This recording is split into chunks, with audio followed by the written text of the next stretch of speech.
All right. Well, hello, hello. We're streaming live. This should be a good one, guys. We're going to talk a lot ah, about family court. We're going to talk a lot about drinking the cold and hot fluids. And we're going to start letting this sucker rip. This is going to be a good one tonight. Just got to send out the email and then queue up the other email for if you want to join on the live calls. That's going to start here in a second. I'm going to start rolling on the camera. Man, don't you always hate it when you eat something stuck in your teeth and all this sort of stuff? But we're going to be moving along here. And man, I got some oh man, some a box full of emails, guys. If you want to be on the live stream where I'm going to do a Q&A on this, you guys on TikTok and you guys on YouTube, if you're not on my email, what do you call it, list for the high conflict custody, well, you need to be on that because it is going to let you in on the calls. So let me just queue up that email because we're going to start that off in an hour. But actually, before that, for you guys who are rewatching this on YouTube, this is like a really good lesson that we're going to cover. Now, there are 9 lessons, and actually in these videos on the live streams, because the live streams are so long, they sometimes combine lessons. And this is an isolated lesson. And what we're going to actually talk about on this is going to be an awesome sequence that you can follow in family court, and that will just help you to organize all of your evidence and basically do all the good stuff with what you need to do. And it's basically going over this formula for facts, evidence, statutes, and then your request. And this is how we need to see things in family law. And if we can see things these ways in family law, we're going to structure our case better. And it's going to help us manage our emotions. We're going to know the rules of the game. We're going to know how the game is played so that we can win. And in order to do that, it hopefully gets us to calm down and do all the right things in terms of like how we set up our entire case, right? So it's going to be some really good stuff that we cover tonight. But let me just set up this email with the Zoom link for all of you guys who are on my email list so that you can get all of the good stuff. And let me also, I just realized my waiting room is open in Zoom, and I don't want that. We'll handle that later. But let me get the Zoom link so I can copy it in there. And this email is going to go out in about 1 hour so that we can talk live and all that sort of good stuff. And then we'll be good to go. So anyway, how are you guys doing? I see there's already some questions. This is going to be kind of problematic because there's questions now, and I will be able to answer some of them now, but I'm not going to be able to open, or I'm not going to be able to answer them once I start the actual live stream part or the lesson plan, because I'm going to be teaching from that. So let me just plug this in and then we'll look at some questions.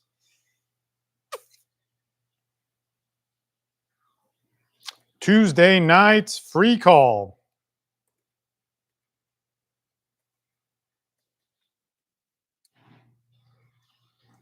And there we go. We'll program this sucker for 10:45. How about that?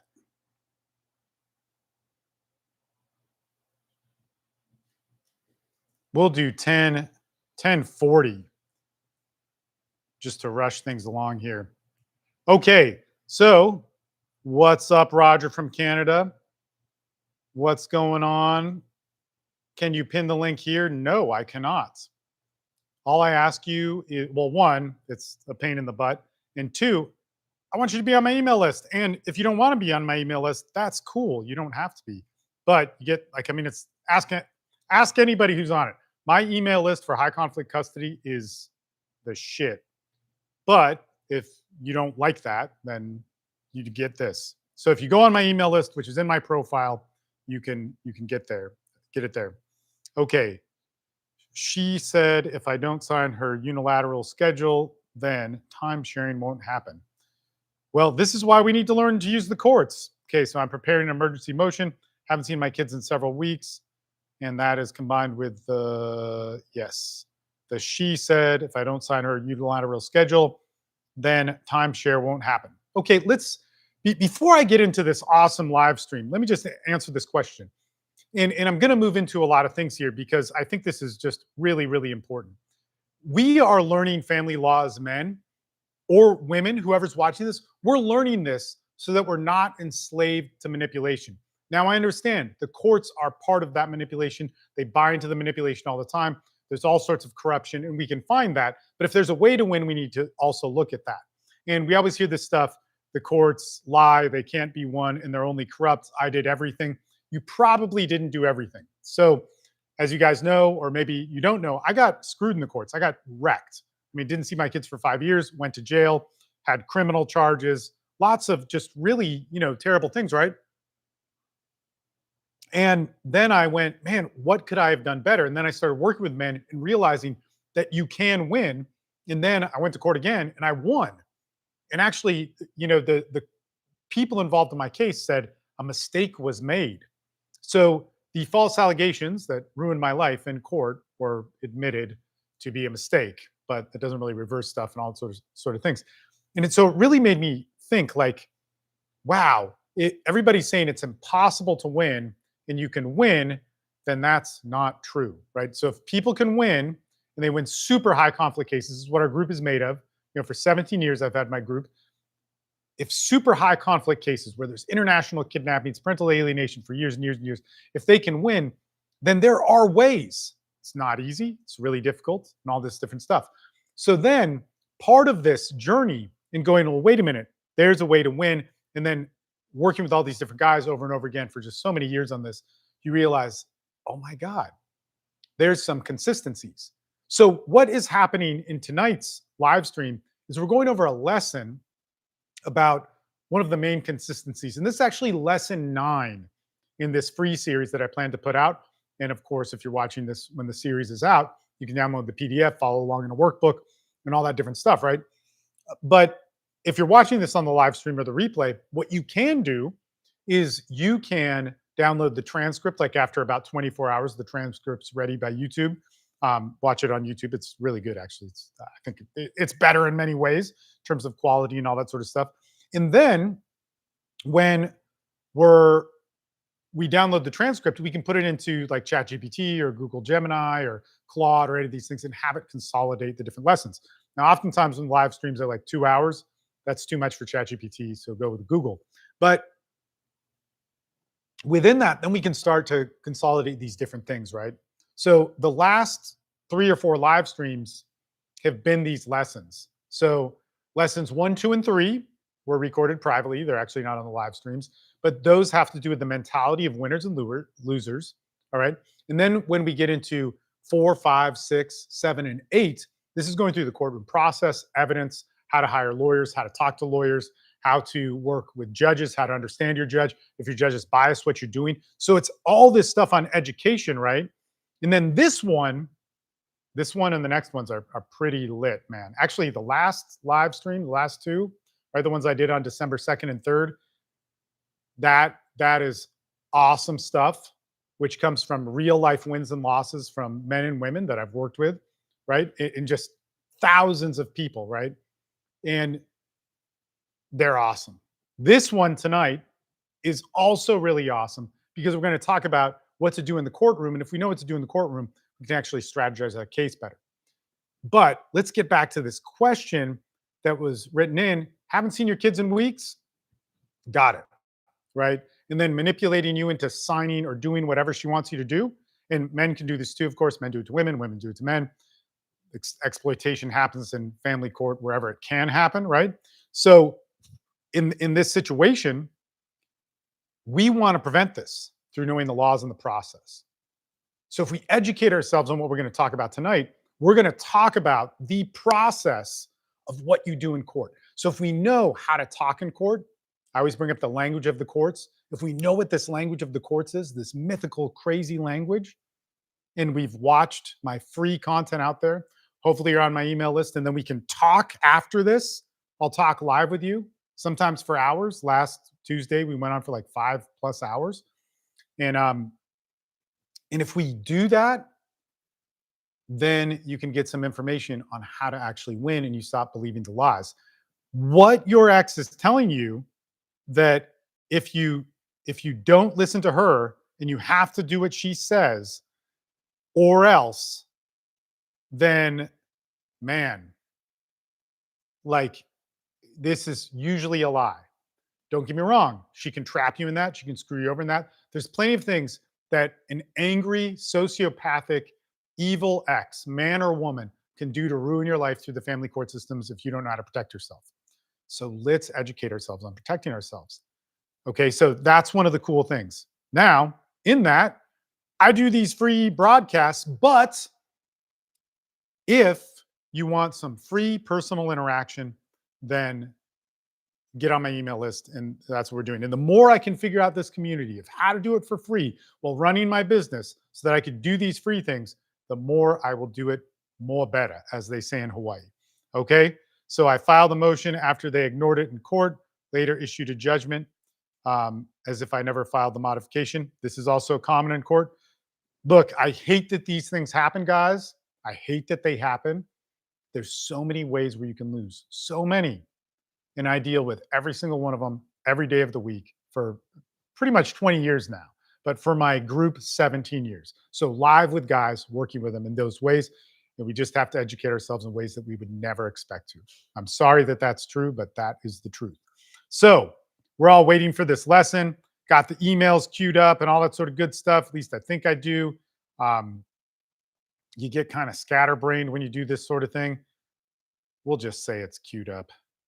And it is queued up. All right, let's get into this bad boy. Okay, so tonight we want to go over a sequence of ways to organize yourself, your case, everything you can think of in family court, inside of the court, talking to the judge.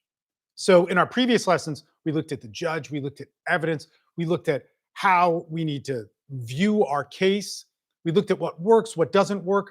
Really thorough deep dive stuff. And actually in the first videos, I always want you to go back and watch those, the mentalities of winners and losers, because that's like every day you're going to have to go through that battle, right? And so a lot of these videos we want to repeat and watch in, like 6 months down the road or after a month of looking at the other stuff. And especially with the mentality of winners and losers, because we're going to feel that. Like the first time you may have watched it or listened to it or however you're consuming this, you might just be like, man, like, how does that apply to me? But then later on in your case, you're going to see how it does apply to you.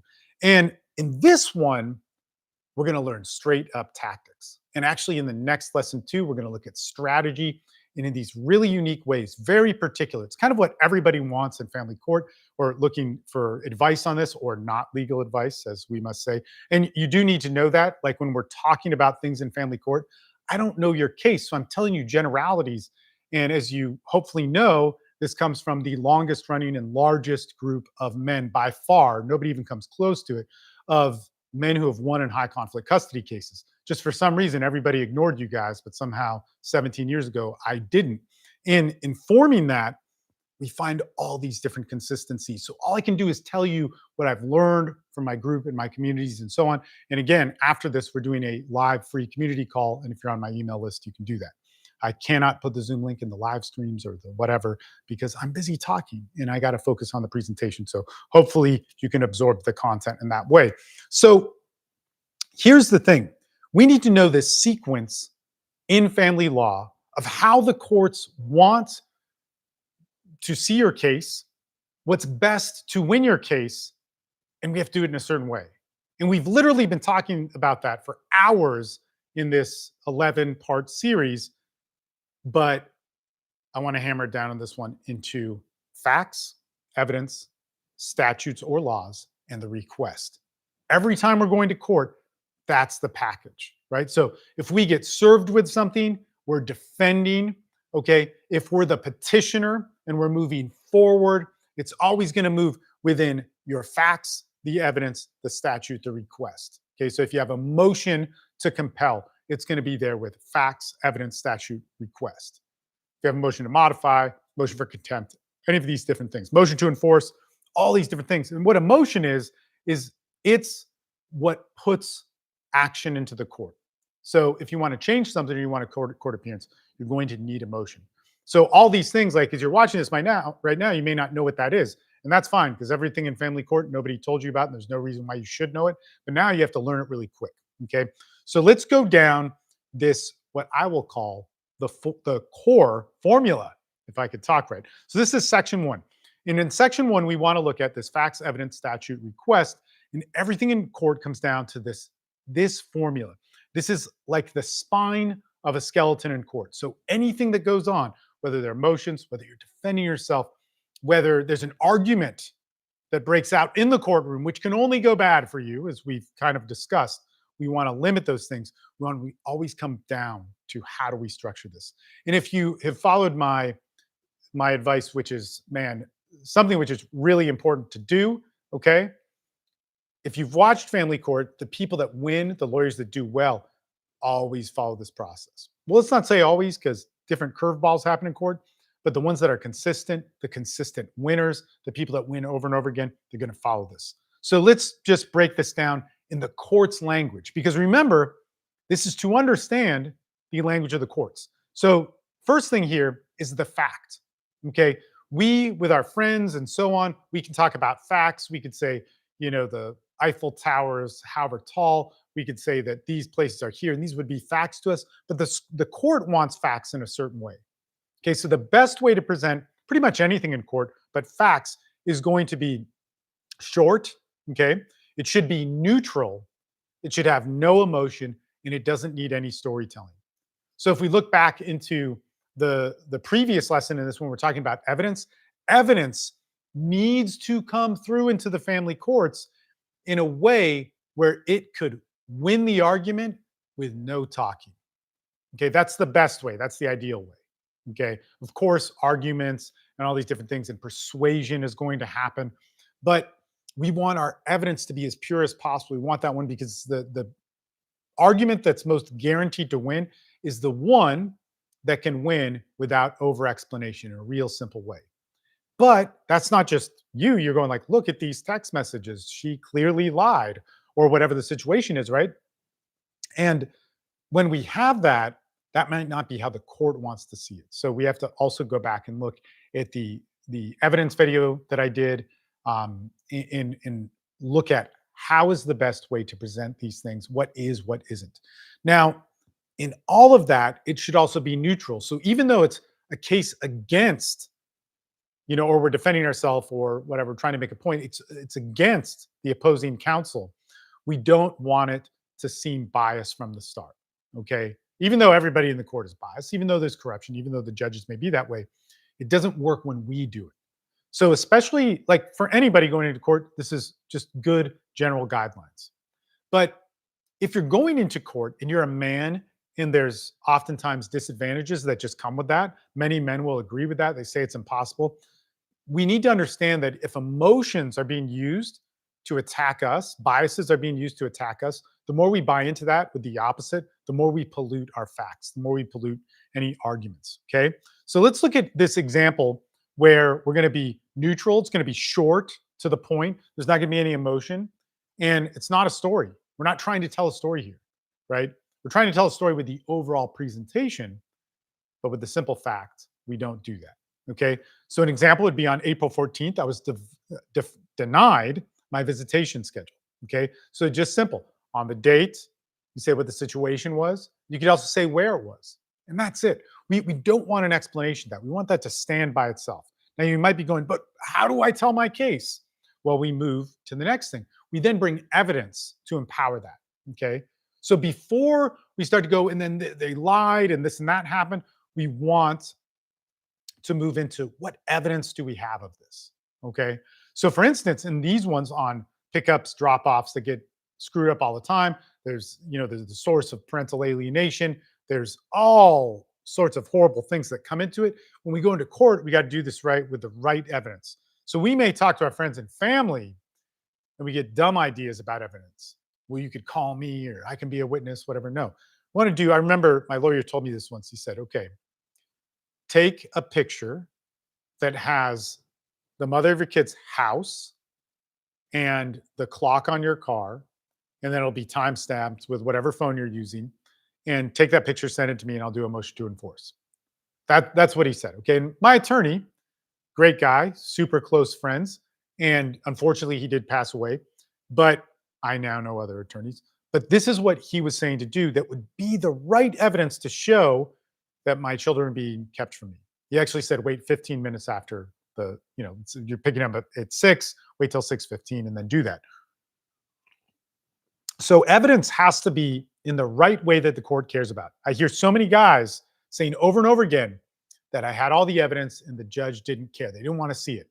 Well, there could be a lot of reasons for that. We'd like to say that's only because the court's biased and hates you, and it very well could, but we still have to do our best to try and, get our kids and all that sort of good stuff. So we have to go, was the evidence verified? Did all the different did it come out in discovery? Was it filed right? Did you bring in 3 copies or 6 copies or however many the court needs? There's all sorts of reasons where your evidence can so easily get screwed up. And again, we don't learn any of this. We don't learn any of it. We have to learn it in an emergency. And it's screwed up because nobody's really teaching this. And then the other thing too, here's the worst part, right? This is why you have to have feet on the ground, be proactive in this, is that every court is different. Every court, different processes. And remember, the process is a huge part of this. So evidence, laws, those are a huge part. But the process, if you screw that up, you have nothing, right? Your evidence doesn't count.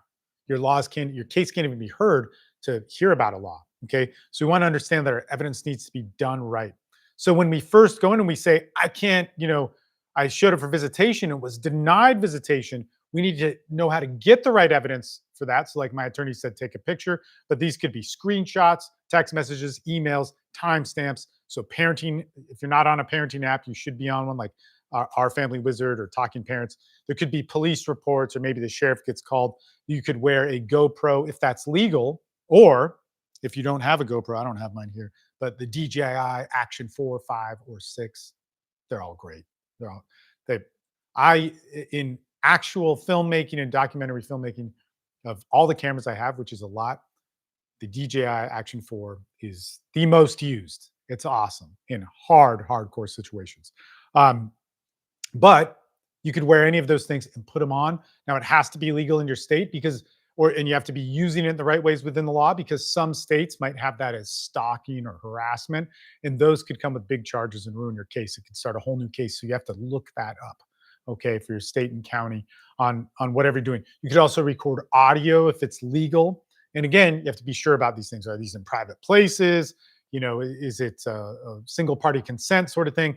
Like, what's going on? So we have to look at all of that, because we don't want it to ruin our case, right? If we're men, we always look for loopholes. Like, this is one of the arguments, is that, and this came up in some of the previous lessons, like, I want a loophole. I'm going to find something. I'm going to study harder. I'm going to find the little thing. That's usually a losing mentality, because if we're looking for that, we're not willing to do the hard stuff. The way you actually find loopholes, I'm all for them, right? You find a loophole, that's awesome, and it works out for you. It's really great. But the best way to find those is through hard, diligent work of learning everything. Okay. So sometimes there's a loophole that works against us. Like, we didn't know we couldn't record, and then it enters into evidence, and then it empowers a whole new case because it got verified in evidence that we were stalking, and we weren't stalking, but our state sees it that way. And in some states, that's a felony charge. Okay. So we want to look at those things. Now, with evidence, remember what we said in the previous lesson about evidence. Okay. Do you remember? Does anybody want to comment? Well, there's usually a delay on these live streams, so you probably can't comment. And I don't see it right away. But we always want to have 2 to 3 pieces of evidence to move towards whatever point we're making. Okay. So if it's just one set of screenshots, we want 2 sets of, screenshots and email or something like that. And if we can't get it, we need to start knowing how to get this stuff. And if we know how to get it, we can prevent ourselves from being in opposing counsel's evidence, because we don't want that either. Okay. So the first thing is we want the fact that I went to go pick up my kids and was denied. Then we want evidence of that the court cares about. But then that needs to move into a statute. How does this go against the law that's written? Okay. How does this violate what does this violate the standing order?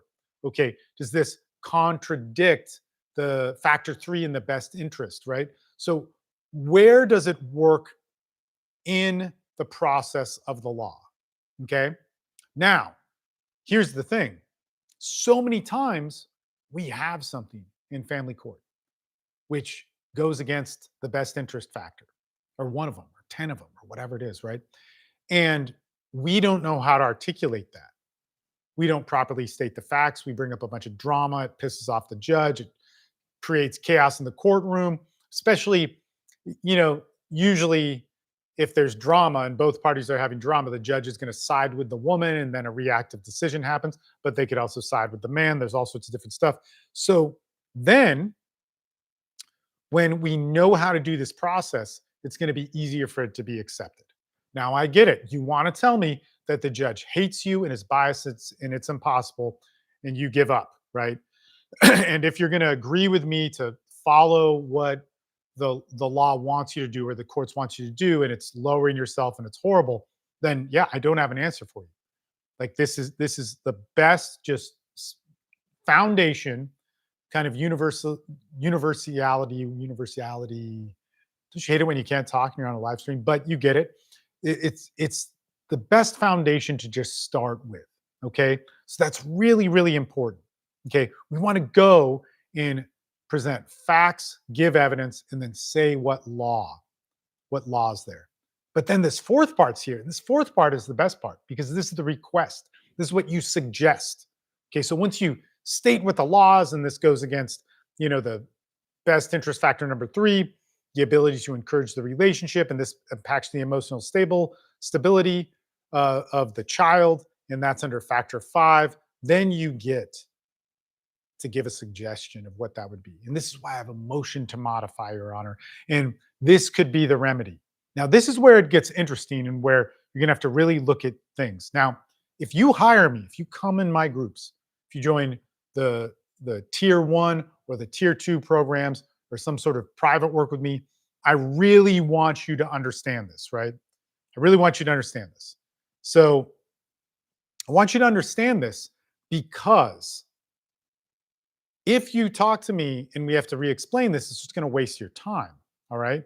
So if you are giving a request to your family court judge, right, and you want that request to be something that that judge usually sides with. So we want to watch our family court. We want to watch our judge if you've seen my lessons before. And if if it's a new thing, right? Or let's say you can't watch your family court judge, we're watching other family courts, right? So Dallas County and Harris County in Texas have live streams as well as Zooms. Might be kind of a pain in the ass to get to, but you can find those links, right? There's tons of different, like guys in our groups watch a lot of family court in different areas. And so when we see that, we can see that if it's not our judge, judges in general might like this suggestion. And then we have to see, does that work in our family court? And you go, man, well, how am I going to know? How am I going to know, Steve, if this suggestion for a request for makeup time or a motion of enforcement, how do I know if it's going to be granted because I can't watch my family court? I give up. No. So you watch outside family court. And then the best thing you could do is you could talk to certain lawyers in your area, even if you're paying, a couple $100, maybe it's $500 for 1 hour of that attorney's time, right? And you go, but then they're just going to take my money. Well, we have to then look at the right questions. And I forget what video I talk about this in, but it's like 3 or 4, or lesson 3 or 4, where we go over how do we properly talk to an attorney in an interview and ask the right questions so we don't waste our time. So all of this stuff is actually mapped out for you for free. I think it's on the December 2nd live stream where we talk about that. And again, as I said, if you go, man, I don't want to watch an hour and 45-minute live stream, then get the transcript. And of course, I'm going to edit these into smaller videos, but that takes a lot of time and manpower, but just work with me here. Small business owner, this is what happens. But you can go into ChatGPT, you can download the transcript, and you can find where I talk about that. So you can find different ways to study this. And man, I get it. You may not be willing to do that. I get it. You wish Apple or Google or ChatGPT or some AI thing made everything so that you didn't have to think or do anything. You just type in buttons and win custody of your kids. But in having a group where guys go through hell and win, and everybody wants to tell me that, dude, my case is the hardest. Maybe it is. I really doubt it though, because every time a guy says that to me, they're usually floored by what they hear on our calls and what guys have gone through. And our guys have a lot of wins, and all of them had to work really hard at this stuff. Okay. So when we make requests to the court, okay, we need to first try and see if a judge has ruled on that before, because that's going to be the easiest way to design our argument and see if it's possible. If a judge has never ruled on that, and there's no direct statute to this. So for instance, this could be like something in parental alienation. We've proved there's interference. We proved that the mom is unwilling. We've proved that there's been sabotage happening, and we've done it in all the right ways that the court cares about, but the court doesn't have any precedence on this. There's never been a case where there's been a ruling on this. We want to make suggestions from other courts, and we need to be able to present that case properly. So this is usually going to be a trial and not in a hearing, but could happen. So we want to present where it's happened before, and we want to be smart about that.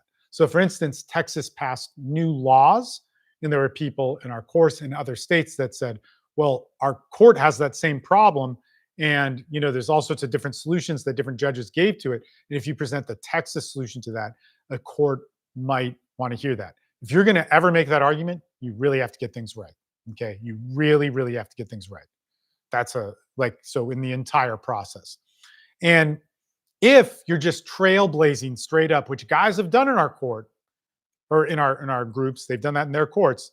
And let me just tell you, like when you've had hardcore parental alienation and wanted to give up, and it taxes your soul in every single way, all these different things, and you are in front of a judge and they've never passed a law and even said the words, a judge has never ruled on parental alienation, and that starts with the guys in our groups who are fighting for it.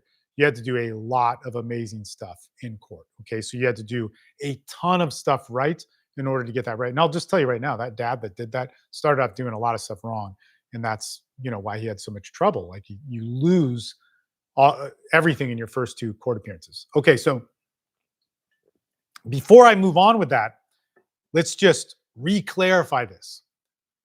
If you ever work with me, if you're ever entering into family court, whatever it is, okay, I have to have you understand that this process and language of the courts, whenever you're doing any argument, okay, you're moving forward or you're defending yourself, whatever it is, fact, evidence, statute, request. Here's the facts. It's simple. Here's the evidence. It's exactly how the court wants it, verified in the right way, going through the right process. It empowers this law. Okay. I don't need to describe much. I might have to, but we want it to be so simple and obvious, and not obvious to how you would argue with your friends. Obvious because you've been in family court and watched it tons of times, and then you have a request. You have a suggestion of what needs to happen. Very, very important. Okay.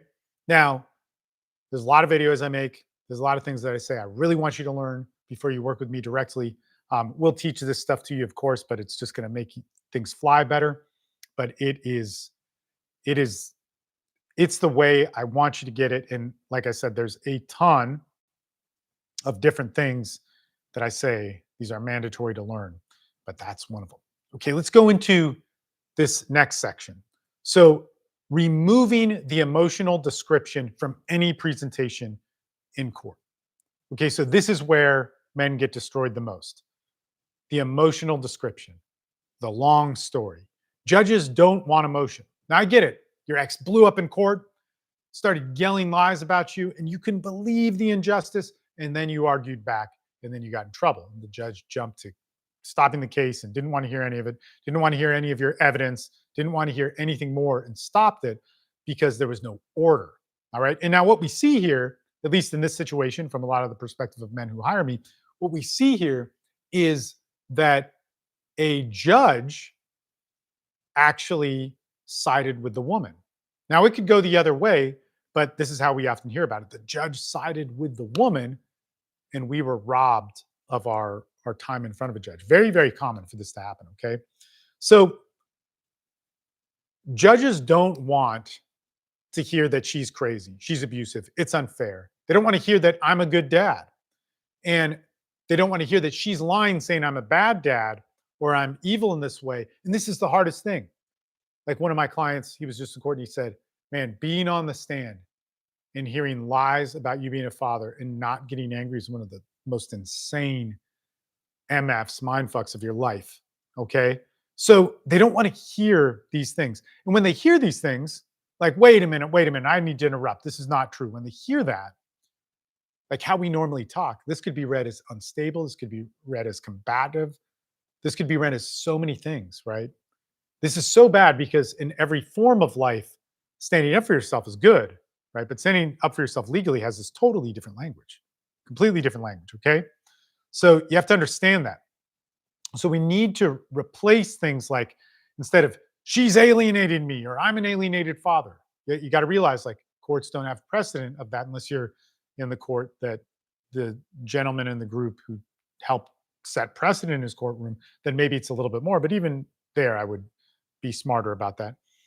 You want to say, look, there were 6 missed exchanges in the last 8 weeks. Here's the documentation. Okay. Those are the facts with the evidence. All right.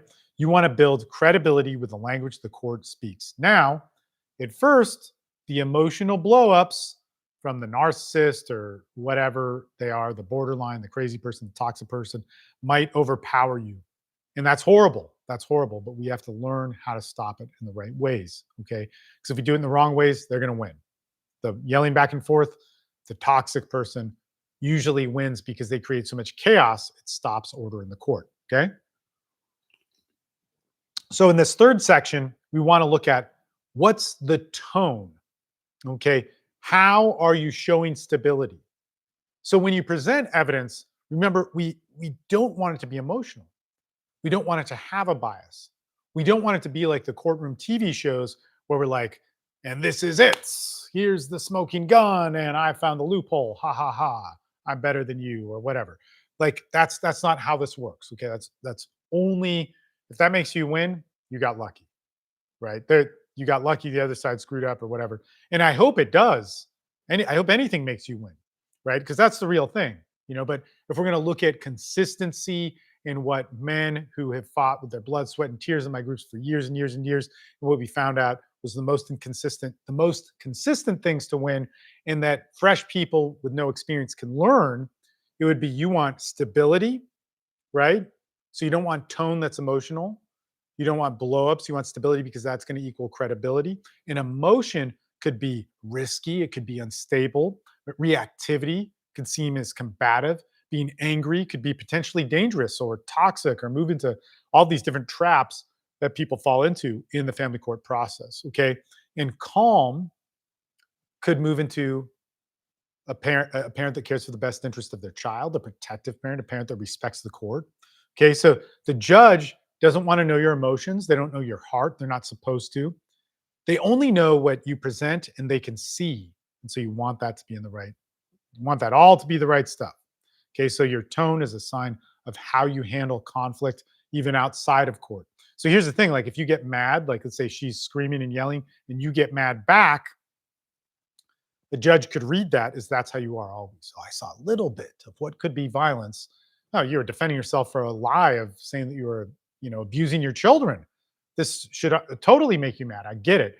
But if we do that in the wrong ways, it really screws you up. Okay. So this little window, the 20 minutes in a hearing that you have in front of a judge, there's a lot that they're going to assume. And so you want to give them no ground to assume the wrong thing. Okay. Now, we also want to talk about avoiding argumentative traps. So this is the next little section in this lesson is that when we have traps, your ex is going to pull you into chaos. You probably know this. Your ex, the borderline narcissist, toxic, sociopathic person is going to suck you into their drama. They love to create chaos. And your emotions are also going to pull you into chaos. So your overreactivity, your inability to think, your getting angry is going to do that. So they're always including all these different things, right? They're including this in so that you can take the bait to overreact, get emotional, and not think clearly. All right. So some of these things that really screw people up, especially guys, debating the ex in court. Don't do it. It's not for that. You're there for a court hearing and an argument, but it's not that sort of debate. It is not any way you would handle an argument privately or amongst friends. Court is a completely different thing. Now, responding to any questions from your lawyer, opposing counsel, or the judge in an emotional way is not good. When you turn in evidence, long, unorganized evidence, evidence that tells an entire story that you expect them to read, not good. Now, a judge may have to read it, but if a judge has 10 cases in a day, or like, today, 2 clients came into my groups and then they sent me their intake form. And actually, our new intake forms are like really long. I'm actually creating a video series to go over the new intake form because there's a lot, and I would rather know all that information from the start. But our intake forms that are still active today are a lot easier to do. And I got to read all of that. Okay. If I have 10 of those in a day, and then I have to talk to all 10 people, and it's actually 20 because I have both sides, it's not going to be read well. So we want things to be efficiently done how the court sees it. So don't turn in long explanations of different things. An overuse of adjectives or speaking verbosely. Don't do this. You can, once you get the baseline down, to argue things simply in simple language with simple evidence. And then when you have all those boxes checked, then you can say, this is horrible. But don't think that the way you talk is a reason or a justification to have less of the courtroom process, less of how evidence needs to be there, and less of how the judges need to see it. Okay? Really, really important. If you're trying to expose her, do it right. Watch some of my videos on NPD and narcissistic behavior and all sorts of stuff. There's free courses on this that I have that are really amazing. They're difficult because if you're not a narcissist, if you're not a sociopath, it's really hard for you to understand it. You think exposing them is going to be exposing them how you would see them having shame or whatever, but that's not the same. And that would be another trap because look, with a toxic relationship that you've been in for 6 months, 10 years, whatever it is, you guys have a trained way of interacting. Right now, they're flipping on you, so it's different. But part of your relationship and their toxicity was based on how you react and respond. And that's just a tough one to do. Okay. So arguing morality, what's right, what's virtuous, what's the laws, what's constitution, don't do it. Okay. There's actually a comment on TikTok and I was going to stop, but it's passed. I'm sorry I didn't get to it, but in these presentations, it's not there. Please be on my email list because in 15 minutes, there's going to be a open Zoom line where you interact directly with me. You go to my profile on TikTok, you can get it, or you can go on YouTube. You can go to my YouTube page, or even underneath this live stream, there's something on the High Conflict Custody portal. It's where we have our free calls and so on. You can come on and talk to the guys in our groups. But within all of that, we always hear people talk about arguing morality, the Constitution. So somebody said, "Is this state law or federal law?" And they're like trying to lead the way to be really smart to show that they know a lot about family court. If you're looking at federal law for family court, you're already setting yourself up to lose. And because what is going to decide your relationship with your child is in family court. Now, federal law or constitutional law, or you're going to the state Supreme Court, this is great. Like, please do that. I want you to change everything because the system does need to change. But that's going to take a long time. And if that takes away from your state or family court case, which it will, because you need full concentration on that, then you're doing something that's actually losing custody of your kids. So the reason why there's only one Robert Garza, or there's very few people who've actually changed the laws, the reason why there's only one me who's had a group that's actually cared for men and worked with them is because men who go through this, it's so stressful and it's hard. And like, if you focus on changing the laws, it's going to take away from your case. Robert Garza was done with a lot of his parenting or with a lot of his family court case, which is horrible. And then he did this hard work to change things in state law. It's really, really difficult to do. And of every dad swears on his kids, his life, on his honor, his last name, to me and to everybody else at the time he's going through this, that he's going to change constitutional law. And there's very few people that have even made a dent in that. Now, there's a lot of people talking about it like they're experts, and they may have won some things here and there, but there's no definitive awesome people that I know. And if they are, that's great and follow it. But what I know of being somebody that's led men in an ignored field where everybody says, men get screwed in custody and we should care about it. They just say that to complain and gossip and to promote their channels. But I actually was like, no, man, I'll help these guys. Right. So nobody really helps these guys. There's more now, which is good.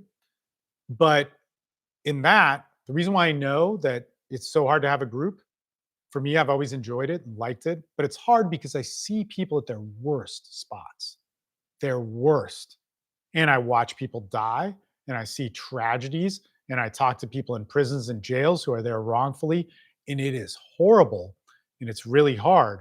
So I know that, and that may be the reason why there's very few people with support groups. I know there's more new ones, but when I started mine, when I started 20 years ago, I said, why can't this be like support group meetings or recovery meetings or these types of things that people who had chemical dependency problems had? And it just made sense to do it. So I did that and it was helpful. But I'm going to tell you just from that, if you're going, man, is this state or federal, as if it's something that's going to be defining, to me, it's really clear. If you want to lose your kids, focus on federal. It should be non-existent right now in studying and fighting for if you want to get custody of your kids. Okay, in the future, after you win custody, then go and change something. Like me, like one of the very few people of every dad who I've talked to who swears on his life, his family, that he's going to do something. I don't know why. There's not many other people, but there aren't. And when you look at the history and you look at my track record, there was nobody, man. And I'd even say this, if you really look at like my international speeches that I gave from 2008 to 2016 and all those different things, all those people who were also speaking then weren't doing that. It's crazy. Like I just don't get it. So focus on your freaking case. Don't worry about state or federal or whatever. Worry about family court. That's it. Okay. And if you want to prove me wrong, I'm all for it. I am all for it. But don't prove me wrong with stating the Constitution and ideas and assumptions.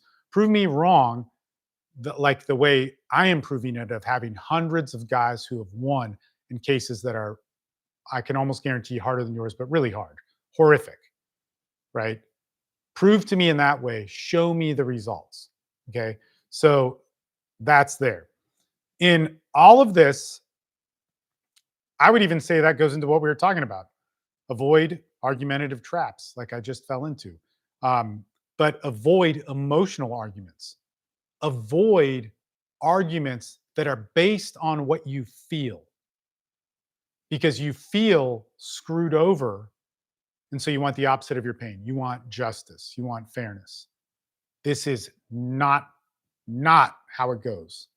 Okay. You need the structure of the courts. So in the fifth section of this one is we're going to go back to this idea of structuring your presentation. When you go to court, you have arguments, right? Points you're trying to make. And in those, point one needs to have the fact, evidence, structure, request, and it needs to be clean. And when that can happen, it can move to the next one. Okay, so what we're going to talk about in the next lesson on strategy, and what we've already talked about in previous lessons, is we want every point in our court case to have the vision of a 2 or 3 year case. We don't want it to be, but we understand that that's very likely that it could happen. And so we want every decision we have now to be able to work in what could happen 2 years down the road. Now, just like that, we want our points 1, 2, 3, 4, 5, 6 in court to move across each other quickly, short, and we want as many as possible. So we want to start off with a narrative, not with a story, right? Not with you going on and on about how she lied and your friends think she's a bad person and they're going to come in and witness, but you want your evidence and your facts to follow the sequence of fact, evidence, statute, request. Now I want to talk about the next point where there's a fact, evidence, statute, request. And I want to talk about the next point. You want it to daisy chain into each other. Okay, so you're not trying to impress anybody. You're not trying to win a debate. Your job is to present information in the way a judge can hear it, wants to hear it cleanly, quickly, legally, and it should compound off of each other. Okay, now if that's confusing to you, the next video on strategy, we're going to talk about that a little bit more, and it gets pretty cool, gets pretty complex. And remember, when we go into the fact, evidence, statute, request, when we move into that, the request could be interpreted, but that's the only thing in there that needs to be interpreted. Evidence should be black and white. Law should be black and white.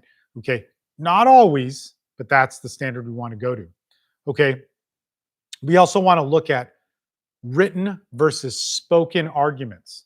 Okay, so in court, everybody wants to talk because they're shut up, they're screwed over. If you're in a high conflict, like what we deal with, which basically there's one person just trying to be a parent, the other parent is sabotaging them and screwing them over. So it's not like it's high conflict on both sides. There's a conflict coming on one side, and the other side's panic becomes the conflict in the court. Okay, again, watch the first 3 videos in this that are talking about the mentalities of winners and losers and all that sort of stuff, because that's a big one. We're being attacked. There's somebody causing conflict, and then that's creating chaos. And then everything becomes conflict for us. Our relationship becomes conflict. The relationship with our kids becomes a conflict. Court process becomes a conflict. Legal fees become a conflict. And that's all based on this dynamic of what we will call high conflict. Okay? Important to understand. Now, there we enter into court and we want to tell our story. We want to talk. We want to say what's right and wrong, right? We want to say that because we haven't gotten to say anything. That's wrong. So every time we have a spoken argument, it should be short, to the point, calm, direct, no extra words, no emotion, no big descriptions. Written arguments need to be clear. They need to be organized, also to the point. Everything should be cited. All exhibits should be attached, and everything should be organized in the right way. Now, people ask me all the time, I watched your video and you didn't show me how to structure my evidence. You're going to have to learn because each court is different. So you have to learn it. It's very difficult, right? But you have to do it. What I tell you is how you can learn that exactly in your court, which is to either watch your court. Everybody should know their county clerk and talk to them and not piss them off, and learn that anybody in the system that you make mad, this is also in our lessons 4, 5, and 6 of this, that it's going to work against you. So we need to learn how to be diplomatic even when people are attacking us and judges are biased and all these different things. Okay, so as much as you want this time in court to be an argument that wins or whatever, where you get to be like Howard Hughes in The Aviator, defending TWA or whatever it is, and you go, man, he didn't know, and he just went in with his passion. You're effed. Done. You are cooked, as my kids would say. Okay? So you want to speak that language. Your spoken presence tells the judge who you are to your kids, who you are as a potentially abusive man. This is not true. This is wrong, right? But this is your window. So you want to behave in all sorts of ways. You do not want to piss them off, and you want to look at strategy in the best possible way.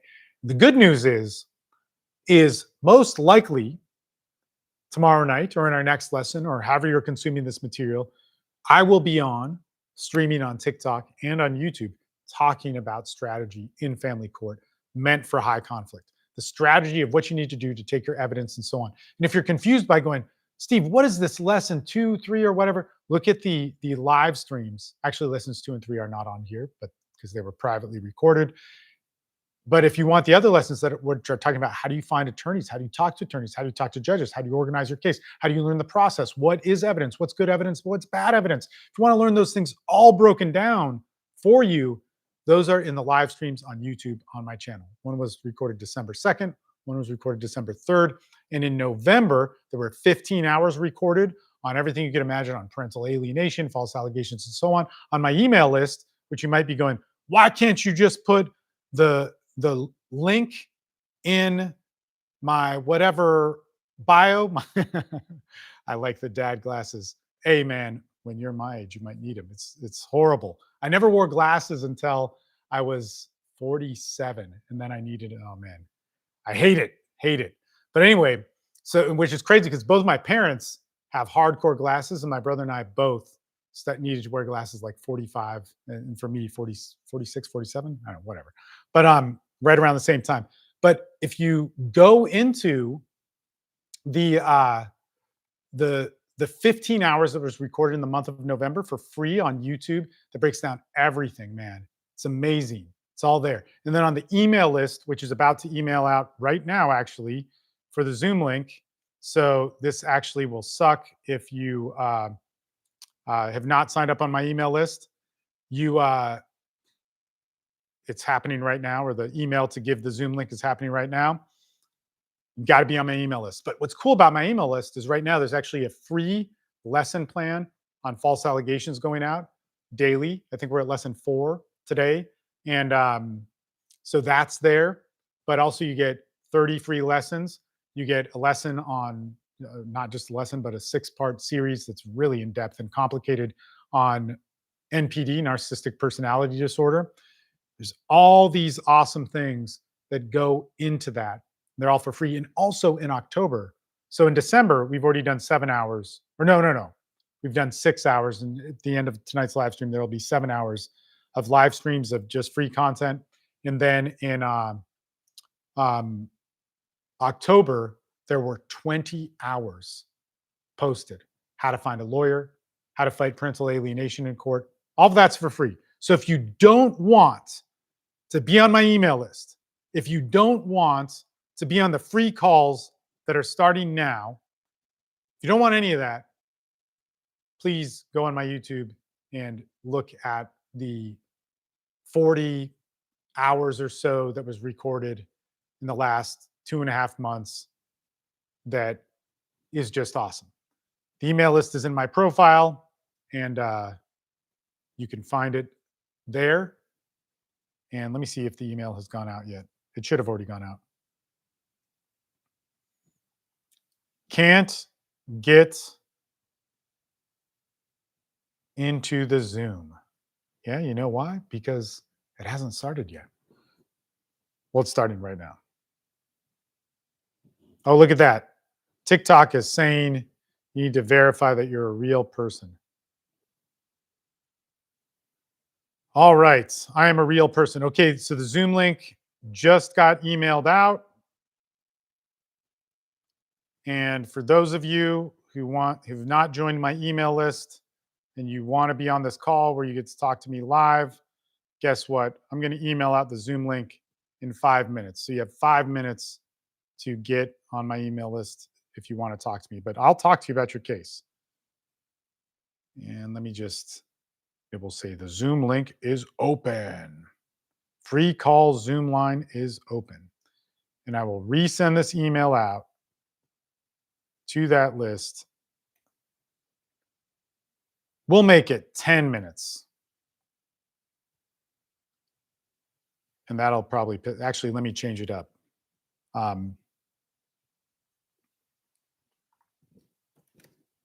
Let's go. Free call is starting now. Oh, wait, we'll say has started.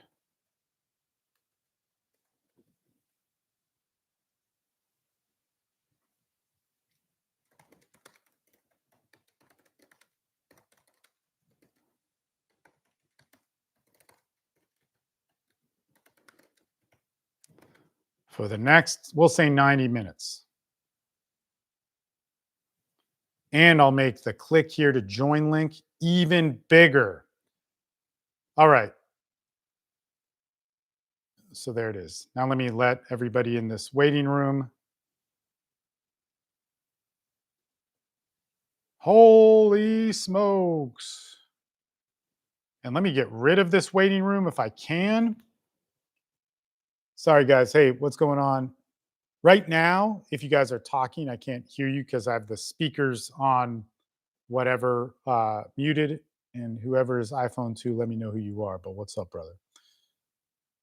One of the things that we have here is we don't want I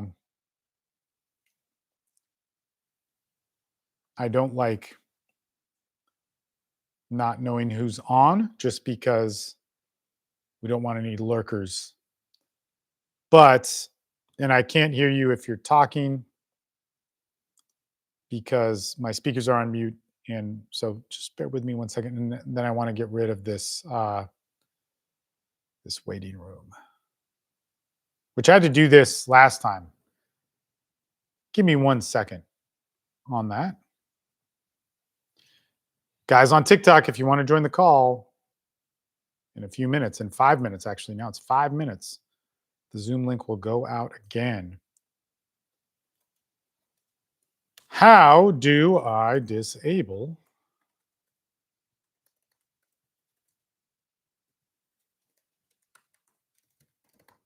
I've done this so many times, but when you're old, this is what happens. Okay.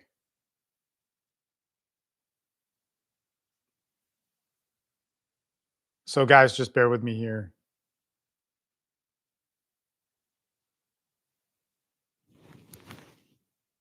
As I do all of this stuff,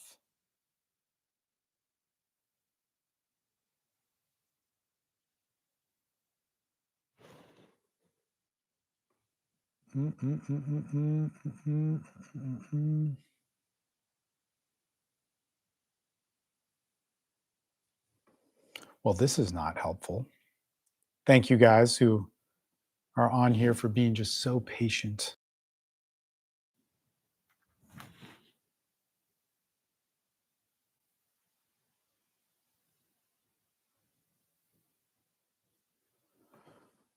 Why can I not see it? Why can I not see it?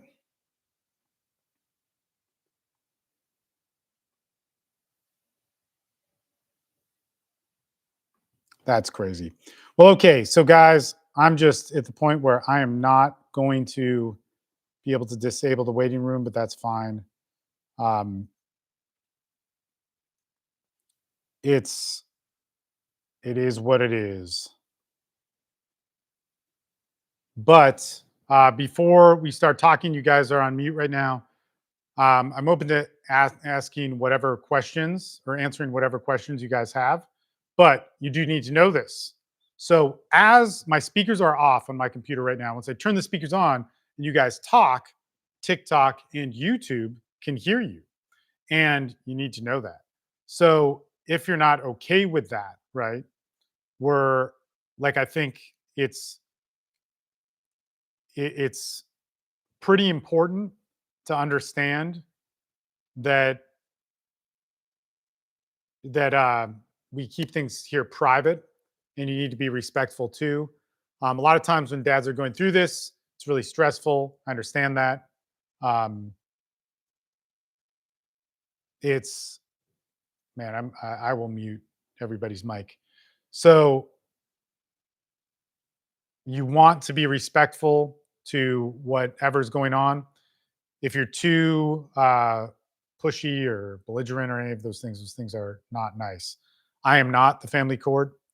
I'm not trying to screw you over, and I'm not part of the system. I'm not any of those things. So be polite and all those different things, and that's an important thing. So when I open up my speakers and you unmute, or if you have a question, you can raise your hand, or you can type in the chat saying I have a question, and those types of things. Um, but yeah, if you would like to talk, I'm gonna turn on my speakers, but just know you're going to be live and people will hear you. And on YouTube's, it does get saved on my YouTube, so that sort of thing. Although I'm eventually going to make my live streams, I'm going to take them down once the actual videos go up. So speakers are up. Anybody can talk and ask a question if you like. It's open, baby. Hey, what's going on, man? What's up? And also, just as you come on, I'm not going to say your name. So your first name is R. I might call you by your initial or something like that. Yeah, that's perfect, brother. It's up to you if you want to share your state and county. You really don't need to. You could also write that in the chat if I know anything about your state and county. But what's going on? What questions you got, my man? We'll share Florida. Just statute 61, basically, I've been studying that.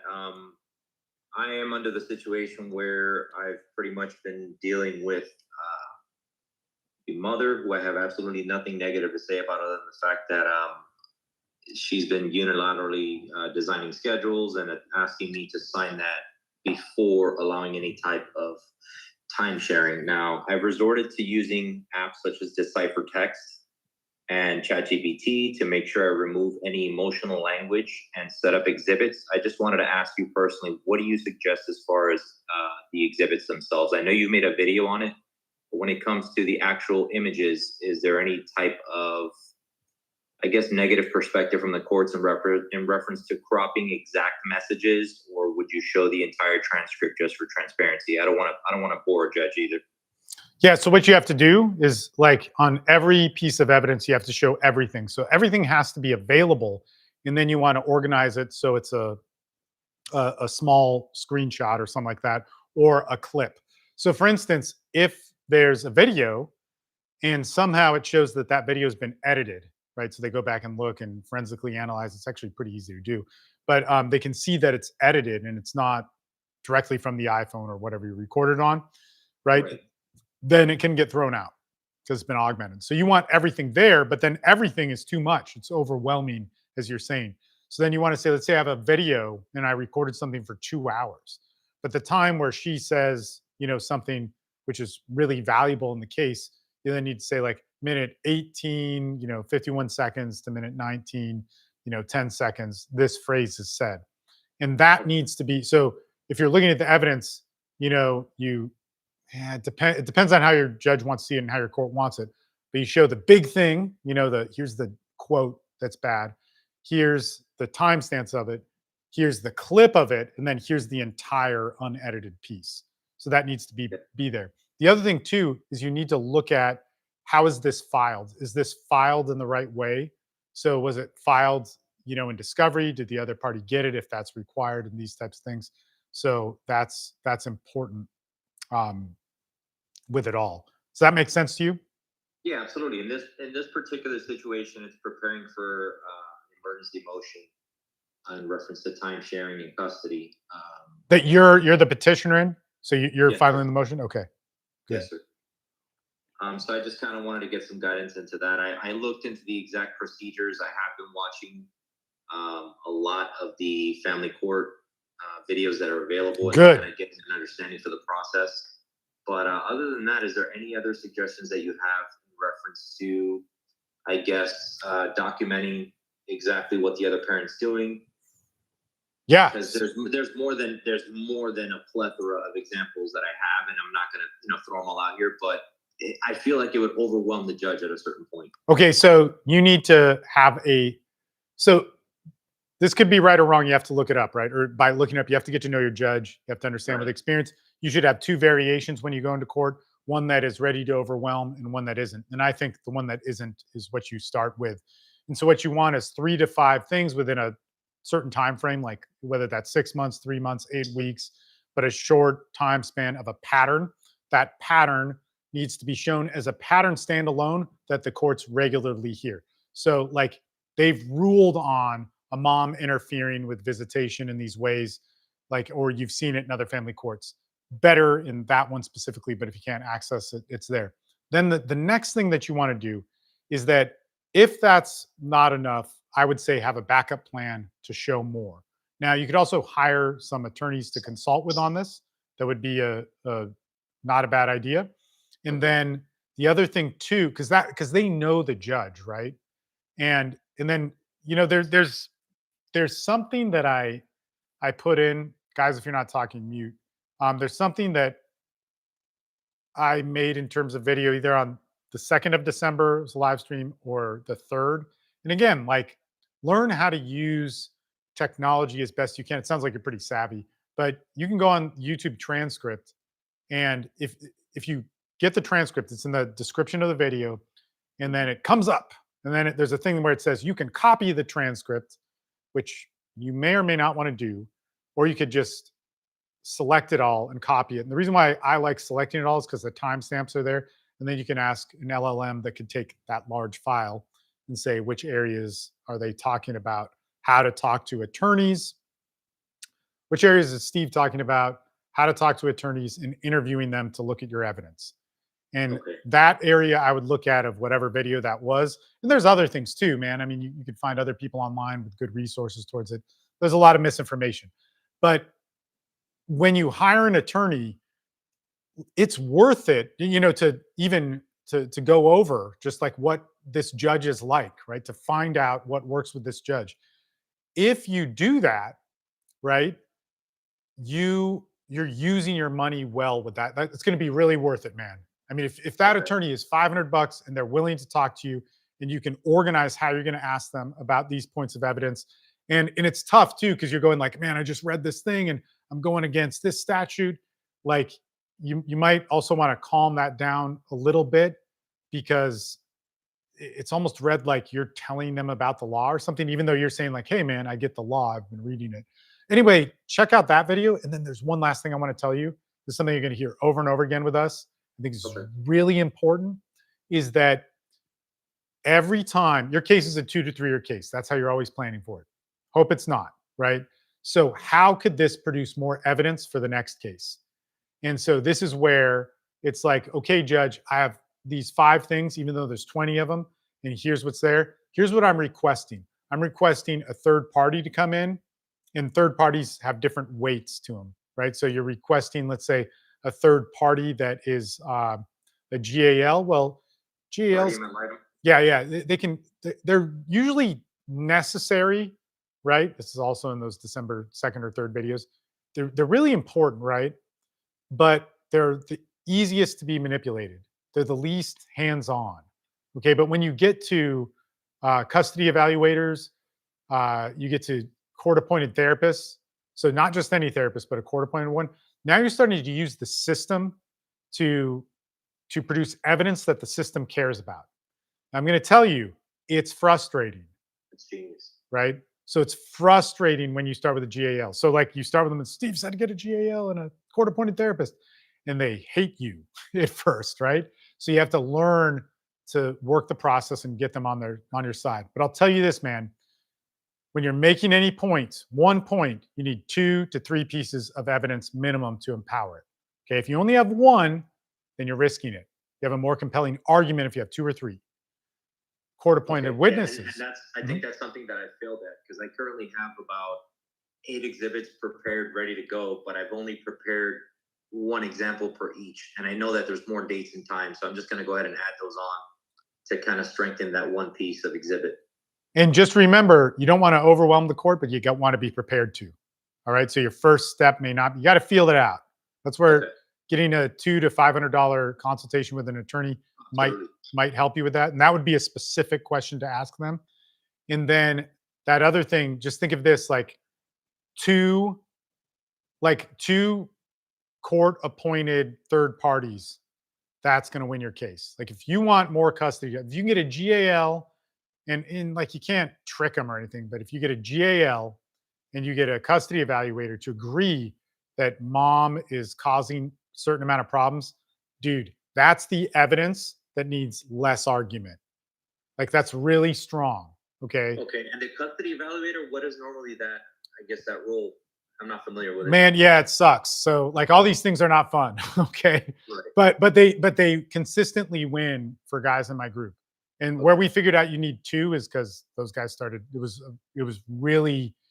almost as like, I don't want to say they did nothing, but it really spoke for itself. So custody evaluator is going to work with you for 3 to 6 months, and then they have to write a report. So it's a long process. They're going to get to know you, the kids. Everybody has their different thing, right? So they're unique to some degree, but they work with you for a period of time, and they really get into it with you. So they're going to notice more, okay? And the truth comes out with them. More so. I mean, there's times where it doesn't work out so well with guys in my group, but it's not tragic. GALs, it could be tragic. But you oftentimes need a GAL to say there's inconsistencies and I'm requesting for more from the court in order to get a custody evaluator or a forensic psych eval or court-appointed therapist and stuff like that. But you got to also realize the court likes those things. Also, they're expensive. But again, if we're going to spend money in family court, we want it to be money that works. Correct. And Right. so dude, it sucks. Like, this is not fun, but it's the not fun stuff that can be expensive that works. So Understood. that's a lot of the direction we want to go in. Jose has his hand up, and Jose, did you want to say something? You're cool being Really on. appreciate your time, Steve. Thank you. Yeah. And Jose, if you see the names of these guys on here, don't say it.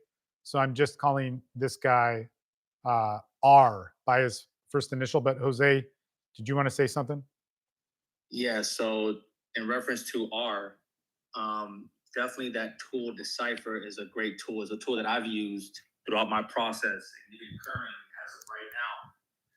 And if you're just beginning to use this software, you know, there's ways to filter.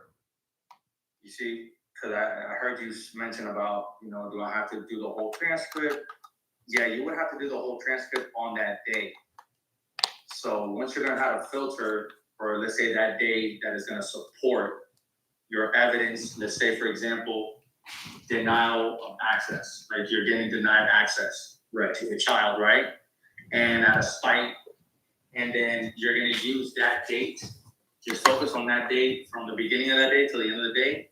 That would be a valid document, that'll be valid evidence into the system. Okay, see, I had it broken up less than that, so that wouldn't be good if it's not the entire data. Got it. Exactly. So make sure you use the entire day, because Decipher puts it in a court document, and it will state from the moment of the beginning of that day till the final of that day. So they're going to see those details. Got it. You see? So this is actually a tool that my lawyer uses. You know, that she's the one that put me on that. Yeah. And again, man, so just pretty much organize your evidence in a timeline. Okay. You see? And definitely denial of access is a very good, it's a good evidence to use. And it's best if you have a pattern, like, you know, how Steve was mentioning, and go as far as 3 months. 3 months, I think, is enough to show a pattern.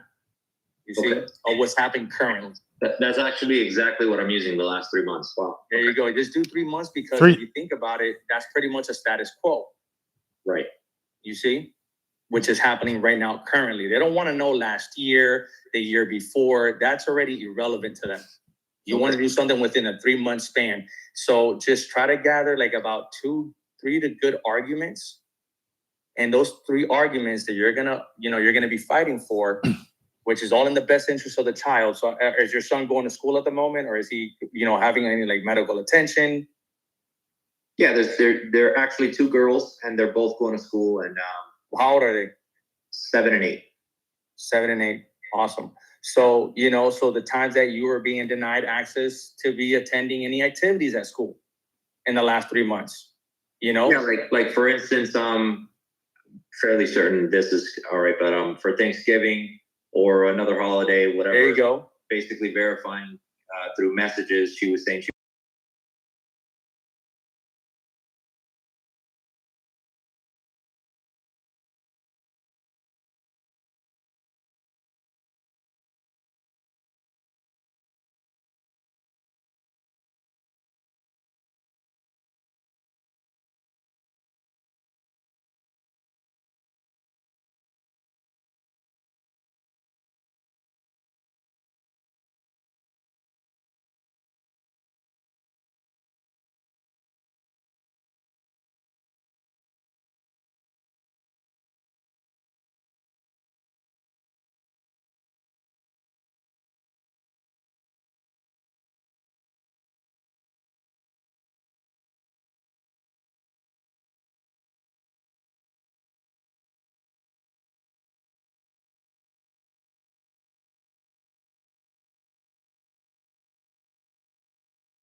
last time, to be quite honest with you, when I had a lawyer and I submitted a plethora of information, I ran through thousands of dollars just for that. Yeah, don't do that. Cipher through it. Don't do that, because listen, from what I've learned, the best lawyer is you. You are the best lawyer in family law. Your lawyers are there to just be your voice. Right. So when you're going to submit evidence to them, make sure it's prepared and it's only within 3 months and it's very transparent. Yeah.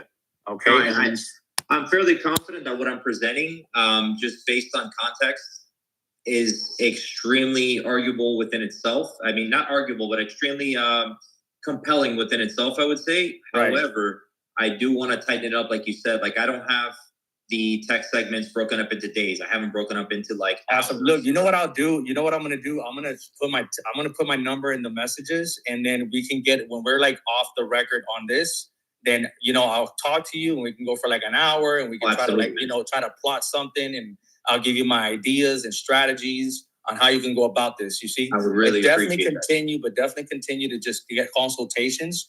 Try to go for the free ones, just to give you more enlightenment of what's happening. Like, just use these consultations for information. Okay. And then you make a decision on who you're gonna hire. You see? For sure. Okay. Yeah, that's really what I do. appreciate it. Awesome. I'm gonna put my number in the text, and then you just go ahead and text me, and then we'll talk about it tomorrow or even later on today. Thank you, my brother. Steve, much Awesome. appreciated. I'm going to continue to follow you, sir. I appreciate everything. Yeah. So one of the things that you guys should understand is like everybody, well, first off, whoever wants to go next, raise your hand, or you can unmute. I have the speakers off on my computer right now, so if you were to unmute, I wouldn't be able to hear you. But I see SV. I'm just calling you guys by your initials to keep anonymous. You guys need to know that we're still live on TikTok. They can hear you. We're still live on YouTube. They can hear you. So you don't want to share anything too private. Also, Jose put his number in the chat. Blow him up with respect, please. I mean, so he's a really great guy. He's been in my groups for a while. But one thing you guys should understand about groups and communities is when you build them and you can keep them contained, right? I've done them for a long time, and I've done 30 hours of calls a week for not the whole 17 years. So 13 or 14 years, we've done 30 hours of calls a week that don't just deal with divorce and custody, but many, many things. But what is so important about a group, if you can make it work, right? If you can make those things work, you produce so much information. And you got to be able to talk. You need to be respectful. And R was that way, it was really, really good. And that's how you want to talk, because there's probably things that you're doing wrong that are really simple, or doing right that are really simple, but you don't know what they are. And there's guys within different communities that will know. Okay, so I have SV first, and then I have AC next. I'm going to open up my speakers. The person with the initials SV, you can talk. What is your question? What's going on? Well, I think I might be here a bit too late, but I'll give a summary of my situation. I ended up being a victim of what they call a silver bullet situation, where I'm in California. My wife called police on me on a day I came back from home. Got me in jail for a night. Got a restraining order against me, and currently I have a 3-year restraining order. And I went to the family court, and the judge asked me to do 1-year bad rule intervention, anger management, based on this, single incident. So I have a court date coming I have monitored visits as of now. So I have a court date coming. I have a lawyer. I had one appearance, and the first appearance was a shock to me, because like a lot of guys experience, you're like, oh my God. Well, I was in I have an 8-year-old daughter who loves me, and all of a sudden she's just taken away. I had to finish some courses to even see her for an hour. So I have monitored visits. I being the employed guy was asked to pay $50,000 for her attorney, because she hired the most expensive attorney in the town. So it's like a financially and emotionally a horrible situation. I'm going to the court to remove the monitors for now and ask for overnights. I mean, right now I have like a couple of hours visitation, and I was just trying to get some support from the group and, getting some practical recommendations other than, what my lawyer, I mean, obviously I'm going to show the exhibits that, I did this and that. I finished up. I mean, in California, you cannot finish the course within a year. You have to do the whole year, 52 weeks. And I finished almost 41 weeks. So it's almost a year now. And that's pretty much it. And I'm trying to show the court that I went for therapy. And although it was more out of the PTSD, out of, my wife throwing me to wolves, but I guess in the court it could be shown as I'm trying to change myself for whatever they want to see. But I just wanted to hear from Steve, you and others, if they have been in the same situation or what are their pointers. And I appreciate all you do. Cool, man. Okay, so well, not cool, but you got to understand that at least 50% of the guys in my group, and currently in the groups in the 2 paid tiers, let me see how many people are in it. These are things I should know, but easily half of all of that, easily half of however many guys that I'm trying to count right now, which kind of defeats the point. Have your situation. Okay. So when they come to my group, they're where you're at or worse. Okay. And so what's that?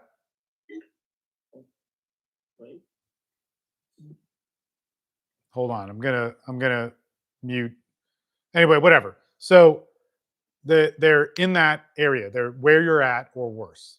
Okay. And worse is actually pretty common. So you actually have access to your child. And I know it's horrible, like supervised and all that sort of stuff is horrible. But most of the guys in my groups would tell you, dude, this is good. You get to see your kid because now there's a way you can work back and you're not starting too far backwards. This is horrible for you, but from us who've been through the process so much and have to fight back for our kids, you're in a much better spot than I would actually say 50% of the guys who join the group. Okay, so that's great because I actually thought there could not be worse because I'm like a normal guy who has never seen a jail. Totally. Oh God, okay. Do you still have is there a criminal case open or no? No, I mean, there was what they called 243E1. That's what the police used to arrest me, but the DA did not proceed with charging, but nothing. So the criminal case, I didn't even have to hire a lawyer. So there's nothing there. Good. Okay, so there's a couple things that you want to look at. The court, family court, is going to be separate from criminal. And so its process is also separate from criminal. So what got you to win in criminal was the DA basically dropped it because there was probably lack of evidence and it was wasting the court's time. That doesn't matter in family court. Family court's going to care about being cautious and all these different things, right? Because family court doesn't need proof. There can be assumptions and judges can make big leaps. This is where it starts to break the Constitution, be so unfair and make so many people angry, including you and me and everybody else. But what we need to do is we have to go, okay, how do I get to see my child more? Now, these classes, they're horrible. It's almost like you're admitting that you're guilty, but you have to, I would highly, highly recommend to do them and find out if the court even cares about more. Like, would there be other classes that you could take? I remember this was just a couple of years ago when we were like pretty hard on this stance. Certain people were like, even attorneys were like, that's admitting defeat. And I've never, okay, so I don't know every court. I know very few courts. I've just worked with a lot of guys. I know very few judges. And I've been in front of my fair share and watched my fair share. So I don't know the exactness of this, but what I know in my group is everybody who does any classes that matter for domestic violence, reformation of men's anger, or whatever, they work out well. And most people will think, well, that's admitting fault. Do it. And do it because it's the simplest, least expensive thing in this process that you can do, even if it's expensive. I mean, obviously, if it's thousands of dollars, but most of these courses are social programs and they're usually affordable. They just waste time. And if they're not on Zoom, you're with like people that you're not used to being around. Okay. And actually, you might meet some people just like you too. But probably. Yes, I actually 20% are like this. You know, a bad divorce. Now you have to go through bachelor's intervention because they threw this thing in. You know? But it's a valid argument often. Okay, so I don't know your judge. It's oftentimes a valid argument to say, hey, look, I did all these things because I'm trying to do anything that the court will like to see my child. And court, judge, if I'm doing anything wrong, let me know and I'll do it. And they want to hear that attitude in the short time they're there in front of you. They basically want to go like so for instance, addiction is a family court. There's things that are interpreted by judges and it's all over the place. But addiction and drug laws are pretty consistent. Okay. And so when this happens, there's kind of like a process that the court accepts. This doesn't really work to reform addicts. It can, right? It's not necessarily bad. But if you just did what the court recommends, it's not going to make an addict clean or sober. Okay. And so this would be like you do your 12-step meetings, you go to Smart Recovery, you do this type of therapy and like 20 urine analysis and all these sorts of things. And then this should be enough to make you clean. And it's a start.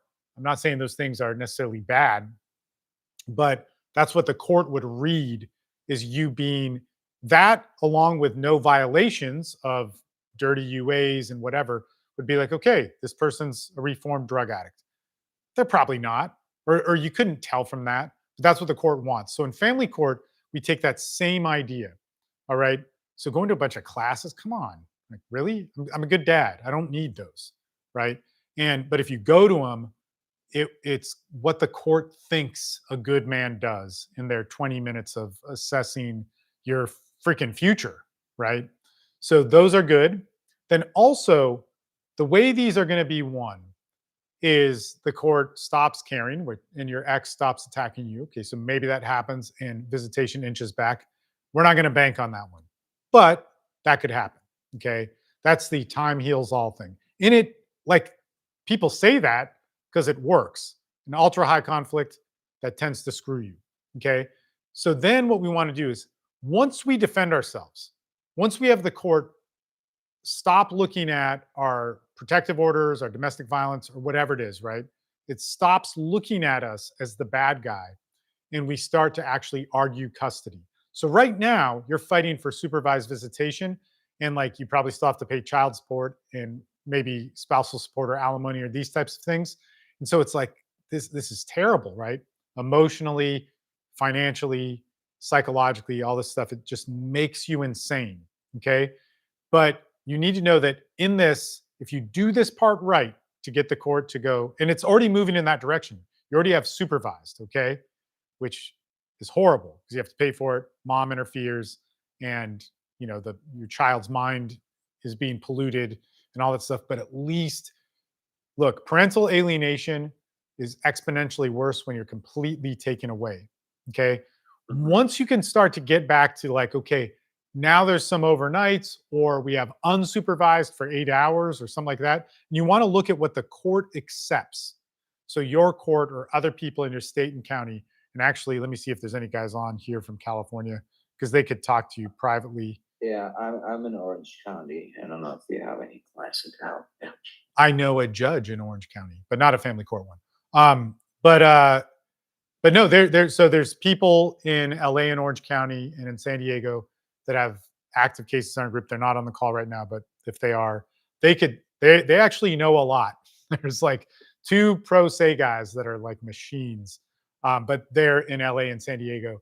But there would be similar things, right? Similar laws and similar processes of the court. And what you're looking for, okay, what you're looking for is how they are going to step you up in custody, because you want to ask for a little bit above that. So let's say you go from supervised to working with a therapist, which will produce more evidence for you.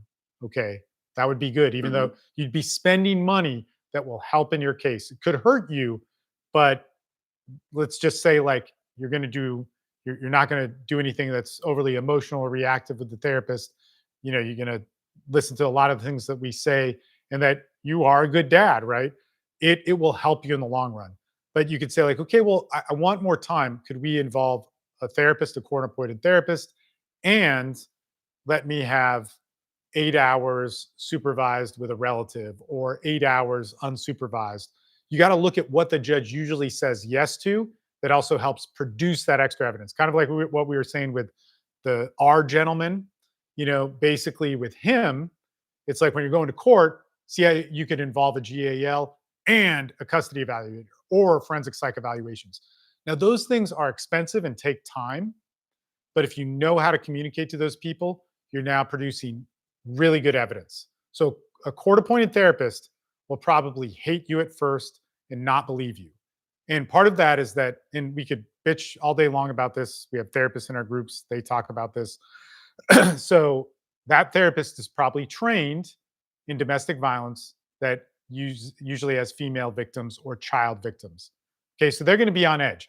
They're not trained for men who are falsely accused or men who are victims of abuse. That's a big problem in therapy.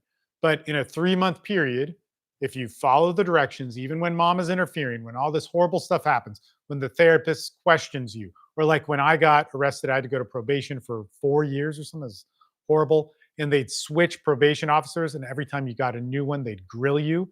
And it took me a long time to figure this out because nobody tells you that they'd be like, duh, you're this, you're the, and you'd be like, dude, F you, man.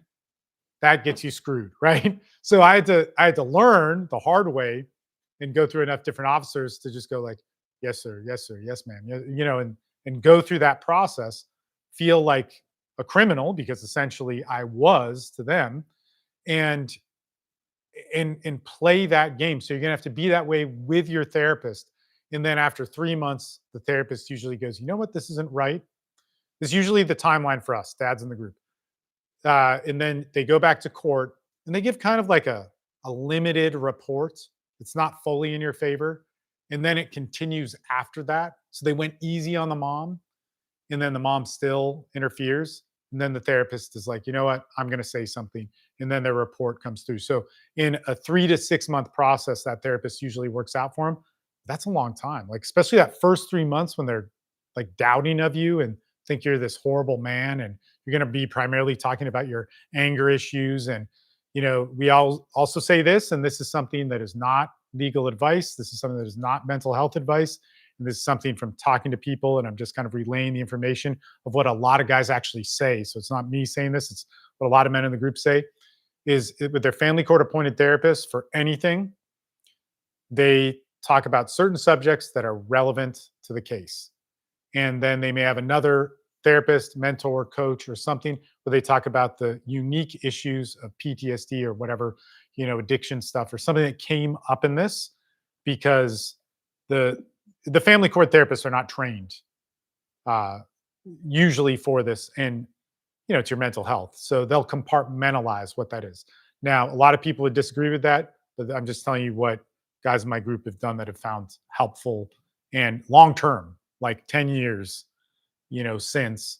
And so that's good. If you're really helping out guys, that's a good thing. And the system doesn't allow the ability for men to have an outlet, right? So Yes. that's what's happening there. And then the other thing too, I just want to say, dude, it sounds like you've watched a lot of my stuff. I really appreciate that. Thank you so much. I have a business here and all this sort of stuff. And the bigger the business grows, the more I want to offer free stuff for you guys.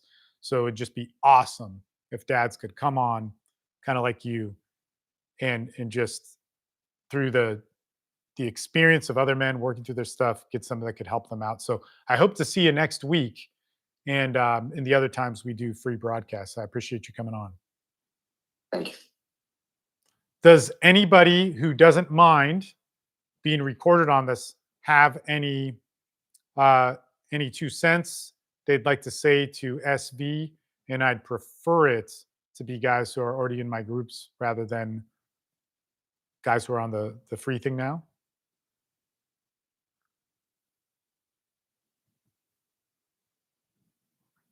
I think here's what's up, SV. The guys in my free groups are so used to calls where we're not being recorded that they probably don't want to talk. But if you stay on a little bit longer tonight, I almost would bet on a similar story as yours being happening, but possibly in a different state and county. I see AC is unmuted. Do you want to talk? If you talk, try and keep it anonymous. Share as much as what you're comfortable with. You're streaming on TikTok and on YouTube, and if I ask you pressing questions, I didn't tell this to the other guys, but this is always one of the things on the live streams. If you just don't want to answer it, you feel like, wait a minute, I went too far, I need to stop. That's cool. It's all good. Like you can stop. Like nobody. I get it. But yes, AC, you're unmuted. Did you have something? Yeah, I'm pretty new to this. This is actually my first call, and first I'd like to apologize for being late. I had to go pick up a dog that my soon-to-be ex-wife took that was running up and down the road 30 minutes away. And when they called me, I went and got him. But sorry about that. You're good, man. You got it. I love the dog. I am a dog person. So my wife and I were having issues, and when I suggested marriage counseling, she left, and she took our kid with her. I have not seen them in person since then. That is going on 3 weeks now. She's been telling me I have to do things like get a notarized paper saying I'll return them as though they're property. Return your kids as property? Okay. I have already contacted a lawyer who has a reputation for being a pit bull, so I'm hoping that helps. But in the last week or so, I've been learning some new details, like her living situations. She's been bouncing around between different places and staying in a camper, along with the 4 dogs that she took with her. And allowing people to babysit that should not be babysitting, like a family member of hers who is currently going through court for felony child abuse. I talked to my lawyer about that, who suggested I called CPS, so I have done that. I'm waiting to hear back from them. Her reason and what she's telling people, and I heard this through a third party tonight, is she's telling people that she kicked me out because I was supposedly having relations with men, which is false. She's been accusing me of contacting her employer, which I don't even honestly know who her employer is.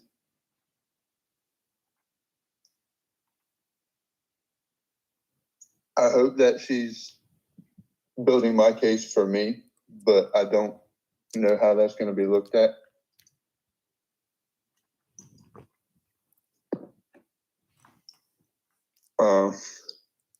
Sorry, I have a hard time talking about things. I'm not used to doing that. You're good, man. You're good. In the past, I've been shut down and it's been turned back against me. So I've kind of developed the habit of not doing so.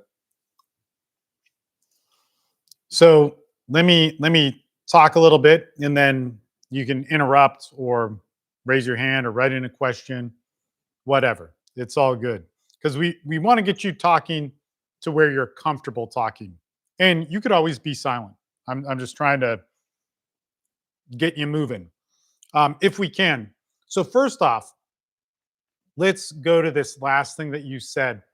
Like, it's hard for you to talk and maybe present yourself. And this could mean a lot of things. So I'm not trying to pigeonhole you in this, but this is common in many different variations. So where simple things then become complicated, difficult to explain, like simple, like this is blue and what's the purpose of it? Like, it just may slip your mind when we're under high stress and with emergencies and things involving our kids, our dogs, our loved ones. This is super common, right? And so, like, in our paid groups, we have therapists for a reason, because one, men in therapy, it's just screwed up. There's a lot of poorly trained therapists, but it's real important to understand that you have to have this mental game being taken care of. And like, it's going to be messed up. You're not like a badass that just, like, nobody is mentally trained for this. There's guys that are pro athletes. There's guys that are all sorts of accomplishments where this emotionally and mentally wrecks, and there's no exception that I've ever seen to that, including myself, right? So everybody thinks it's like there's something wrong. Maybe there was something wrong before, but in this, that's super common, okay? The next thing that I want to say is right now you don't have anything in court, correct? There's no documentation. No, there's not. This is good. So all of this that's happening that's bad is bad. I understand that. It's painful. It's screwed up. There's lies. There's a child abuser raising your children, and it's horrible, right? And then there's a lie about you having, affairs with people, and then it sounds embarrassing and all that sort of stuff. Like, this is all the family, the friends, the gossip of what she's using to justify whatever is going on in this, right? And now let's say, here's another thing with men. Men psychologically in this, we have immediate guilt. We blame ourselves.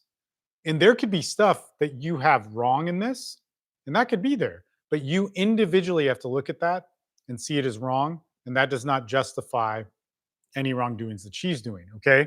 And so in the court, we're going to have to argue that. And then therapeutically, you're going to have to come to that conclusion. Like, so there could be things you have to fix, but it's not a scale, right? It's not that you do a right thing and she does a right thing, or wrong thing and wrong thing. It's that each wrong and right is individually seen. Okay. So what you've explained to me is this is wrong, and no judge would agree to it. But few things here. You have to, I think it's better if you get started in this. So you file first to see your kids and as quick as possible, because in one of the last people that talked, or two people ago, they were talking about a status quo. Jose was talking about the status quo, the 90 days of some sort of pattern of what's happening. You want to set the status quo. The more time that goes in between of you not seeing your kids, which hurts you, okay, that's one thing. But legally, the more time, the harder it is for the court to just let you have them back, even if there was no reason for them being taken away. Okay. Now, that's general. Certain courts are going to have different ideas about that.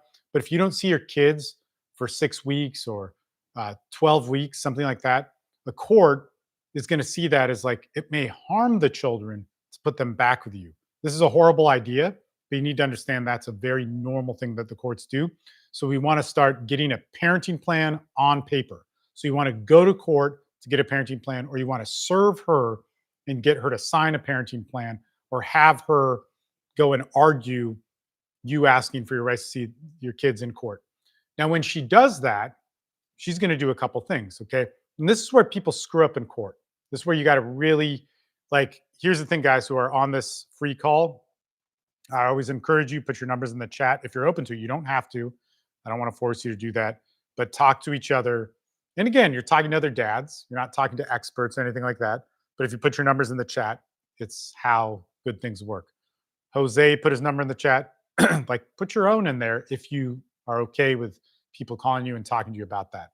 I think it's the secret sauce of my entire organization for years. There's a lot of good things we've accomplished with getting each other's numbers in the chats.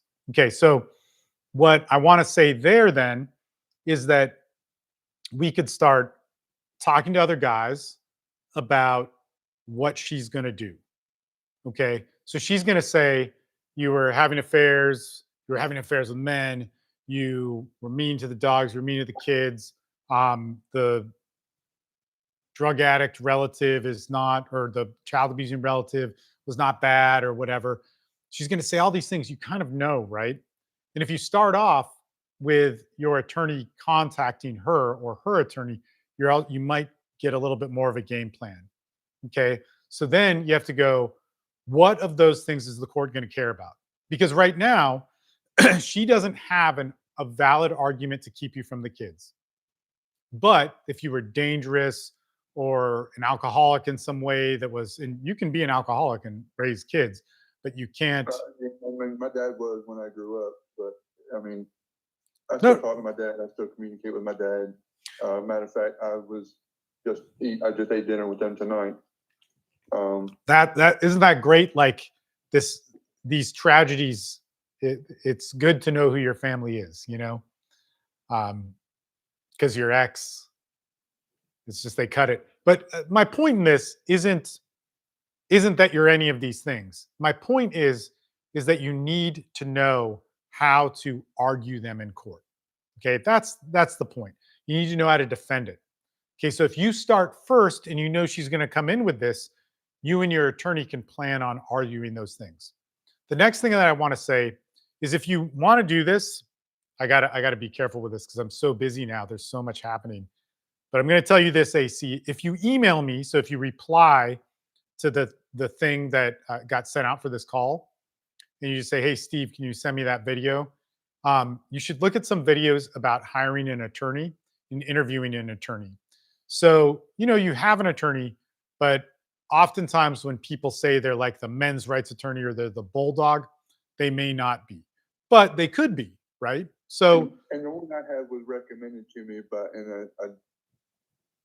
I had to say where the recommendation came from, but a friend of mine works family court as a bailiff, and he recommended That's this good. attorney to me. that's a good recommendation. Our legal assistant, before he was a legal assistant, he was a bailiff, and that's how he met the attorney that he works with now. And it's kind of cool because in his state, he is on a plan to be a lawyer in a very unique way. But anyway, whatever. But he was a bailiff, and that's good. So a bailiff in your family court would know who the good attorneys are.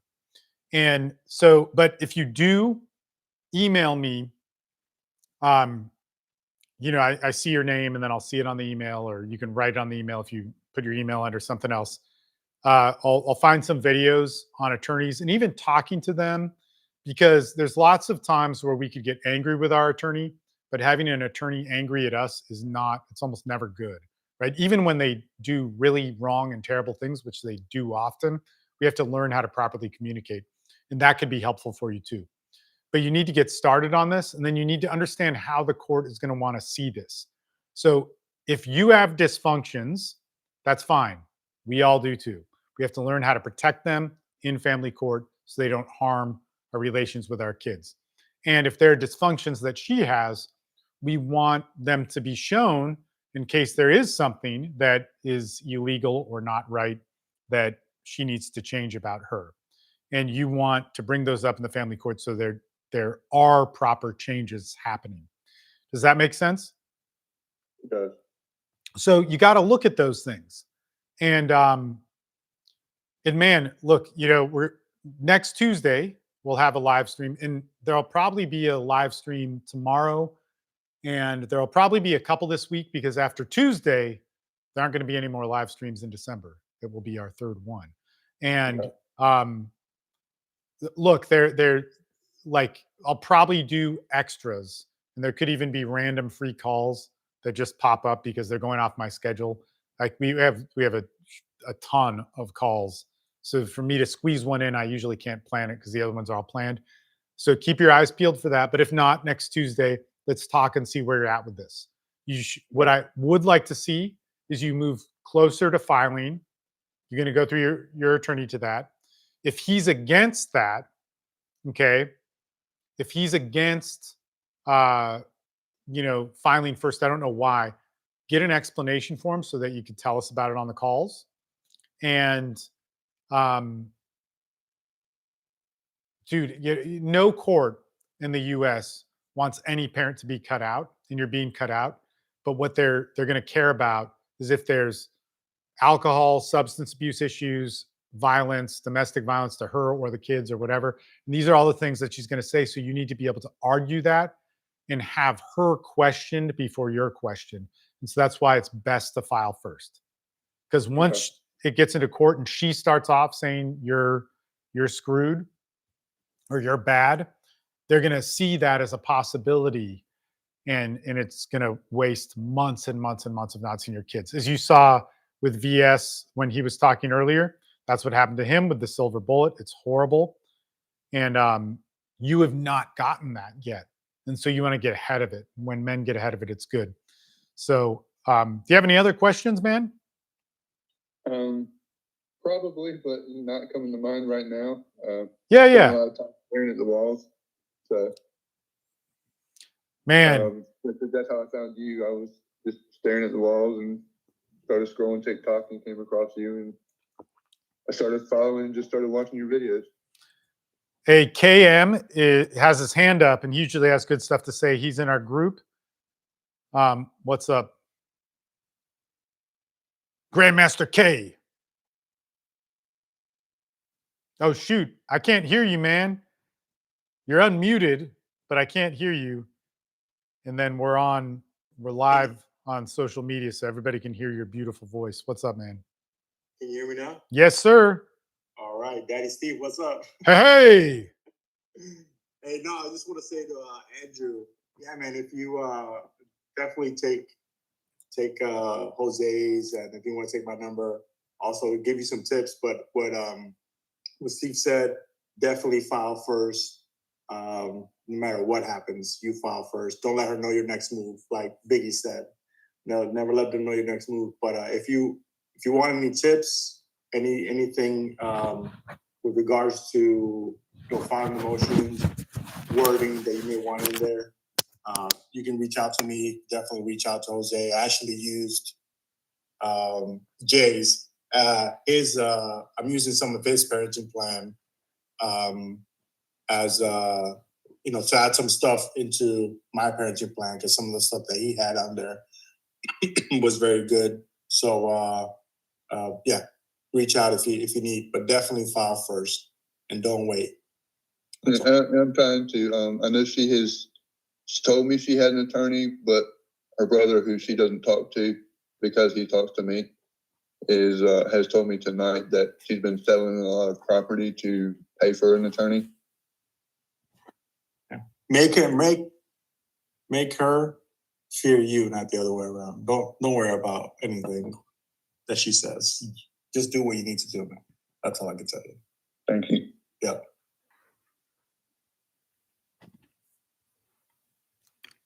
Jose, what up? What's up, pal? So yeah, man, I mean, that's great advice. What the gentleman just said right now was on. The main thing is just focus on what you have. If, you found yourself, in the last 3 months, maybe reacting and falling into the trap, you can still clear that out in the meantime. The only thing is that now, once this court system and everything is in the way, you have to just not react. Start not reacting like immediately. Like just start the narrative of like, hey, every time you request for access, just, out of good faith and goodwill, every time she denies it, you document. Okay, whatever her reason is going to be at that moment when you request it, you document it. You document it, and then you just continue to start building your narrative behind your behavior in the meantime, and just start building documentation for when the motions come up, or whatever it is that you're dealing with and within that motion, and just focus, like whatever motion that you do file first, just only focus on that motion and support the evidence that supports that motion, nothing outside of it. Okay. You see? But definitely, like emotional wise, immediately it has to be cut out and just focus as in a business standpoint. This has now become business, because now your time is invested with lawyers, your money's being invested as well, and just focus on building your narrative, building your documentation. Like that, it alleviates you from also spending more money with lawyers doing all the work for you. You have to prepare to start doing all the work. And when you present it, it gives that lawyer a better way to be more transparent with the courts and speak for you. Because that's what the lawyer's there for, to speak for you. Because nobody knows your case better than you do. Just remember that. But definitely the emotions, take it out. Delete these emotions now. And I've watched some of Steve's videos prior, and so all communications have been through text, and any phone calls I have had with our kids where she's always present have been recorded. Okay. Is it legal? Make sure it's legal to record in your state, because it might not be admissible evidence. It is. I'm in North Carolina, which is, in North Carolina, only one party has to be aware of the recording. Okay. Which party? That's fine. Yeah. Again, and if you need more information on that, just call the non-emergency line, and they will give you tips. If, with these type of questions, just call law enforcement, go to the non-emergency line and ask them questions about like, hey, is it okay to record? And they'll give you all this information for free without having to go to the lawyer. You see? Okay. Yeah, so do things like that. But yeah, but definitely just messages is definitely the number one method of evidence that is definitely, is something that shows behaviors and patterns. So definitely make sure everything is always on message and get that tool called Decipher. Do you have iMessages or are you on Android? I'm on Android. Android, yeah. So there's not a software for Android yet, man. Well, I'm the sure soft- there's something. There should be something. Just look it up on YouTube. YouTube is a great tool to use to start getting more knowledge on how the system works, how family law works, what are they looking for, just what is your, what is what is it like, where is the court actually looking for in a parent? Saying they're looking in a parent to see if how much involvement do you have in your child's life besides of the indifferences that you have with the other parent. They don't want to hear none of that. The only indifferences that you're going to show about that other parent is actual evidence that's going to speak for itself without you saying it. So you never want to say anything out of your mouth that that parent is doing this, because the evidence is going to speak for itself. You see? And even when you do hire a lawyer, when you hire a lawyer, from what I've learned, and even in, when I've had my own criminal cases back, when I was young, you never tell them how you feel about that other parent. Never do that, because they're not your friend. They're also defending in the best interest of the child. So when they get clients where they're just ranting on the other parent, like, oh, she's this and she's that, in their minds, they get judgmental and they get emotional. And they're like, you know what? Why would I be defending this guy if all he's showing is anger? You see? I don't want to put, I don't want to be held responsible of leaving this child in the hands of this father with all this anger. You see? So that right there already puts them in a position where they're like, you know what? Let me just try to convince this guy for a plea offer, just like an offer. And he's going to work in favor of the mom. You see? Especially especially if she's the one having like most of the parenting time, because they validate the primary residency parent versus the weekend parent. So if you're the weekend parent right now, you just got to be on your P's and Q's, and you just got to try to get that extra day more and work your way slowly. But at the same time, like, for example, start also seeking out for personal therapy. The men's group, this has helped me abundantly, because this is the place where I can come and I can just let out all my freaking anger. I can let out all my emotions and get the best advices with the best dads in the planet. Because for me, I respect every single dad in this network, because we're all here fighting for one thing, our kids. And that is something that you cannot take away from any man. You cannot just disrespect that, you see? But when it comes to like your personal therapist, you also don't need to say anything about the mom. Just talk about your anxiety. Talk about your depressions. Talk about how you feel, how this is making you feel. And what tools can they give you to be better, or how to navigate this moment. And as you start to build this case with your own personal therapist, and also fighting all this stuff, and then you got the Lord, now you're building a fortress around your narrative and about who you are. So after 2 years, right, you may have this therapist, and now you're going to tell your lawyer, hey, let's do an ROI to my personal therapist. She's going to go ahead and send that over to them, and they're going to get full documentation on how much you have progressed with your own personal emotions. So now you're also demonstrating to the court self-care. Okay. You see what I'm saying? Because I'll tell you this, because this is where I'm standing at today. I have teachers. I have my son's personal therapist. I have his clinic, like his pediatrician, and I have my personal therapist that I've been working with for the last 2 years from the beginning of this whole journey. And all these places is now I'm doing an ROI, and all that documentation is just going to speak for me. So when trial comes for me on March, even though I'm in a good place, that mom decided to open up the case again, and she is just going to be running into a big wall. She has no idea what's coming to her. But now I have all these people as my witness, that would be, pretty much will be subpoenaing them, and they're going to be speaking on my behalf. And it's all the documents are going to show there, and everything. I don't even have to say anything in that court hearing. Of course, I'm paying a lawyer, right, to speak for me, but I'm giving her the best tools to defend. And not only that, my lawyer now is like, she's seen all the hard work I put in. So that makes her now not only fight for me, now she's fighting for my son, because she knows that I'm his backbone. Hey, there's again, but definitely emotions, get it out the way now. Like, that is the primary thing. There's a few things I want to say and then open up for more questions. But AC, this is like, so I just want to summarize some of the things that Jose was saying. So one, having a lawyer is not bad. I get that lawyers can suck, and there's a lot of people that go in pro se or pro per that are in our groups, and it's hard, and they win. And they're like, somebody last week was asking, like, do these people exist? Dude, they do. And why isn't that dude on this call? Maybe he's under a different name, but like, it was so sad to hear, because there are dads that win pro se and hard. I guarantee, I don't want to guarantee, but I pretty much can, that there are cases that you could never imagine. They're worse than you can imagine.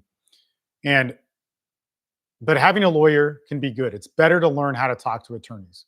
Okay. The other thing too is your emotions therapeutically are good. So there's a video that's a 3 pillars video. Okay. So the 3 pillars video that's on YouTube, it's under the live streams, and I may have done an edit for it.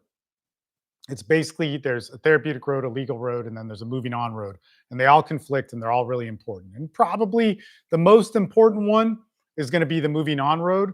But right now, the most important one is the legal one. Okay. And you got to get it right. And it doesn't mean that it's better or worse. I actually think there's a lot of value to the therapeutic and the moving on, because you could lose legally and still have a great life. But if you can win legally, it makes everything easier. And for your kids too. So this is really important to understand. Your feelings do not work in court. And they should never. But your feelings need to be processed. So there's like some guys on here. I actually texted the dude on TikTok who put in his number, and I haven't heard anything. I'm like, hey man, you want the Zoom link? But whatchamacallit? So on TikTok, there's like, all these recommendations for men's groups and stuff like that. Man, I'm going to say this. You want to be careful with that, because men's groups, spiritual communities, men's empowerment groups, I'm kind of all for them, and I'm kind of not. And here's the reason why I'm not. Before any of this stuff was cool or even on the map, I was doing them. And in those, especially with divorce and custody, here's what you hear in like the men's groups. This is like, be tough, get a hobby, fight it out. It's going to move on. Take the high road. Read Marcus Aurelius. Dude, go for it.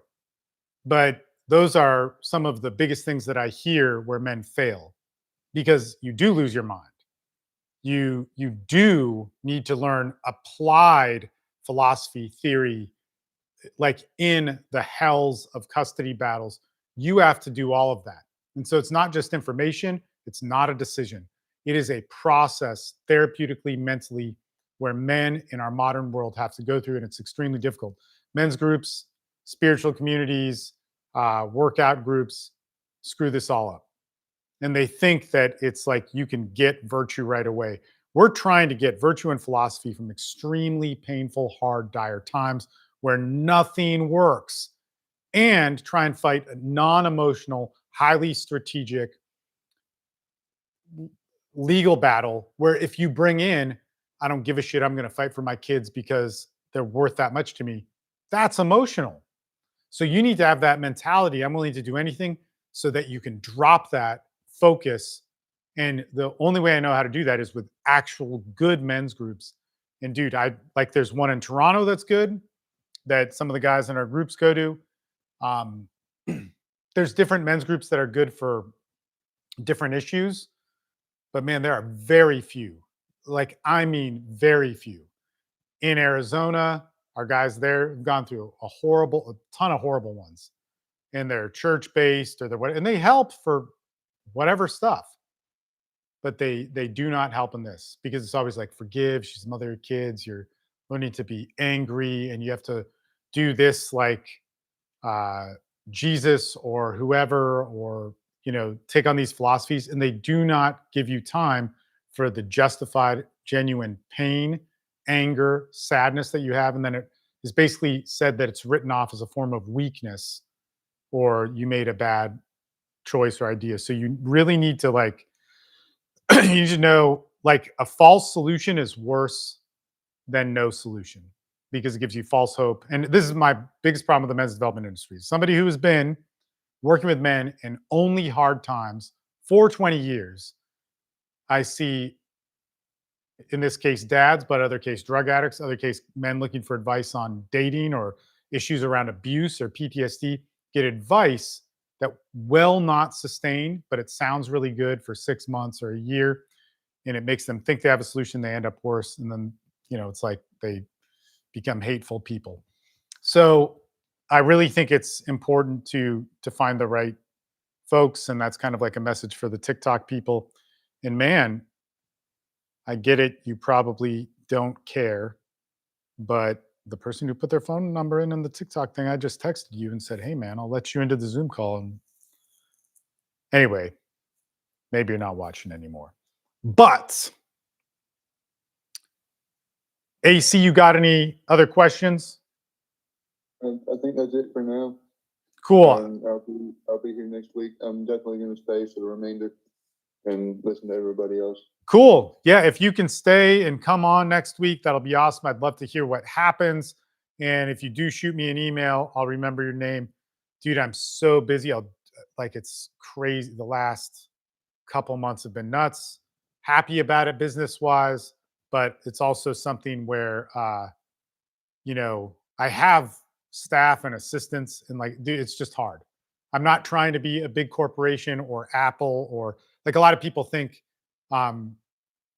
like my business should run like a major corporation because Starbucks is great and they offer all this stuff. But see, the cool thing is with me, you will never get Starbucks, and you'll get interpersonal relations, and I care, and the other guys in my groups, we care, but you're not going to get the efficiency of like, oh, hey, let me answer your problem about this mistake that was made and blah, blah, blah, blah, blah. Things are, when you're doing 30 hours of calls a week, every week for 13 years, that. I understand all that. Yeah. I'm a self-employed contractor, so I juggle all those things too. Yep. But I definitely did pick that vibe up from watching your videos and reading the emails. Yeah. I think every dad in my groups, well, maybe not every, most of them, it's like, man, we want to do something for free, but it's hard because it's so emotional and tough.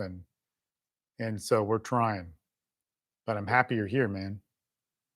Thank you. Grandmaster Niall, what's up, baby? How are you?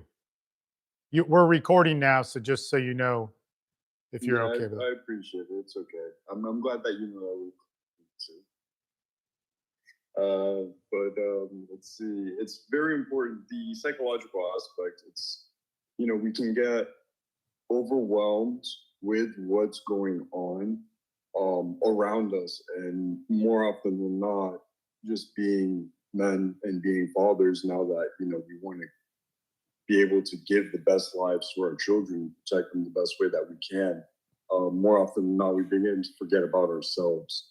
So it's very important to take that moment. If you're not, or if you're slacking, take it as a reminder, or even just encouragement. If you feel like you're being selfish, and it's not. It's okay to not be okay. But what's not okay is if you're not getting help for it. And help can mean many different things. It can be something just as simple as being able to talk to somebody about it. Or it could be looking online and finding the different resources that are available. As I dive in deeper and deeper and deeper into this, there are a lot of resources locally that are available, either it be a fatherhood program or different well-being boards And this is what seems to me like the recurring theme is it's a pandemic that's happening right now. Well, it's a crisis essentially. And a lot of policies that are coming out right now, even laws, they're in support of that, where it's like, okay, we do have a problem. Like right now, and it's like one of those things where it's cool, but it's not cool. It's cool because it's known.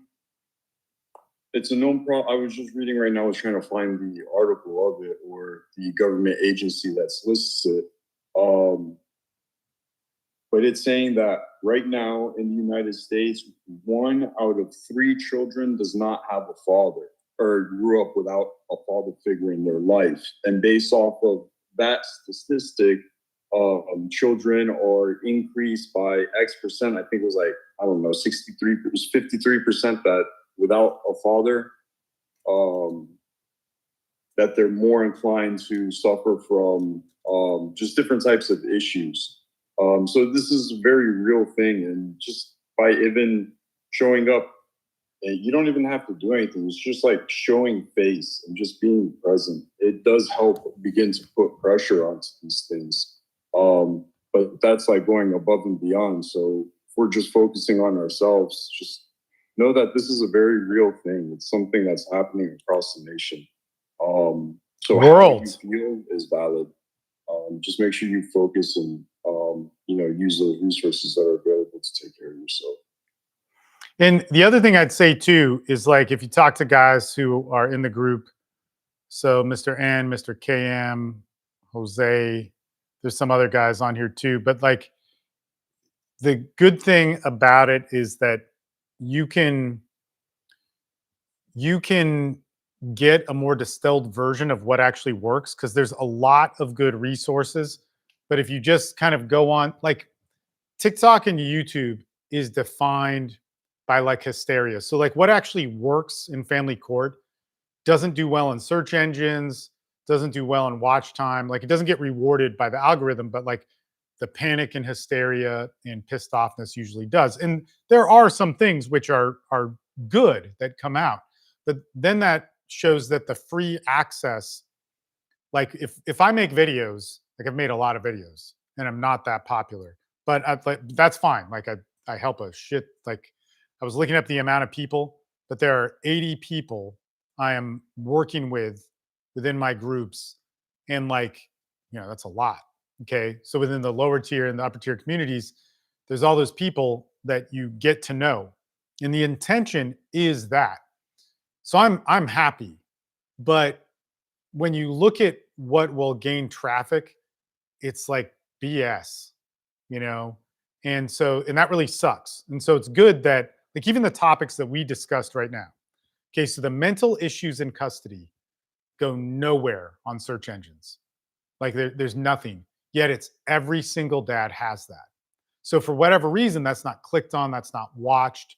And then the resources that get promoted are people that are good at gaining attention, and they could produce a good product, but they don't have to in order to sustain whatever their goals are on social media.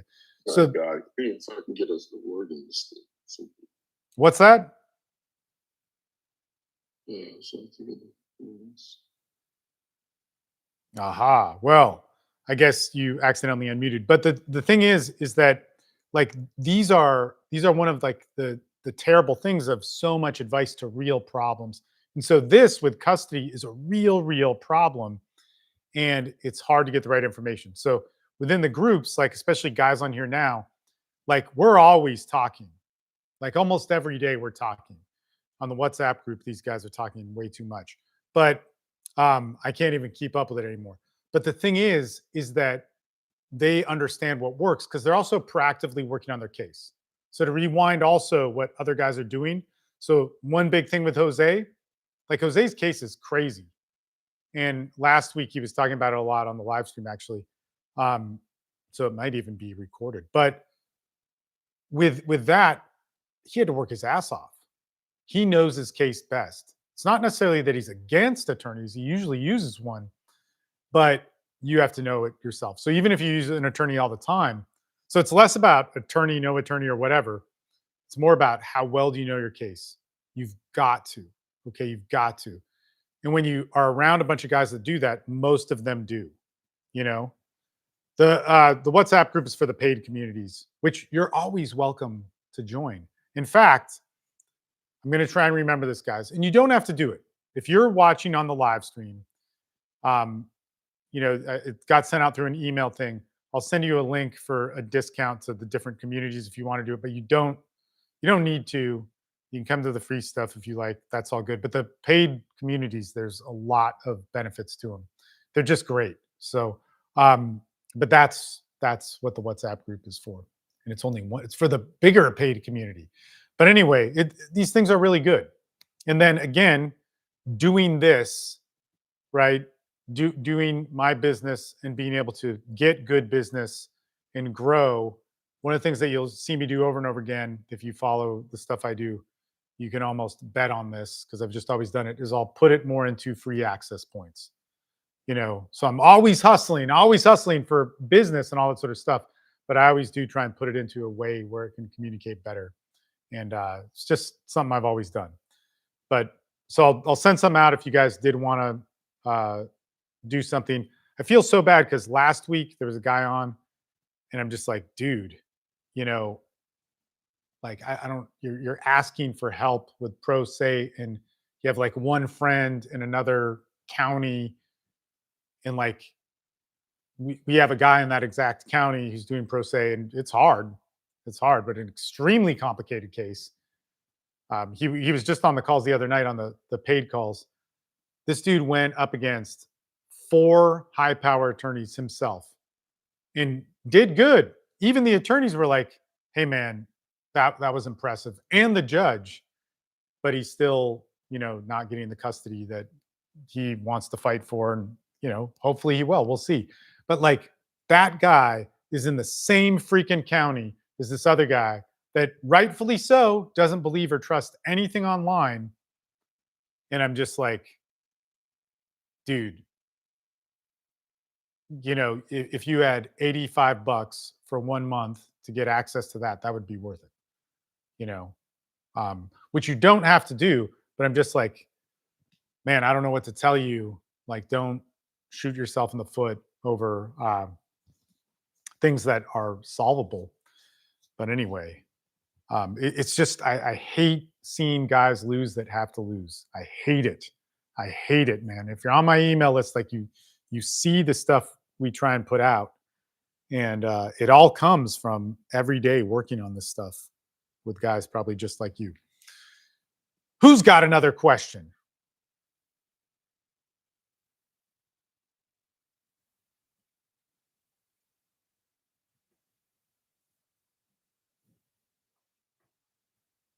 My buddy was just on here. I'm sad he's gone. But it was funny because I was talking about men's groups, and there's this one men's group that promotes, man's, like you've seen them, and they have like a guy in a conference room, and they're doing breath work, and he puts his hands on him, and the guy starts crying, and he's angry, and then he fights all these people, or they're doing some like, fake MMA thing, and then there's like a sweat lodge, and like there's a song that plays, and it's actually a Four Winds Lakota song by Calvin. Anyway, I know these people, and although I can't remember his name, but anyway, he won like the Grammys of the Native American stuff. But super, it's like this image of what all this stuff is supposed to be, and it's like, man, men have problems, and they do need to do maybe breath work and do an ice bath and sweat lodges. I did a sweat lodge tonight, a traditional one, and came and did this. And actually, it's funny because we message when we get home, and but oh, hold on, I got to send the link to this guy. But they message like, when you get home, message us that you're okay. And I said, I'm okay. And I started the live stream. I thought it was funny. But the thing is that when it comes to real men's problems, there's so many like bullshit solutions that are given to men. And as somebody that does a lot of these things and really enjoys doing all these things, and I think they're helpful and takes them very seriously, like I don't think they're an ad on YouTube or whatever to display the coolness of what male healing is supposed to look like.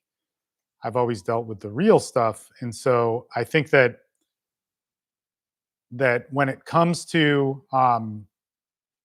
your change and all this stuff, man, take it seriously and get some real help wherever you can find it. And I wish there was more.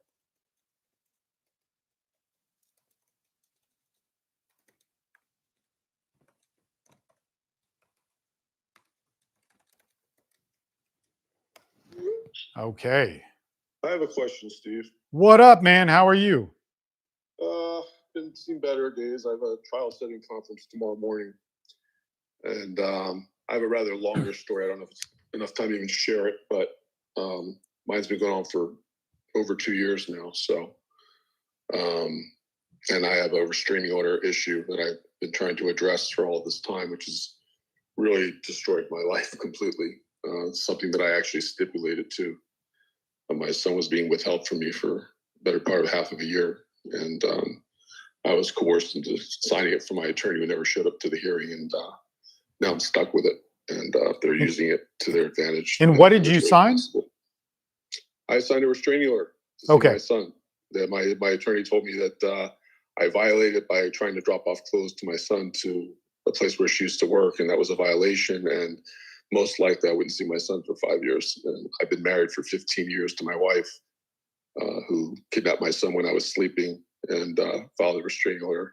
And the case kept getting pushed forward for 6 months. So I didn't see him for 6 months. And I'm a stay-at-home dad who raised my son for 10 years.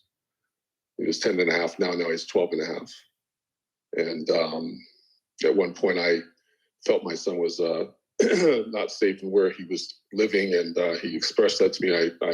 I held him back and tried to file an ex parte. Unfortunately, I didn't do it the proper way, and I lost that situation where I had to go on supervised visitation for 3 months and see my son once a month for every like 4 hours.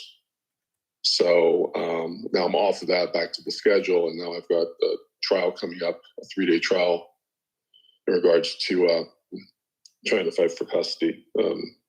So we had a mediation the other day, and that didn't seem to work out too well. Unfortunately, her attorney has somewhat of a vendetta for me because I filed a bar complaint against him, and he's bringing it up in court to the judges that I did that.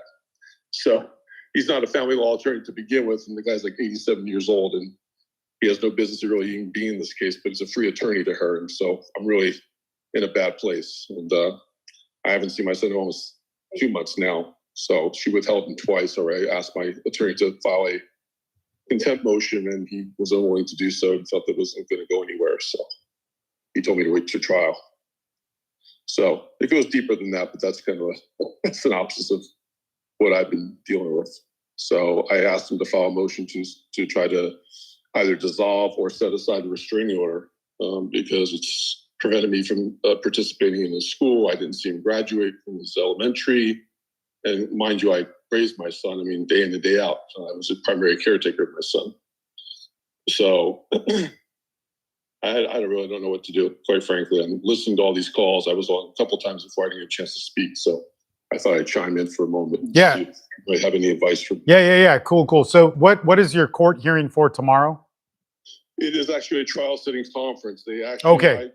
I got so talk about emotional, it affected my nervous system. So now I might have to go for back surgery because of this whole custody case. So they had to vacate the trial. I had 3 trial days. They vacated last month. And now they went through mediation. Now they want to reset them. And so I was blown away during mediation because she offered me to keep things every other weekend and then no child support. So I'm trying to figure out what is motivating her to pursue this if it's not money. If she offered me no child support, which is what I thought she was after, I have no clue.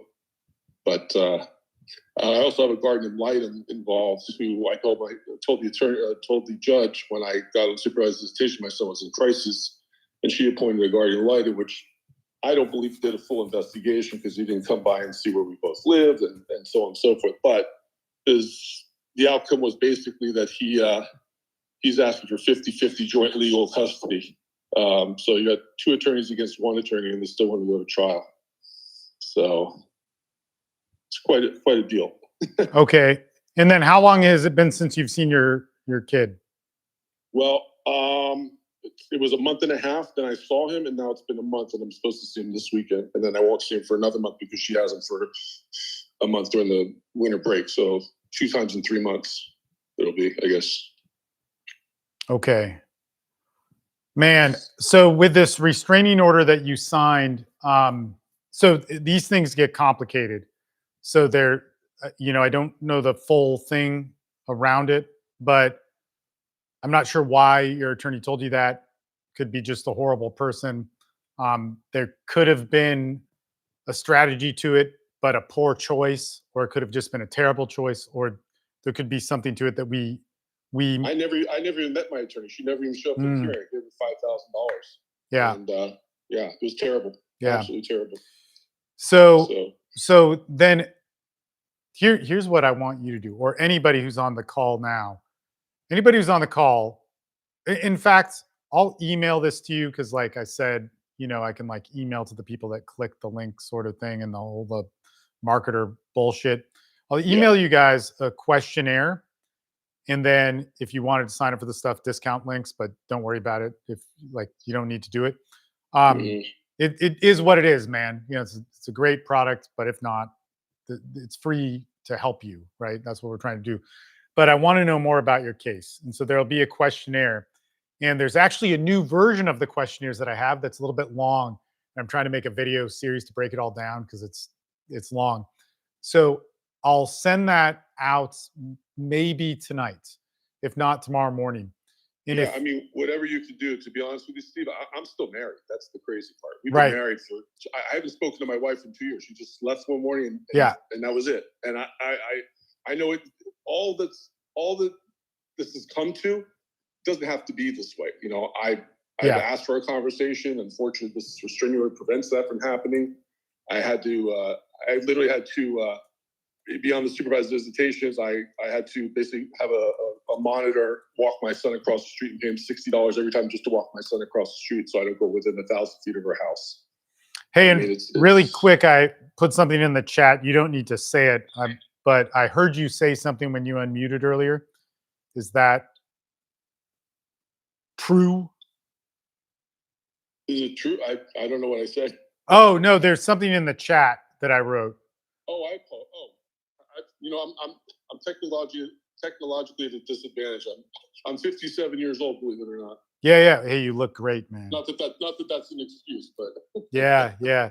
Well, I asked you a question about where you're located in the chat, whether you can see it or not. But I see it. A message. Oh, okay.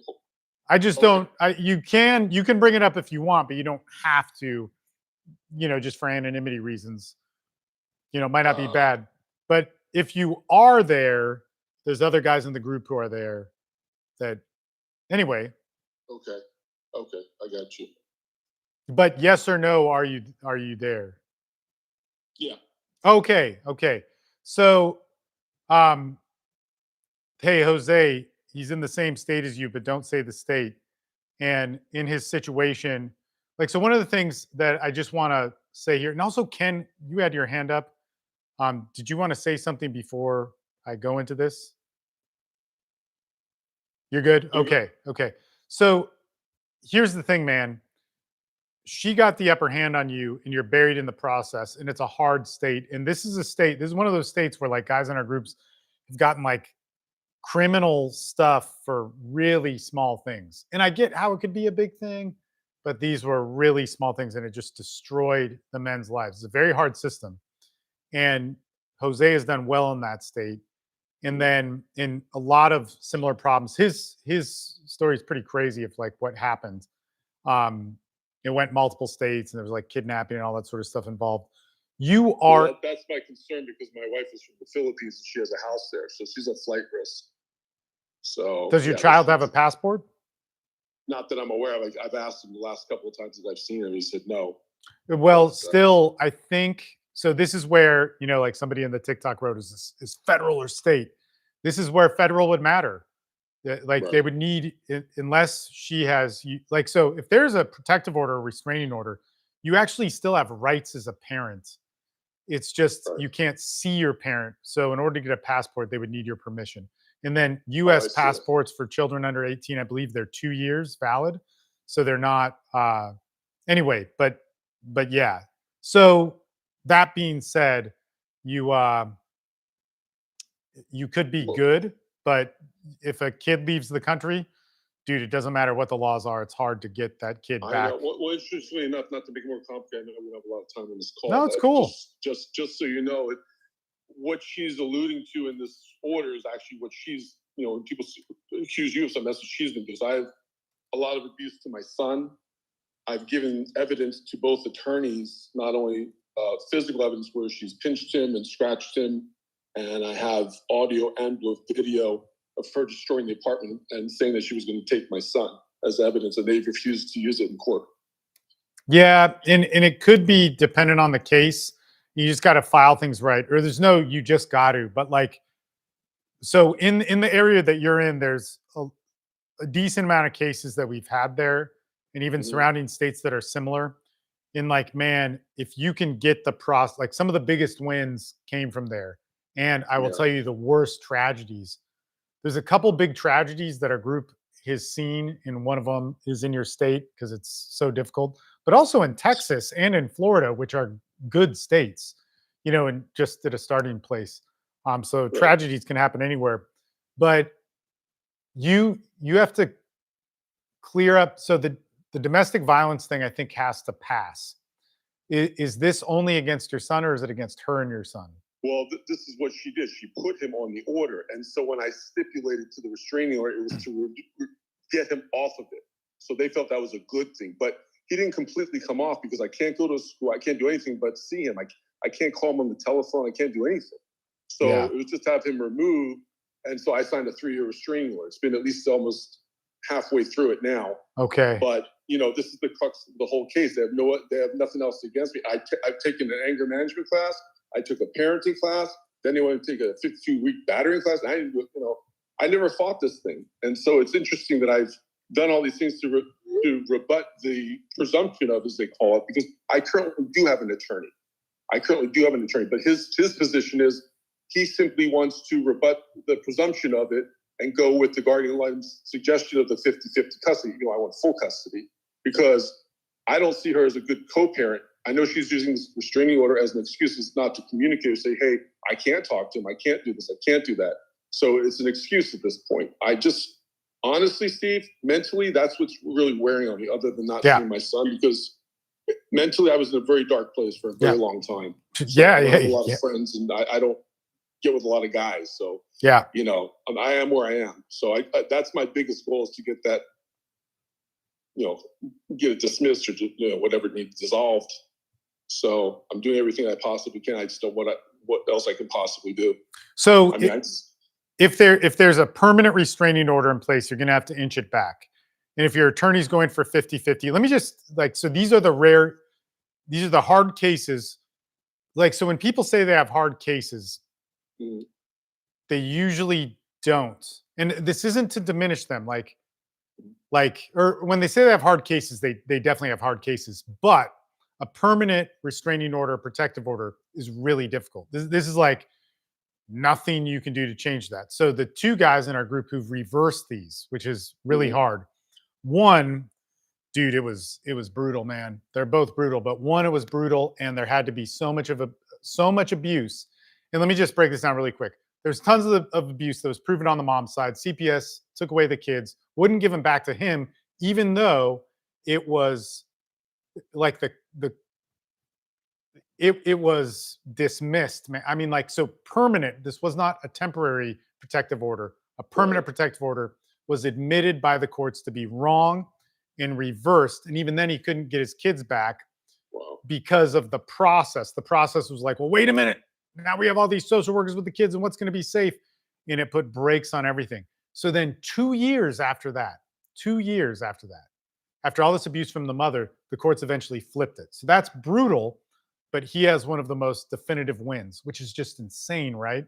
And these things never happen. So he got the win that everybody wants. It just took many, many years. It's more than 2 years. Well, So- you know, it's difficult for many reasons, and you know, at this point, like I said, it's really just even for my son. He doesn't want to go back. He was where we live now. You know, is where he was born, where he's grew up. Mhm.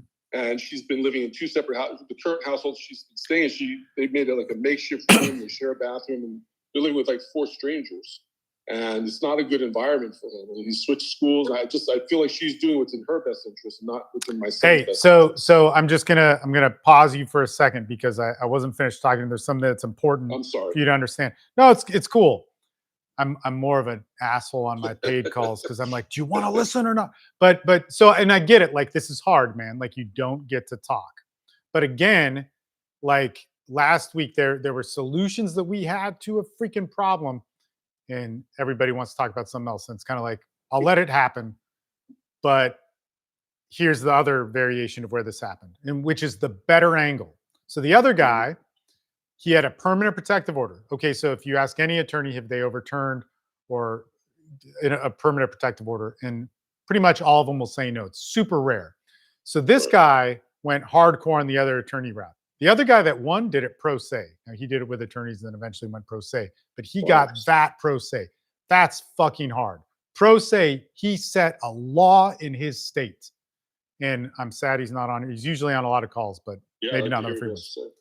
Yeah, most people don't. So some of the people that go pro se in our groups that are struggling, they're so frustrated that they think he's like stupid or write off his stuff. And I'm like, dude, because it's hard. His story will tell you the process to do the impossible thing that there's only 2 people I know who've done it. But the other person did it the lawyer route, and he had very good lawyers who have done this. Okay, but they're not anywhere near your state, unfortunately, and they're expensive. So what they said, and I remember 2.5 years ago when they when he hired him, because he switched attorneys.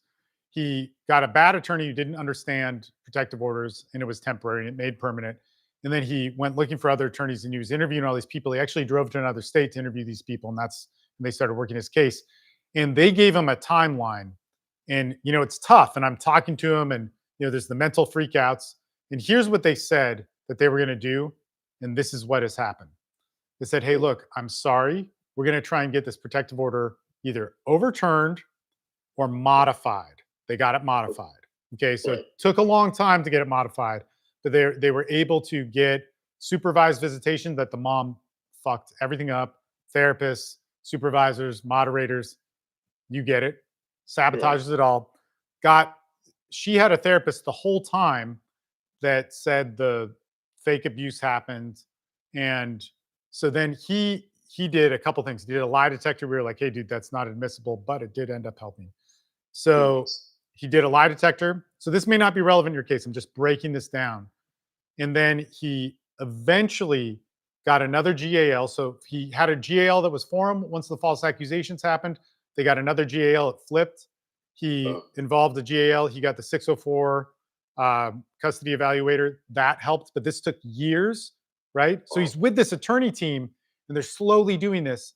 And then he gets some supervised, he gets some therapist stuff. It's manipulated for months. Eventually, after calming and focusing and screaming and yelling at me and the therapists and whatever, and like in a way that we invite, right? But like it's hard because you can't tell this to the court appointed therapist, right? And he's doing all that. And then eventually the therapist switches. Okay. And then it's like something's wrong here. And some other things. Hold on. Let me make sure this doesn't happen. People who are on here, first off, I don't like, there's 2 iPhones on. One iPhone, I know who you are. If you can message your name, that would be cool. And don't unmute yourself, because if you are unmuted and you interrupt. It fucks everything up when we're trying to give advice that is helpful. Because again, it's easy for me to get sidetracked. So anyway, this guy, and this is super important. Like you're never going to know somebody that does what you want to do, which is what this gentleman did. So this guy inches back custody, and his attorneys say, look, in like 18 months or 2 years, we're going to get you some custody, and you're going to get maybe 50-50, but then after that, we're going to fight in a certain way, putting pressure on the mom, and then you're going to get full custody. Okay, so he has wrapped up his trial, and there might still be, actually, it may not be fully wrapped up, but it's been months, and they're in trial, and this is going to award custody.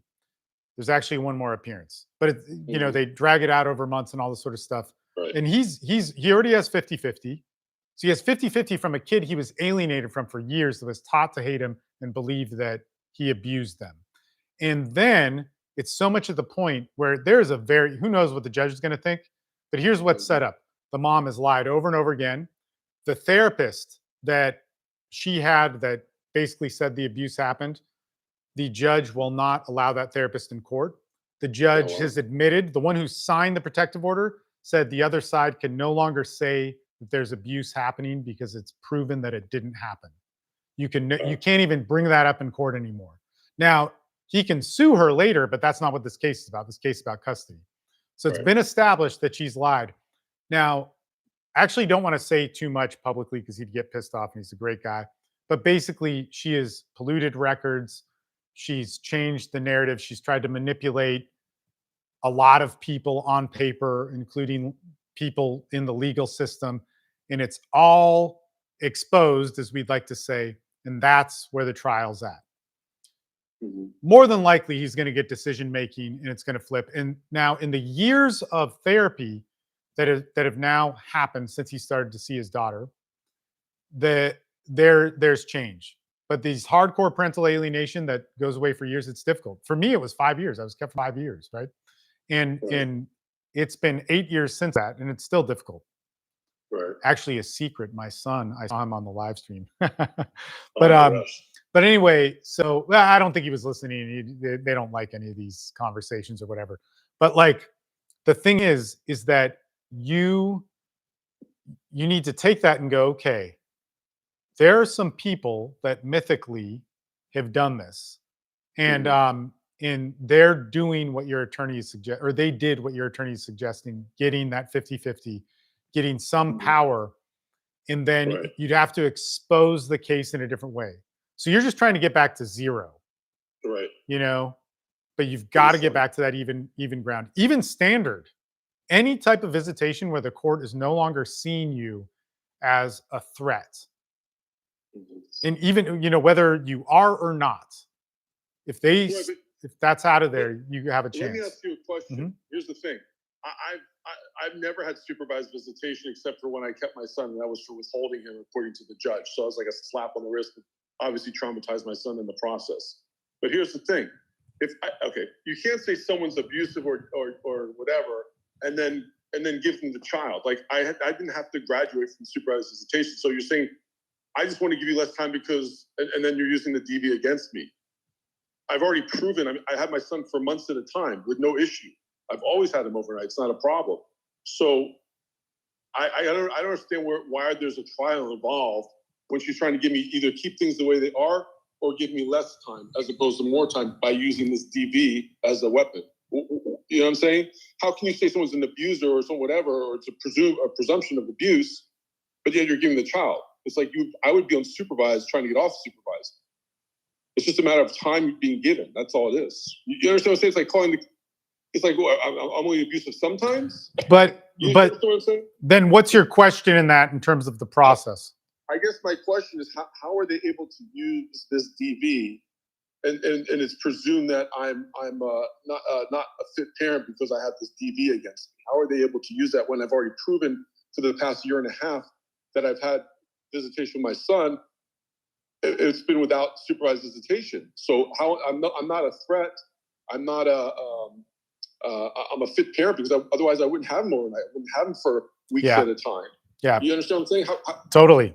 Yeah. So I just abuse him sometimes. She never said I abused him. Yeah. was on her, not my son. She Man, accused me of that. this is the bad news, right? So they're seen as two different things. The court contradicts itself all the time.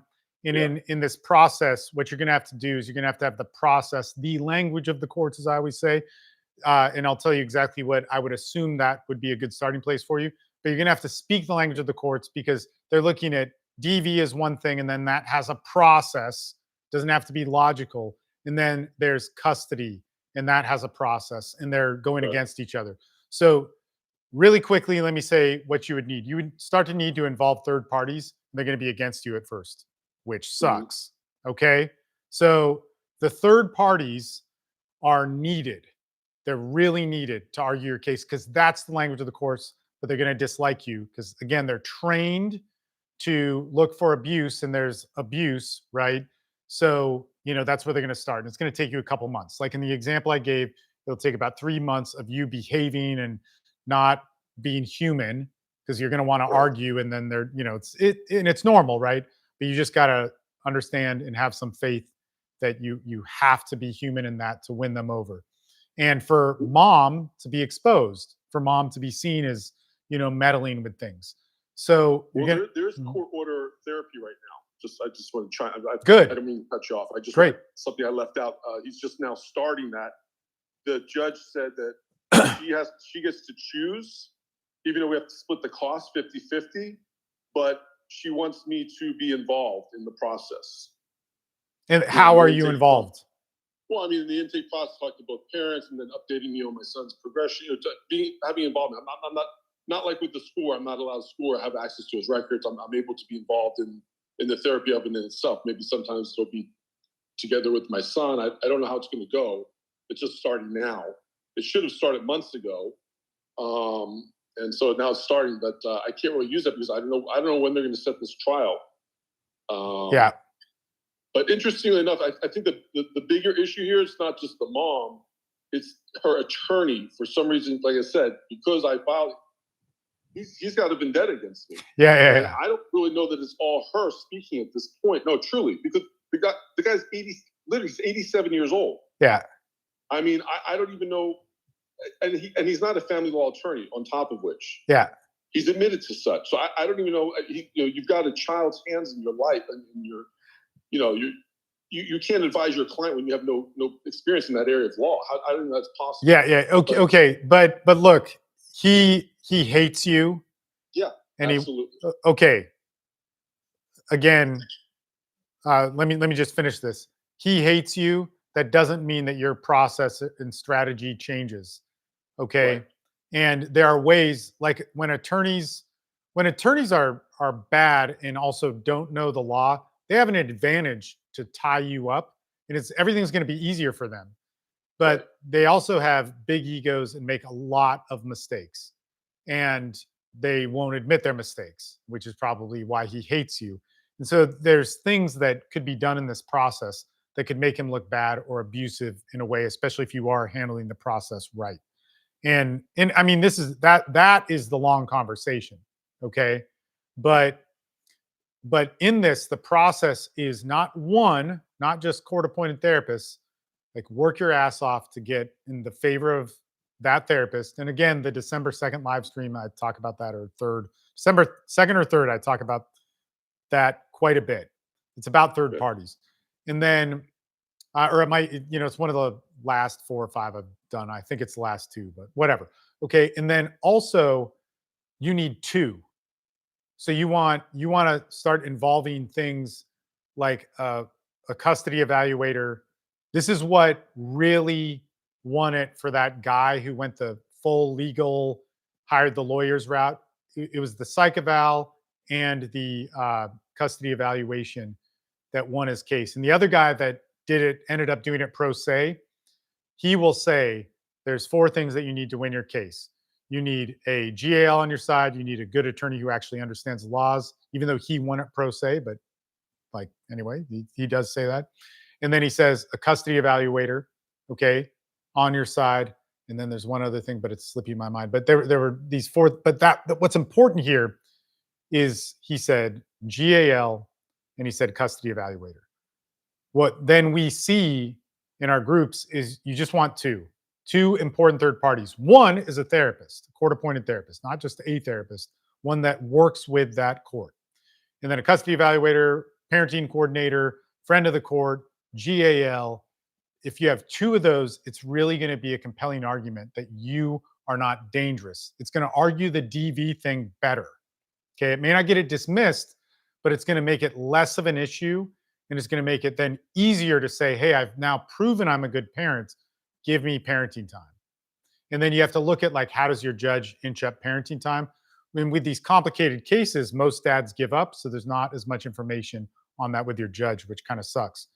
There's a couple things here that I just want to say. And man, I appreciate you. I'm going to move on. But Jose has something to say, and it's probably to you. And then Shelby's on, who was on a couple months ago, and I want to hear what is up. And she was just on the TikTok.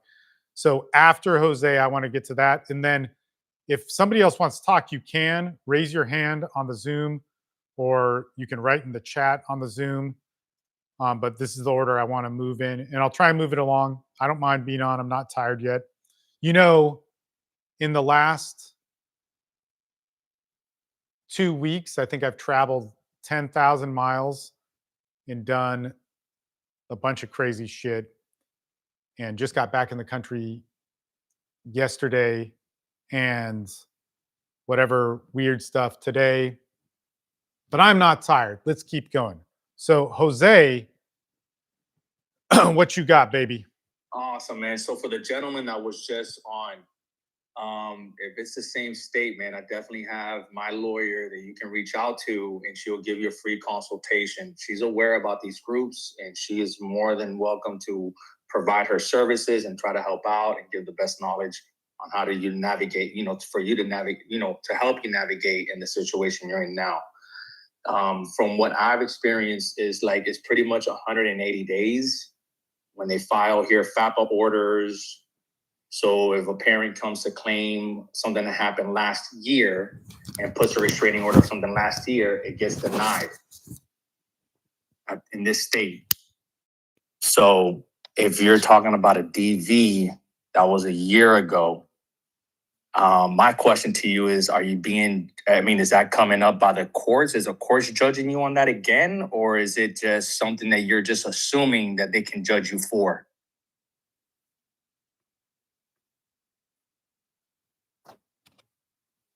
Man, he left. He left? Oh, okay. So forget it. Man, so I'll say this. I may have talked too long, but in some senses, you are in the same state, and he does have a lawyer, so it might not help. But guys, but he can still get consultation for free. Why not? Why never take free consultation on how another lawyer has her perspective? You know what I'm saying? 100%. Yeah. So guys who are on here for free, you really need to understand. I'm not trying to fucking joke or even sell you anything. You don't have to sign up. But my group kicks ass. And sometimes we lose. And here's the coolest thing about my group. If we lose, it's the same. We don't go winner or loser. We respect the freaking dad in the journey on it. That's the value. And so man, maybe Jose says something that doesn't matter or whatever. That happens all the time on our calls. You're going to have to listen to people where it's not relevant to your case or situation. And you're what is this? But that's part of the camaraderie to it. So just don't leave before. And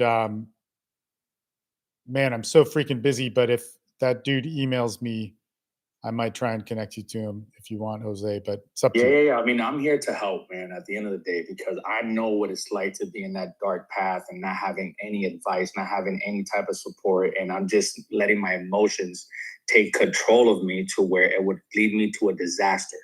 If you think about cases of domestic violence, of, restraining orders, it's because those people or those men fell into the trap. The moment you react, you just backed up 6 months into your case. That's why I say anybody that right now is starting this journey, into the courts with no reactions, continue that way. And whoever has reacted, start cleaning up your behavior. It is principle. Yeah. It really is, because this is an emotional, psychological freaking war, dude, within yourself and with the system, you know. And at the end of the day, we just want to be with our kids, you know. But they don't see that. They just see how we react. And then what happens? We become looking like we're dangerous. And again, for the pro se gentlemen out there, you have to learn how to file. If you file the wrong things with the evidence that doesn't support that motion, you just wasted the court's time that could have had another case that was in need. And that's how they look at it. This is why they bash you. So they're like, oh, you just wasted the court's time when we could have had another case that was in need of it. So be careful what you file. Man, I'll say this, and then I want to talk to Shelby here because she has some news that I want to hear. And I remember you from up in North Texas, but this is just a comment, right? So I've been on this. There's people commenting on TikTok with all these different things.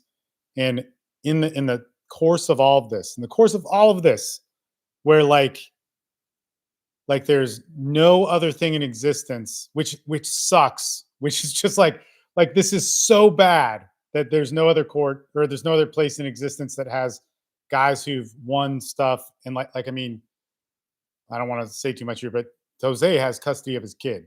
Okay. Like, and won it in an extremely hard state. It was over 3 states, and there was all this crazy stuff happening. And like, we have free calls. Since I started this, only 5 people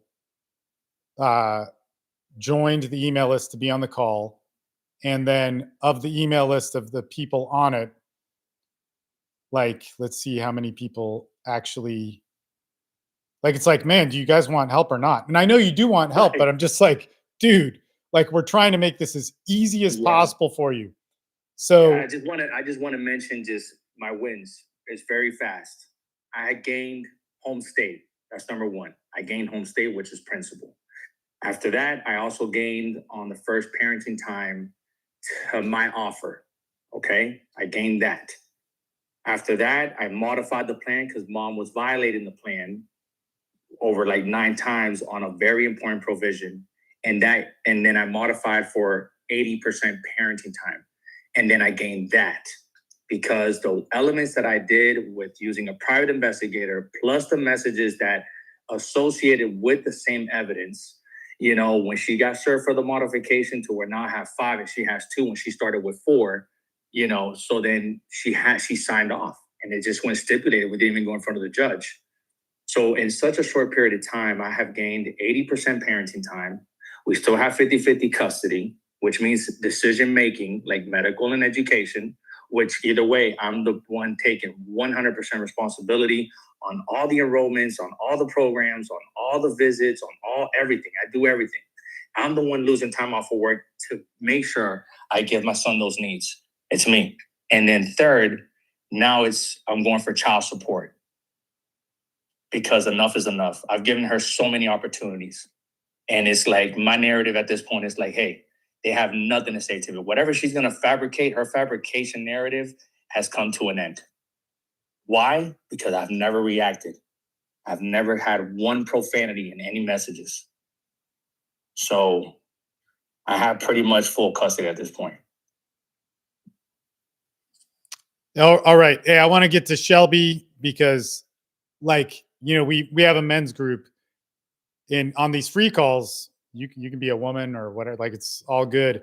But I really like talking to her last time, and it's awesome.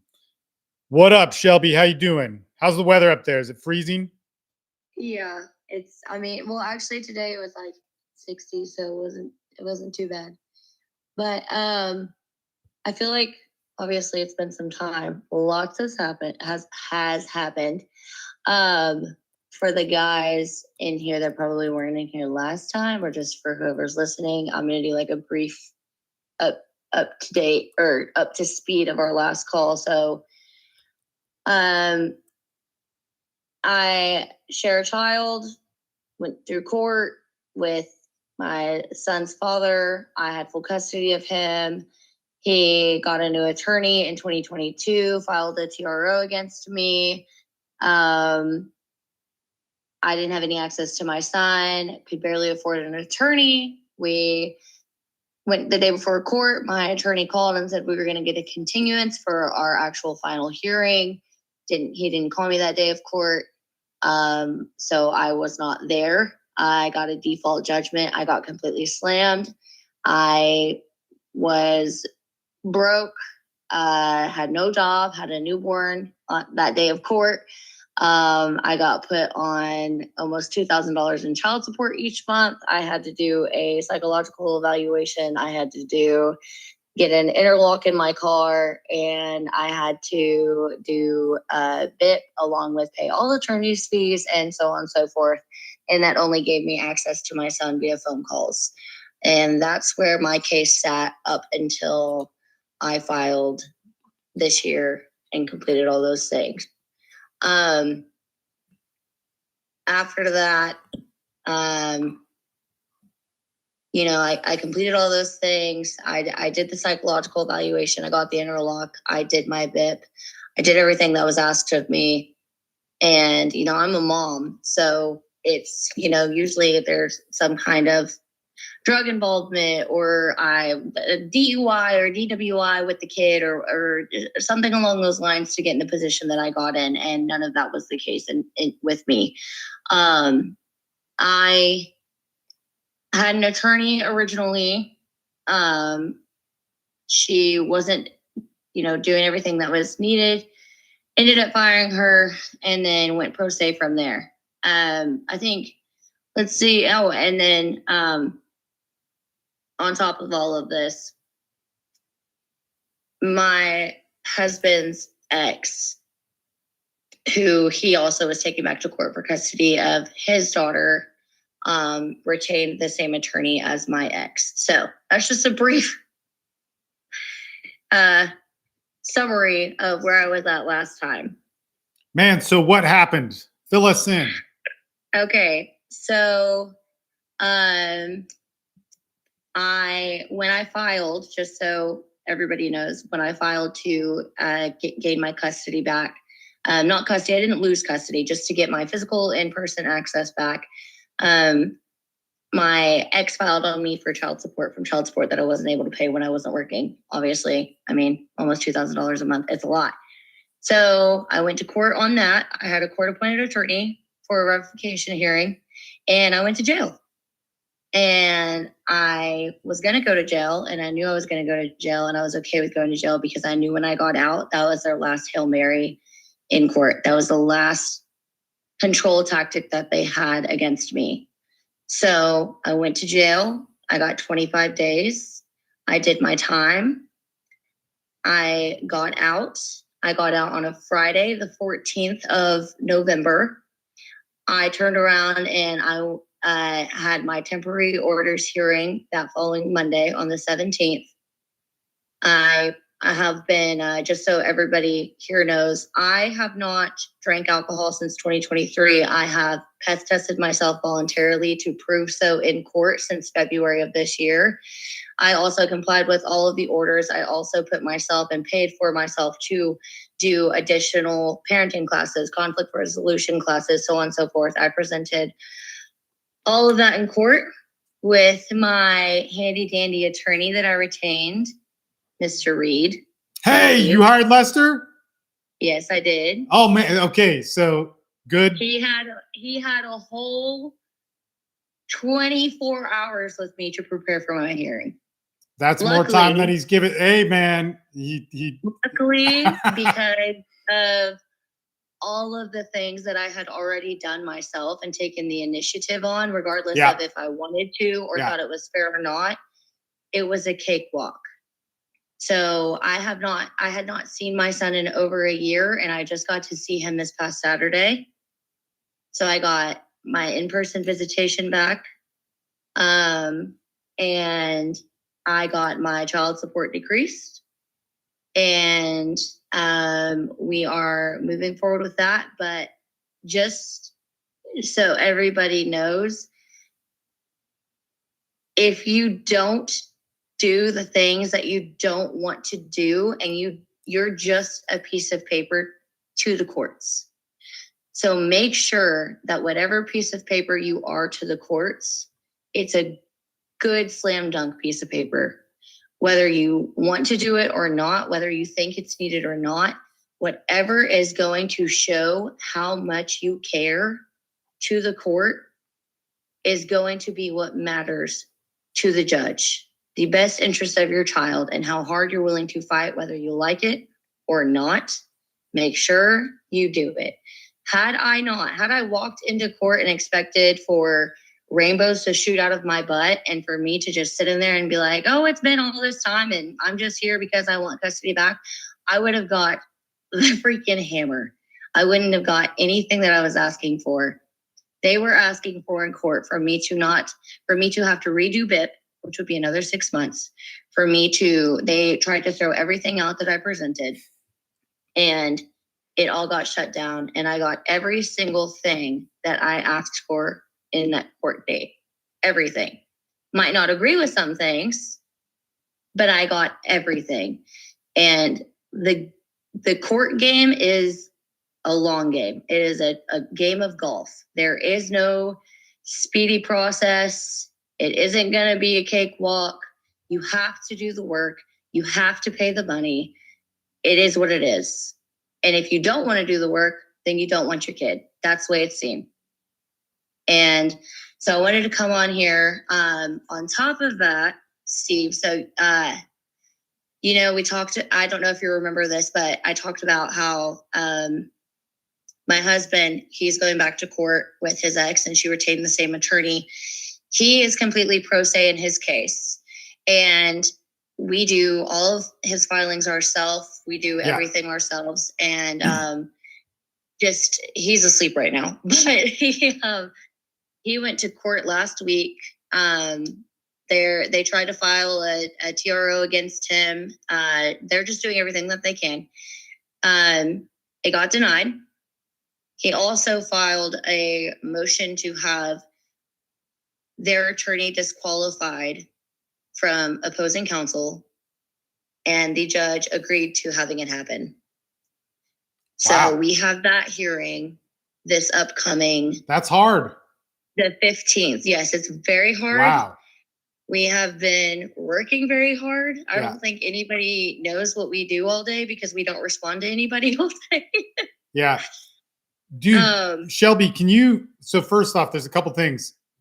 Like your husband pulling that off pro se, that's what everybody wants to do, and it rarely happens. So that's pretty amazing. And then for as hard as a case as you guys have, I mean, I remember little bits. It's been like a month or so since we talked. But the other thing too is man, email me, and then because man, look, that's so cool you hired Lester. If you guys want to know, there's like some attorneys in Austin that will represent me, or I'll use or talk to or reference out to the group. And I live in Austin, right? But the attorney that actually has the most amount of references, hands down in our group, of kicking ass. He's not perfect because he gets results, man. He should be expensive, and then he's always busy, right? But it's this guy in DFW. He's actually from Fort Worth, where I used to live. And he represented me like 15 years ago. And it was a simple case, but he was the first attorney that did good. And then, after that, I started referencing him to guys in the group because the group existed then. And they were like, man, it was great. Or, you'd hear little bits. And then when we really started going hardcore in this, it was like, oh, you're in DFW, call Lester. And there's like 20 guys who had crazy hard cases that Lester helped, and excellent in trial, and just gets the whole game. And he's been doing it for a while because he represented me. Well, and I will say, opposing counsel in my case, high-end attorney, he got awarded like America's Best Top Lawyer, whatever.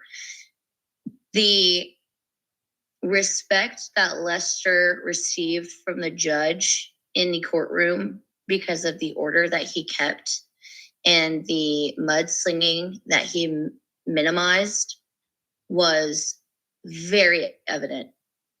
Very, very evident.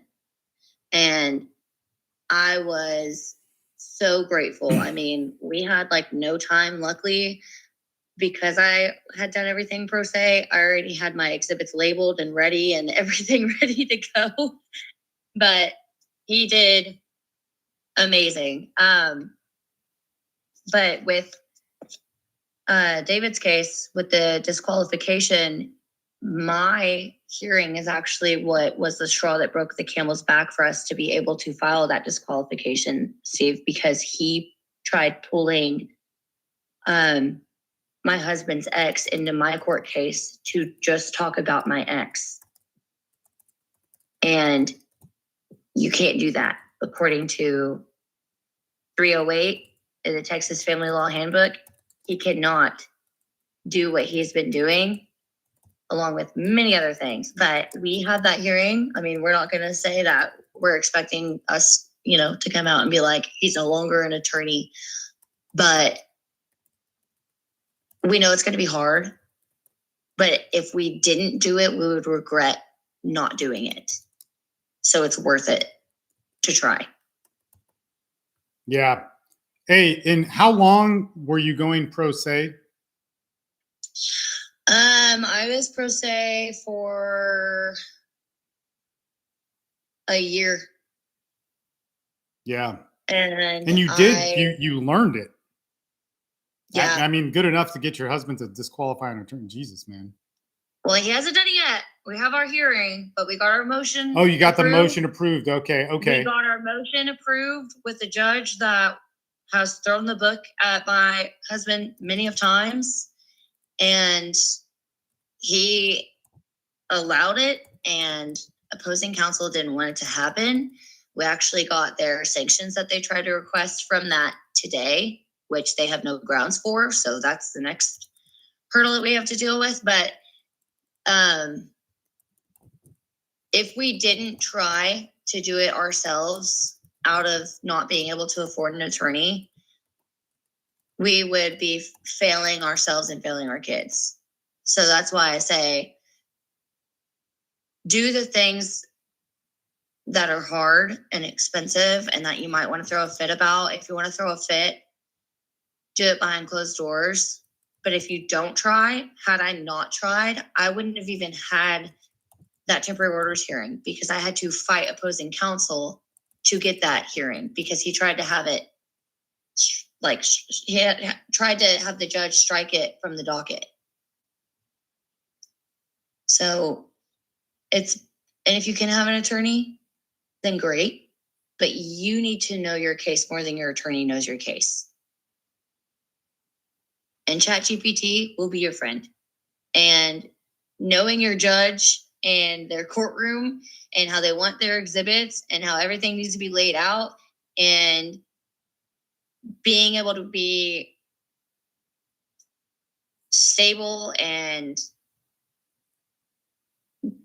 follow the court procedure when you're in court, and not roll your eyes or scoff or make faces or whatever it might be, and not be emotionally charged, is going to get you so much further than you ever think it would. Because when I started out before being pro se, and I've learned some, I mean, obviously not as much as other people, but when I started out, I was, of course, in the same mindset of how could the judge not see this for what it is, instead of learning to show the patterns and statutes and all the case law and case study that we've had to do that goes into it.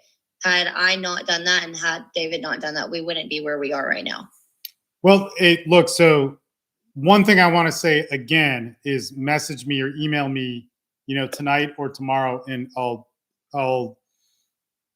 there's something that of a lot of the guys in the group that could help, especially that have used your same attorney, and it would be helpful. And then I have a question for you because you brought up a good point about this pro se thing. Like you have to get to the mindset of, how do I do this? How does the court see me? Like, you're bringing up things like the court sees you as a piece of paper. You're not saying that's the right thing, but you have to understand that to get there. And then in case law and all these different things, like one of the things that I'm putting in this new kind of free product thing is that if you study case law, cool, but there's so many pro se dads that I deal with that are like, geniuses that know case law and they just mentally masturbate themselves on it.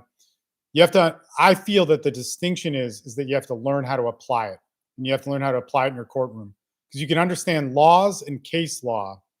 And then, but if they can't be articulated to your judge, or your judge doesn't care, it's like, so it's one of those things that I think needs to be distinguished. I don't like, what do you think about that?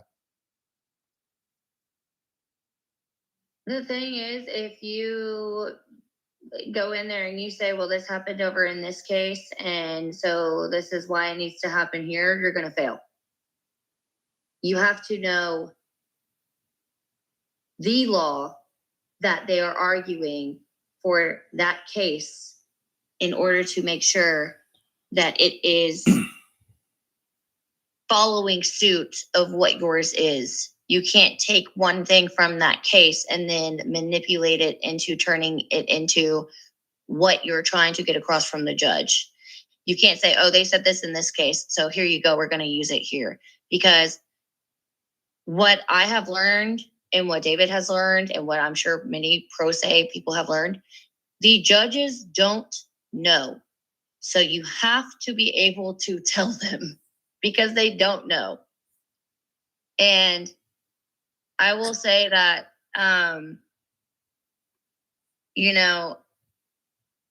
being a female and being the mother in the case that's in this situation, I am handled completely different by judges.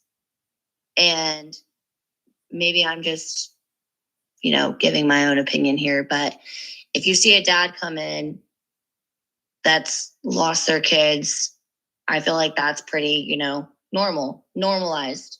You see a mom come in and they think you're going to come in and you're going to be a crazy person and emotional.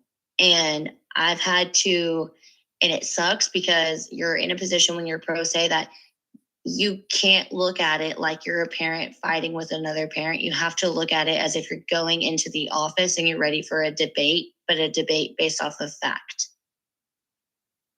And you have to know the facts, and you have to know them off the top of your head, because you can't take ChatGPT or the case law or the books or whatever article you read in with you. You have to know them, and you have to be able to relate them to each and everything that you're trying to get across if you're going to be using those.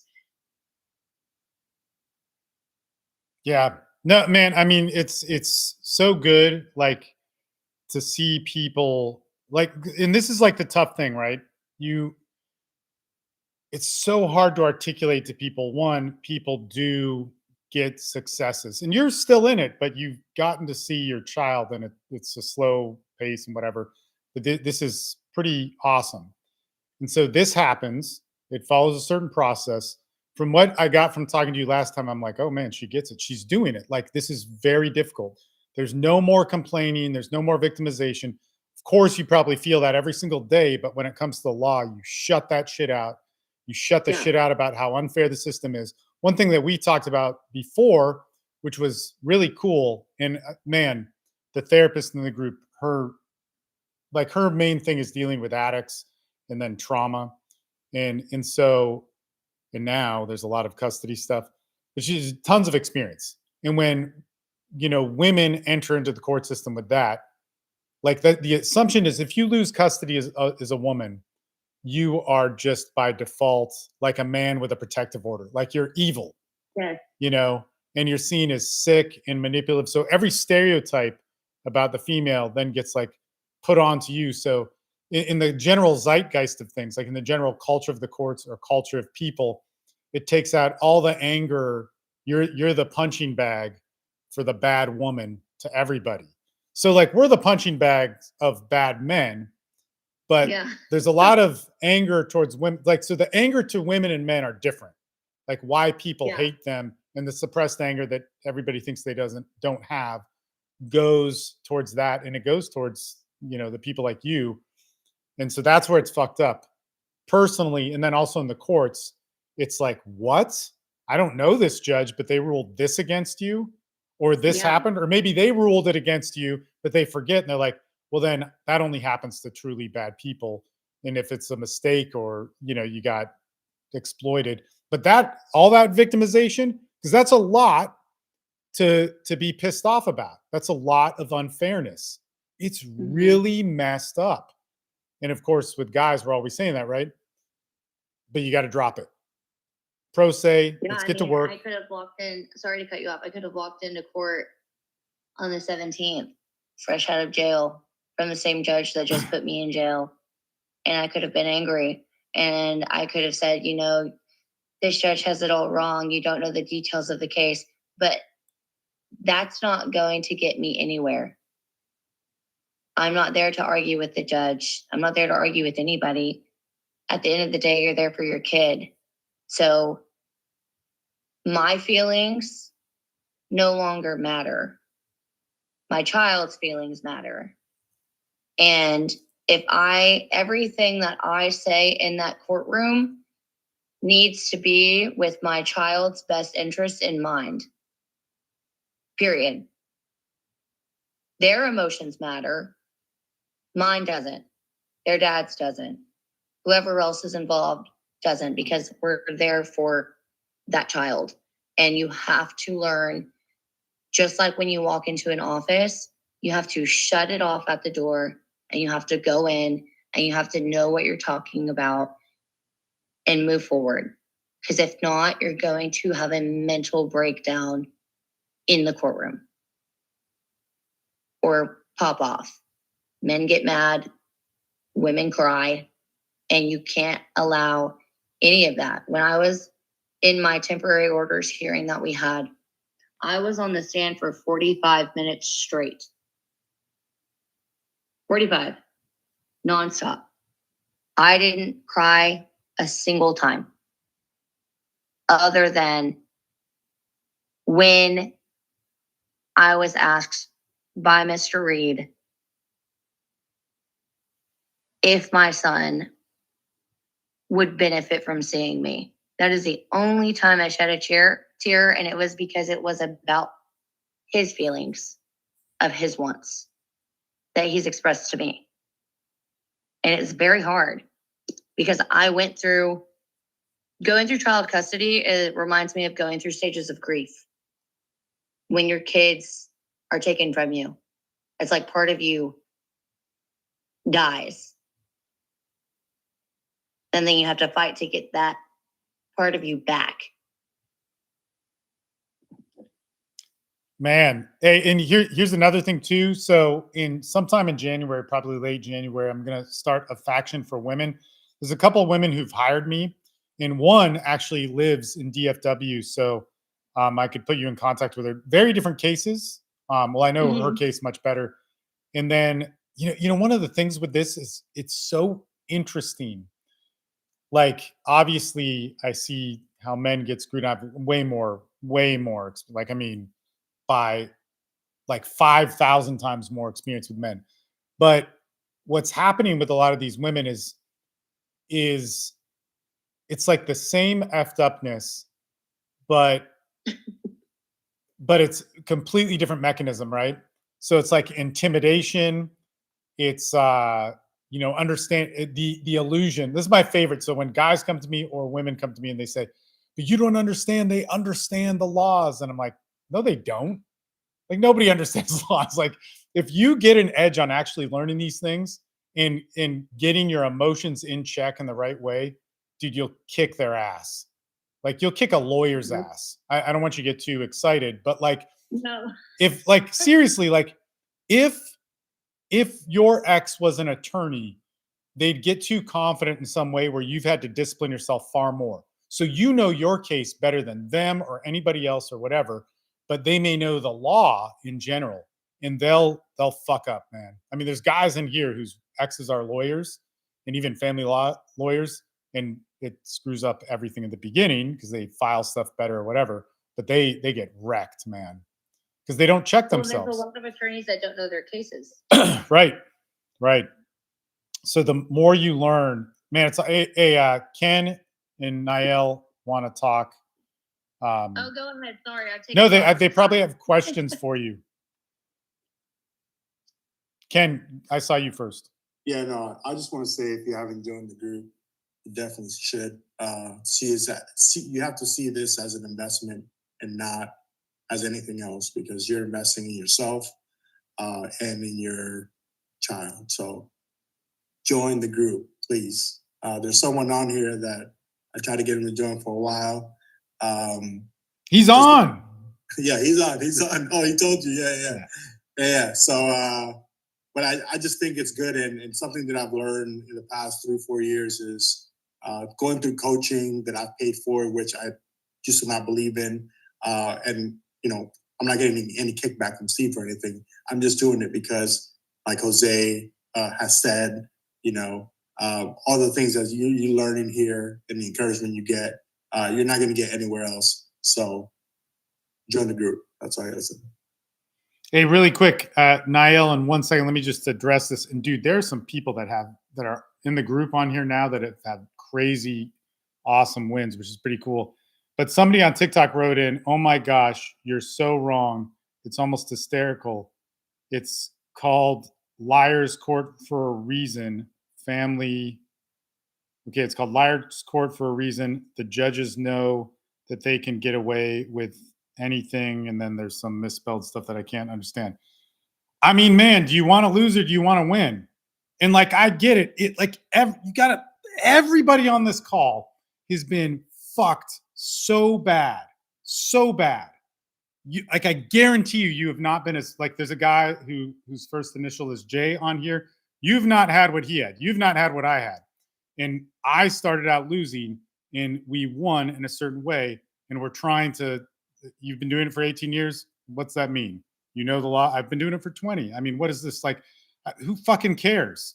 Like I hate this. Whenever I get into the coaching system, it's like, I've done this. And so my authority is this, to basically give you hopelessness and false advice. We've literally, like, we have people who've won. They could show you their fucking cases. And all I'm trying to do is to share a message, and then it wastes time with stuff which is, you know, I mean, your story might be true, but I know mine is as well. And I know the freaking, I don't know, man, 80 people who are in my courses, they're true.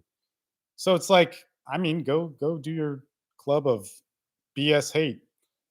I wish you could, okay, you wish you could talk. Well, get on my email list. You can be on this call. It's free. It's free to everybody. You could have joined it. I mean, I've given you so many opportunities to not fuck up and not have to be a victim. I don't know what you want.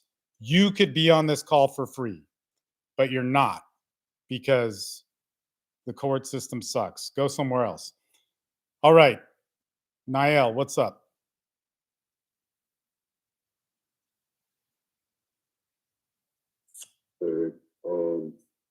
Been creating a list. I guess for one, Shelby, do respect you for standing up for yourself, for both you guys. You know, it's kind of like a joint effort. But yeah, it kind of goes both ways, and sometimes things can get out of hand. You do definitely have to check, because there is a standard of efficacy that, you know, when they're being sworn in as lawyers, they are agents of the court. So therefore, there are standards that the court expects, but those standards do imply to where, you know, if they're able to handle things outside of court, there's no reason why they should be bringing things to court. Like, that's what they're agents of. So I'm kind of finding myself in the beginning stages of like, lawyer getting ready to start violating some things. So I'm planting the seeds now. I'm setting up those guardrails where if he wants to start picking on things, hey, by all means, go ahead. But guess what? If you want to pick on things, then, you know, there will be, you know, there's right ways of doing things and wrong ways of doing things. So I guess in the end is just encourage and applaud you for you guys standing up for yourselves, because it's a real thing. And you already understand. It's about how you frame it. And then the moment that it does get framed, what laws do stand behind it. However, when it is mentioned that this is the law, it goes deeper than that. And what that means is there's certain requirements. It's just like maybe signing up for a degree. In order to get this degree, you have to complete 60 hours of classes, and those classes have to be 5 of this subject, 3 of that subject. So that's the recipe. So each one of these laws do contain recipes. And the moment that you're able to figure out what that recipe and concoction is, whether it be taking all the classes or just, just extracurricular classes to show that you are proficient, that you are aware, that you are able to notice things and take action. That's all part of the recipe, right? So there is no one glove fits all. So I guess I'm just encouraging, and I guess in a way, I hope it just gives you confidence. That it definitely gives me confidence, because then it just kind of reinforces, well, am I doing what's right, or for the best of everybody's interest, not only myself. So hearing you kind of inspires me in a way, and I hope that same way of me mentioning it avoids all that gaslighting stuff and things like that. So it just brings things to reality. So yeah, that's my perspective on essentially it mirrors what you mentioned. So, yeah. Hey, the other thing too, Niall, you I read your messages and it sounds good, man. Like today's stuff, we won't get into it too much, but I was like, oh man, this is good, because it's anyway. We'll talk about it later, but I was happy in reading it, even though it's all hard stuff. Briefly, it's I'm on disability from work, and it's protected from under the ADA. And I guess for everybody, that's kind of like where it's coming from. So I'm under a federally protected program, or it's not even a program, it's just like American Disabilities Act. So we have this law, and it's like, just because you have a disability doesn't mean that you can be discriminated against. So right now, opposing counsel is using my disability from work as a means to deem me unfit to be a father. And it's like, okay, yeah, we're not doing that, and we're going to end that right now. And then it's like, well, is there a diagnosis? And it's like, okay, I am placed on disability. It's a federally protected whatever, and I'm seeking treatment, and the treatment that I'm seeking has nothing to do with any type of safety concerns, either for myself or others. It's that simple. So how does that deem for, me not being an unfit parent? Hey, it beats me, but that's my requirement to go to the court and say, now this is starting to be overreaching. And now this is the second time that ethical practices of the lawyer is starting to be in question, because this is what we call othering. Othering is a differential. Now you're discriminating against me. So you're saying that anybody that has ADA is now unfit to be unfit to be a parent, that we have to go and automatically question them. Boom. Now I just reframe the frame. And that's what being a lawyer is you just have to reframe the frame. And yeah, so I don't know. You can kind of see I'm getting heated, because Yeah. Well, it's beyond me. And then that's how you got to talk to them. You got to make what they say make no sense. And it's like, we're not doing this, and we're bringing order to chaos. We're bringing order to chaos. That's all what we're doing. How are we keeping things stable? How are we making sure that not only the child is safe, but everybody's safe? Because at the end of the day, look at how these cases end up like going in with each other. So the more that everybody's standing up, speaking up, being involved, and even if it's just showing your face for the kids, just any way that you can, it's important, and it helps. And collectively, it keeps the system in the way it is. And whenever you do see something, if you see something, say something. Don't be afraid. That's the biggest thing, because voicing these things is how we keep the, I guess, injustice out. I guess that's it. Well, no, man. Look, dude, people don't know what's going on with your case, but the stressful stuff has happened and it's good. You're stepping towards it. And I think one of the things which is good to hear about Shelby is she's talking about this process. You hear with everybody else, like, man, you hear it with other people here, the Jay guy, the Jose guy, so you hear it of this process of how you get through this thing. Like, so again, men's advice is like you power through it, or the spiritual advice is you forgive and you believe in God and all that stuff. And like, go for it. All of that stuff is great.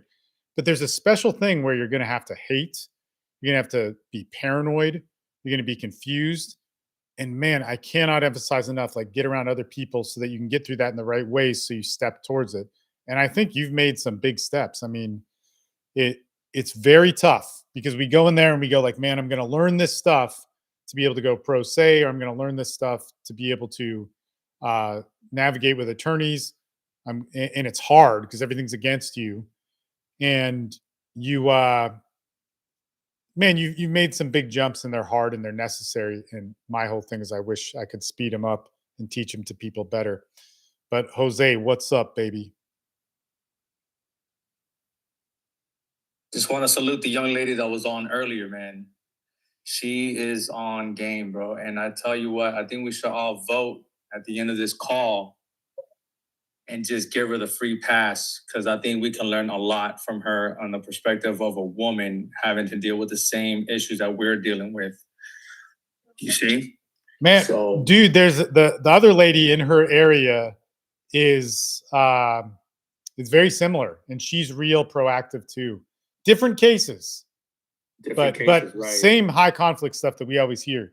So, but I mean, the concept of how to navigate your emotions and what to seek at, and it's really in the best interest of the child's emotions, right? And that is key, because that child still needs mom and dad. You know. The other thing too about with Shelby is her husband is in the same thing, so they're both doing this. Which is, she actually gets like both she's sides. Been doing this for years. Yeah, like, I mean, it sounds like it. So it's like in her blood at this point. You see, because she's involved.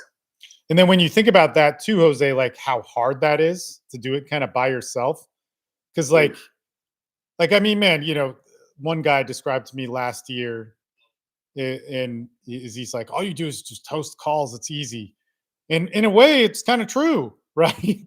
But it's very, very hard. But she did it by herself. Like that's hard. That is so hard. Super hard. And it confirms also like my situation, just the fact that she says it like, hey, just because I'm a mom, but I have no involvement, then there's nothing that I can gain from that. They don't want to hear her emotional aspect between her and dad. They want to know her involvement in the child's life and what happened to her. Agreed. And the thing is that in our cases is because 98% of the time is the mom using the system as a tool instead of for order. There's two ways to come at this. And when you come for order, you're coming into the best interest of your child's life, because he still needs mom. You still need to support his emotions towards his mom. You see? But when you have that parent that is just using him as a weapon and putting him against his other favorite person, that's abusive. And then to try to gain documentation behind that, you have to play your cards right by just not reacting. And again, I mean, she laid it all out, A to Z. I'm telling you, we should all vote and just give her the pass so she can enlighten us and give us that advice and give us that support. Because we need that. We need that woman's perspective that has respect for the courts. You see? Thank you. Yeah. Thank you. I had to hop off for a second because my husband called. Now he's watching all of this on TikTok because he woke up. But it's true. It's like I had already said, you can say deadbeat, deadbeat, deadbeat, deadbeat, deadbeat. Are there deadbeats? Yes. But then when you're in it and you peel back the layers of the onion, that's not the case. I'm sure I was looked at by a deadbeat by all the people that don't matter to me or my son's life, but the people that matter to me and my child's and my family's life, they know the reality, just like with all of y'all. And my husband, his ex, she is the one that has and is still trying to do the false abuse allegations, the false negligent allegations, the anything and everything possible, just for the control of the child and to use the child as a chess piece. It is pathetic and it's uncalled for and it's unfair. But that's not stuff that you can say in court that's going to get you anywhere. Exactly. And I went through that whole phase. And the only way for me to overcome that was to get my emotions out of it. I would put my emotions into this group that helped me so much. Even to this day, it still helps me to hear other people's cases and such short, see the mistakes that they've made. That gives me wisdom on how to keep navigating to where I'm at. And it confirms that I'm doing a good place. But again, it's more like, hey, at the end of the day, it's like you have to just focus on the child and in the best interest of the child. And that's what I've been focused on: school, therapy, taking lost time off of work to give him the needs that he has, he could be at the appointments. And so it's a lot of work. And also giving the mom the opportunity to participate. And then she comes with no show, no call. So then later when she comes to claim, I'm the mother of the century, what do you have to support that? So then I don't even have to talk at this point. The documents talk for me. The enrollments talk for me. The biggest thing. Exactly. And you said a very thing. You said, hey, if you got documentation, you're good. And I have more than 100 pages that has my signature and my involvement in medical and education and self-care. And he's only 3 years old. So it's like, thank you. It is. It really is. It really is. And again, and it's sad because I feel bad for mom because she has no idea what she's getting into. And all she's done is use the system as a tool. But over time, I've gained time. Now that time is in my favor because he's been with me over 2 years with 5 days a week. It's like her fabricated narrative has come to an end. Because what can she fabricate now? Well, the biggest thing is that we've come to notice is the distractions that opposing counsels will try to create so it veers you off or pokes the bear to get you to become out of character. And I have messed up in my past. My husband has messed up in our past. None of us are perfect. But the court wants to see what you've done to be present with your child now. And that involves extra work. And it involves just like a job, interview. You need those references. You need that proof on your resume for that judge to be able to instill the responsibility of having the job of being that parent for your child. Yeah. It sucks because we should see it. I used to be like, I'm his mom, of course. Like, I'm his mom, and that's not the case. That's not the case. It's not. It may be the case in that moment, with but a narcissist, when you're dealing with people who are narcissistic and who will lie, everybody lies on the stand, and that's something that you learn when you're in court. So it's a whole different ball game, because when you're dealing with somebody with NPD or whatever else it might be, you don't know how to defend yourself to their lies because you don't know what the lies will contain.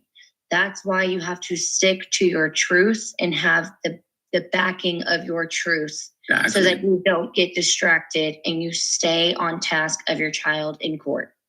Exactly. No, it's right on. It's right on. And that goes for men and women. It's just the word parent. The word parent means it could be mom or a dad.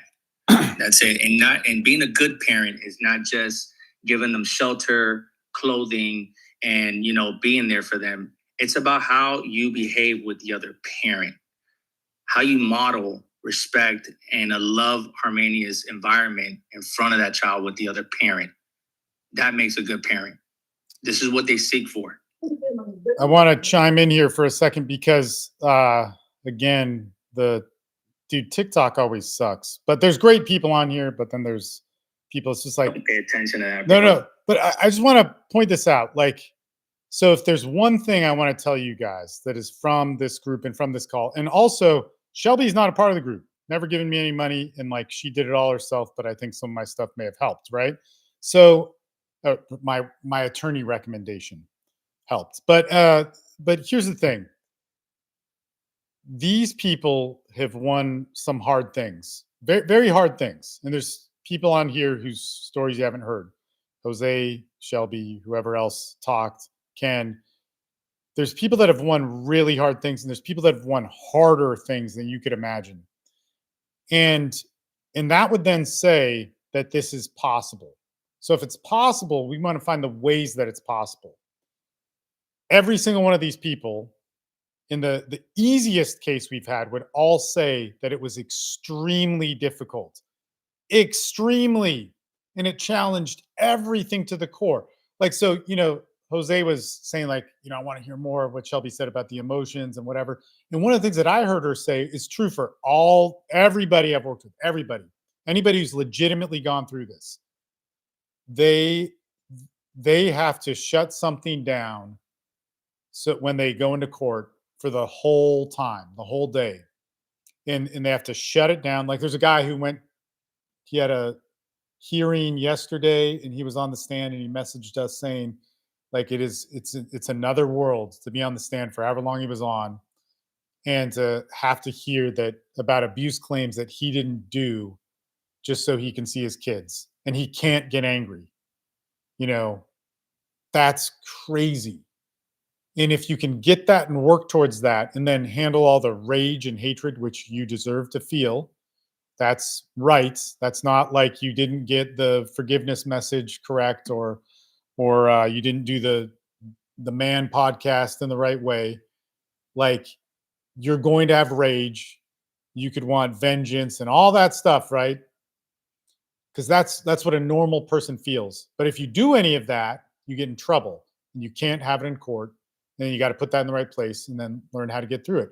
And getting through that will make you a better person in a lot of ways. So there could be like mentally, spiritually, personal, but in court, you'll be amazing. And I would just say this, like, this is why the group is so powerful and like free group, you're welcome on here. Okay. And so what you got to understand about that is if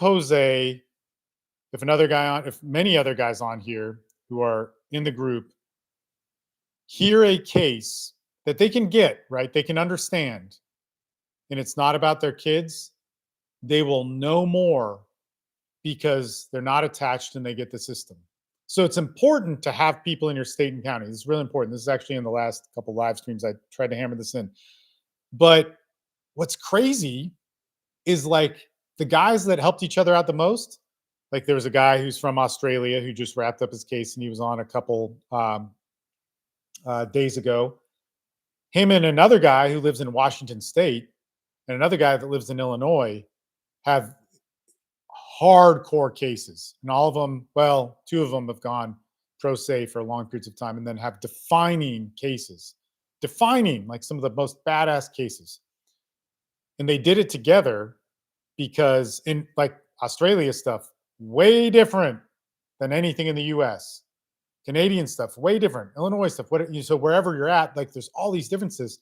But when you get people that work their ass off on their case, super resourceful, realize that their case had one set of wins and how it could have gotten wrong and that you have to look at everything and what to look at.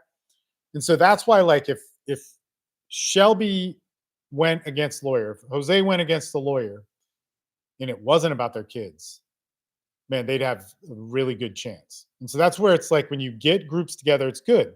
And what I always tell people is like, yeah, I have a business. So this lady's saying, I'm going to stop talking because you have a business.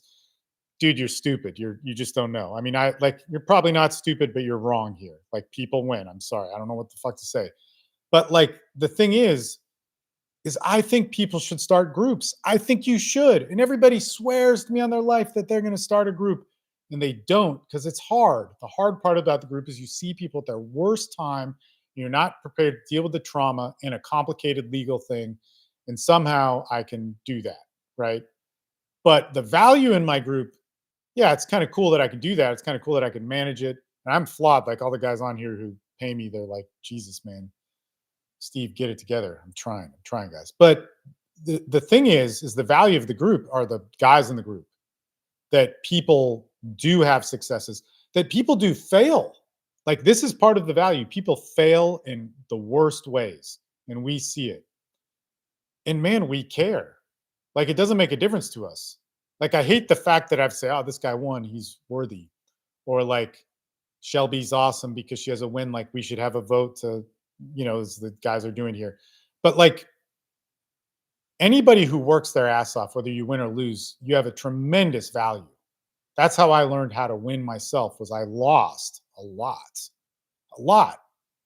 And man, it's crazy, So you got to realize like that's so special. Like stop thinking like I have empathy and sympathy for you if you're losing, but sometimes you just need to. I'm sick of what you don't need to. A lot of times you don't need to. Sometimes you can't help it. But I'm sick of people watching them lose and not listening and not being humble. And I get it, you're panicked and everything is fucked up and life sucks. And you have to come to a point where you go, hey, I need help and I'll listen. I mean, that's what I did. That's what all these people did. And so I just want to encourage that. And just look, man, it just sucks because like part of the problem with like the men's rights dudes is they don't help it. Like, are they helping me? Like I personally know them. I've introduced them on stages to speak.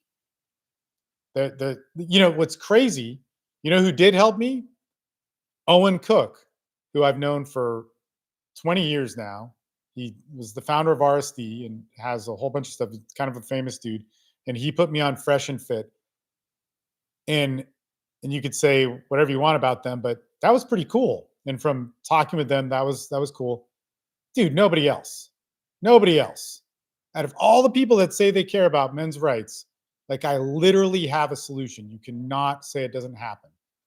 And it's not the best solution. Nobody else seems to try, or there are some other people.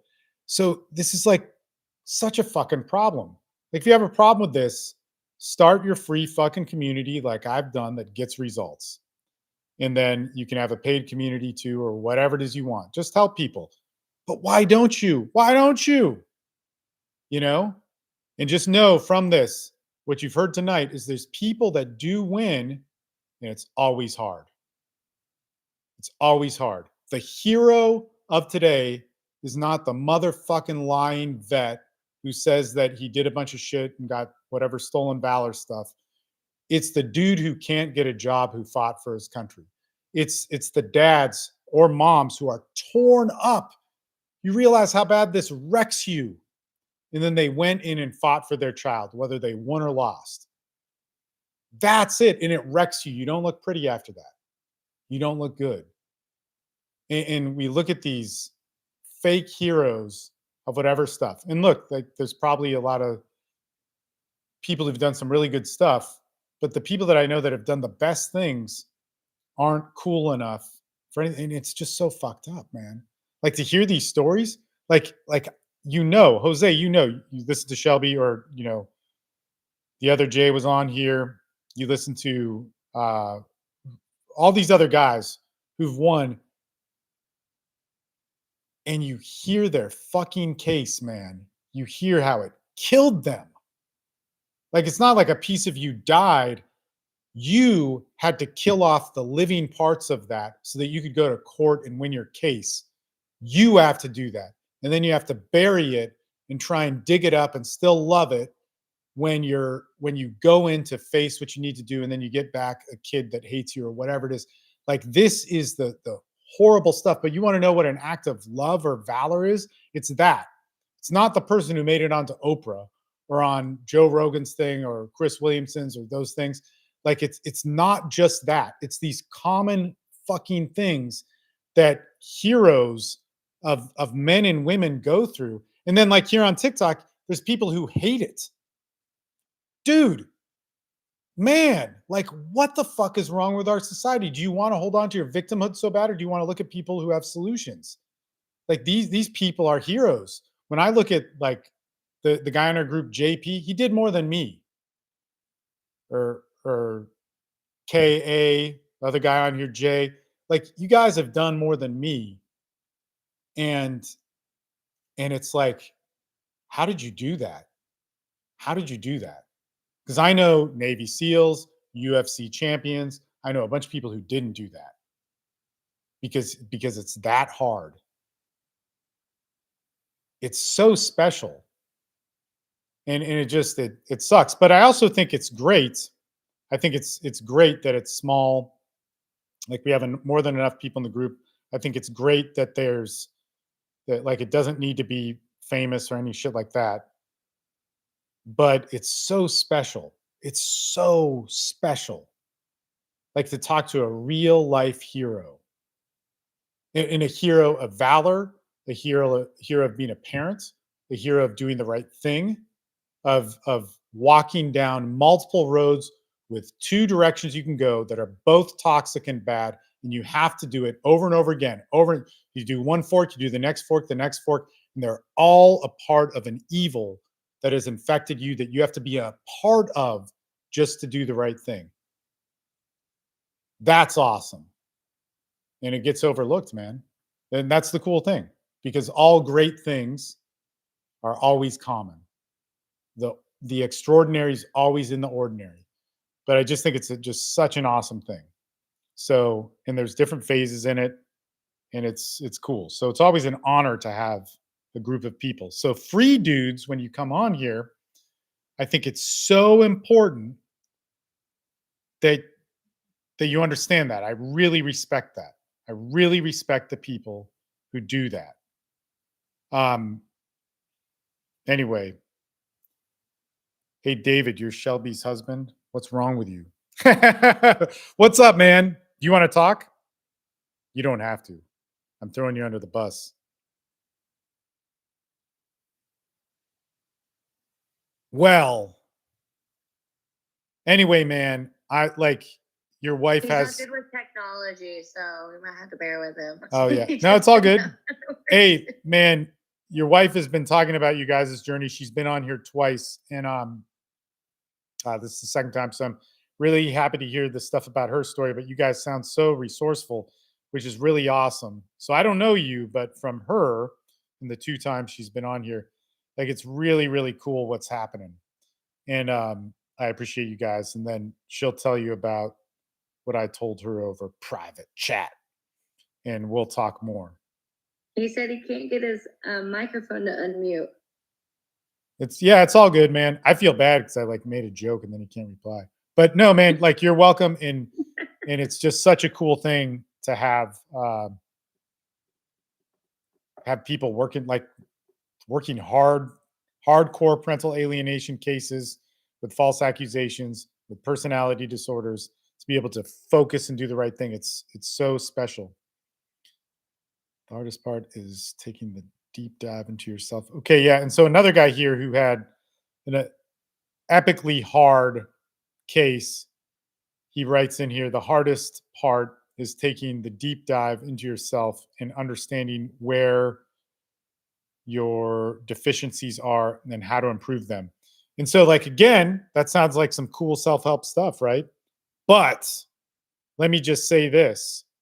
When you have a high conflict case with false accusations, criminal accusations, you're fighting on that level of hell, then man, that means something else. So when he's writing in that means something else. You know, to take a deep dive at yourself. Because man, in a way, it's necessary to just perform in court. All right. 11 more minutes, and then I'm going to sleep. anybody have other questions? We got some powerhouses on tonight. So one, the guys in our group that are on right now are pretty freaking badass. And then Shelby's on. Tim, what's up, man? How are you? Hey, what's up? What's up? Hey, we're streaming, so your voice is on a live stream, so you can share what you want or not. You can Oh, be it's more on. It's on live. Yeah. Okay. Do you look? The live stream's gone on a while. I can cut it if you want to talk. Yeah, I can talk. No, I was wondering, have you guys ever dealt with a situation where, like, FTIA or like like fictitious disorder imposed on another, like on your kid, like basically instilling like a mental illness in your own kid by therapy? Tim, this is going to sound terrible, but that's where I think a lot of people start. So yeah, your child, like, I'm assuming, so let's keep it kind of anonymous here, but so I'll do my best. But so I'm assuming parental alienation, and then in the parental alienation, they went to a therapist. The therapist aided in helping your kid think that there was something wrong. I mean, it's really common. Dude, I'm going to tell you this. There's a guy on here that has a picture of a man holding a baby in a sunset, and you should privately message him. Both of you guys are in the group, and you should talk to him about it, because he's gone through hell and high water in many ways, and this happens. This is real common. Okay. Really bizarre. Well, I mean, yeah, and it's effed up that it's super common. Like it's what kind of happens. And dude, it's not just that dude with that picture. There's a lot of people in the group. So if you're going to fight this legally, it's tough. And that's why you should talk to that dude. It's really tough. And you need a lot of third parties. And you need, every time you go to court, like, your third parties need to be so tight that it really forces a decision. So every point you make, it's going to take like 2 big third parties. Even in his case, he had 2. And one of them turned on him, which effed everything up. Like, it's nuts. So like he got this kind of an impossible situation. It's very hard to get. And then it still failed, which is what happens a lot in family court. It's horrible. Yeah. And I mean, my daughter was 5 at the time, like last year, and they, it made it look like she had like symptoms like suicidal ideation, like trauma, disrupted attachment, all these things. But it was really my wife telling the therapist all these things and her writing them down, and then her using that in court. But basically, so she's a teacher as well.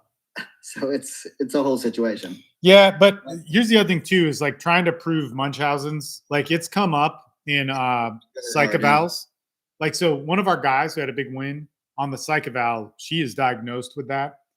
And still in court, it was hard to get any enforcement based off of it. There were other things psychologically that spearheaded that case for him. And it's really sad because, like, there's a distinct diagnosis with like all sorts of stuff.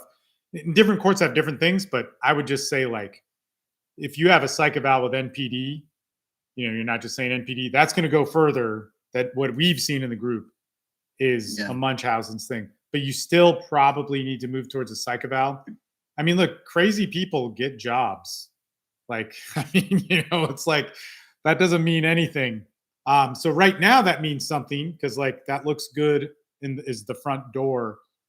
But the thing about custody is we need to move it forward to like be in the right form of the process. And it may not be that proving that you want to get more custody and then decision making, which takes time. Like, you want to go up that ladder however you can, which might not be with that stuff, Yeah, no, I got a guardian ad litem, and she talked to the therapist a couple of times, and the therapist was like, yeah, she never, or my daughter never, over a year, never showed any of those signs whatsoever. Just like happy, excited, silly, euthemic mood the whole entire time. And she put that in the Guardian ad litem report. Along with a whole bunch of other stuff. And the judge didn't care. Yeah. Did not care. And then a couple months ago, she brought her to another therapist in another town and doing the same thing. And now she's 7. Yeah, and they'll daisy chain around, dude. So it's like it's many of the guys in here. So here's the other thing too: is on Is that like a normal thing? It's normal in this type of high conflict. So the dude with the sunset baby, I would message him because both of you guys are in the group. Oh, yeah, I see him. You're in different groups, but I would message him and get his number. And when we end the call, those will go away. Or you could email me, and I'd need both of your permissions, but whatever. It could probably happen. And then the other thing too is that I would come on the Thursday call with the therapist and talk about it because that's included in your group and all that sort of stuff. It would be good. And then you'd probably hear another guy talk about a similar thing, like changing therapists, changing jurisdictions, going from different places, and then it mixes it up. And ultimately what will matter is when you start to work the process that they're court-appointed people, and that can all backfire too. And then it's expensive and whatever, but that's the way you would stop those things. And then there's another guy who's in Illinois, and they got the therapist blocked but that took a long time. That took a lot to get that to happen. So do evaluations like psych evals work? Yes. So here's the thing: like GALs get manipulated, but they're necessary to get the custody evaluators. And GALs could be good too, right? But then you need a GAL to get the next thing. Usually, okay. Sometimes you can jump to a psych evaluator. So there was a case in Dallas where they did jump to a psych evaluator, and that's good. And psych evaluators have a longer relationship. That's just the main thing. They investigate more, and it's going to be.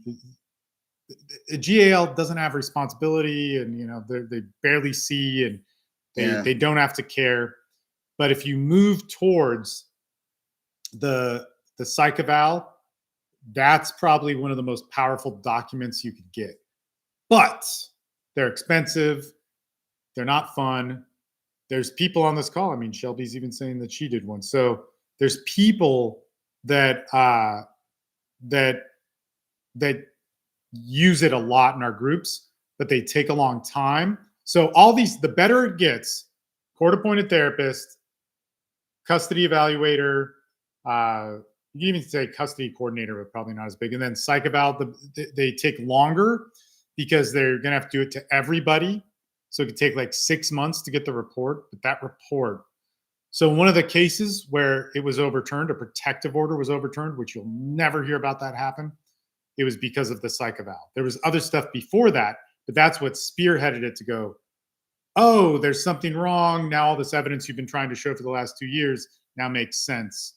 And, we're going to vacate the permanent protective order.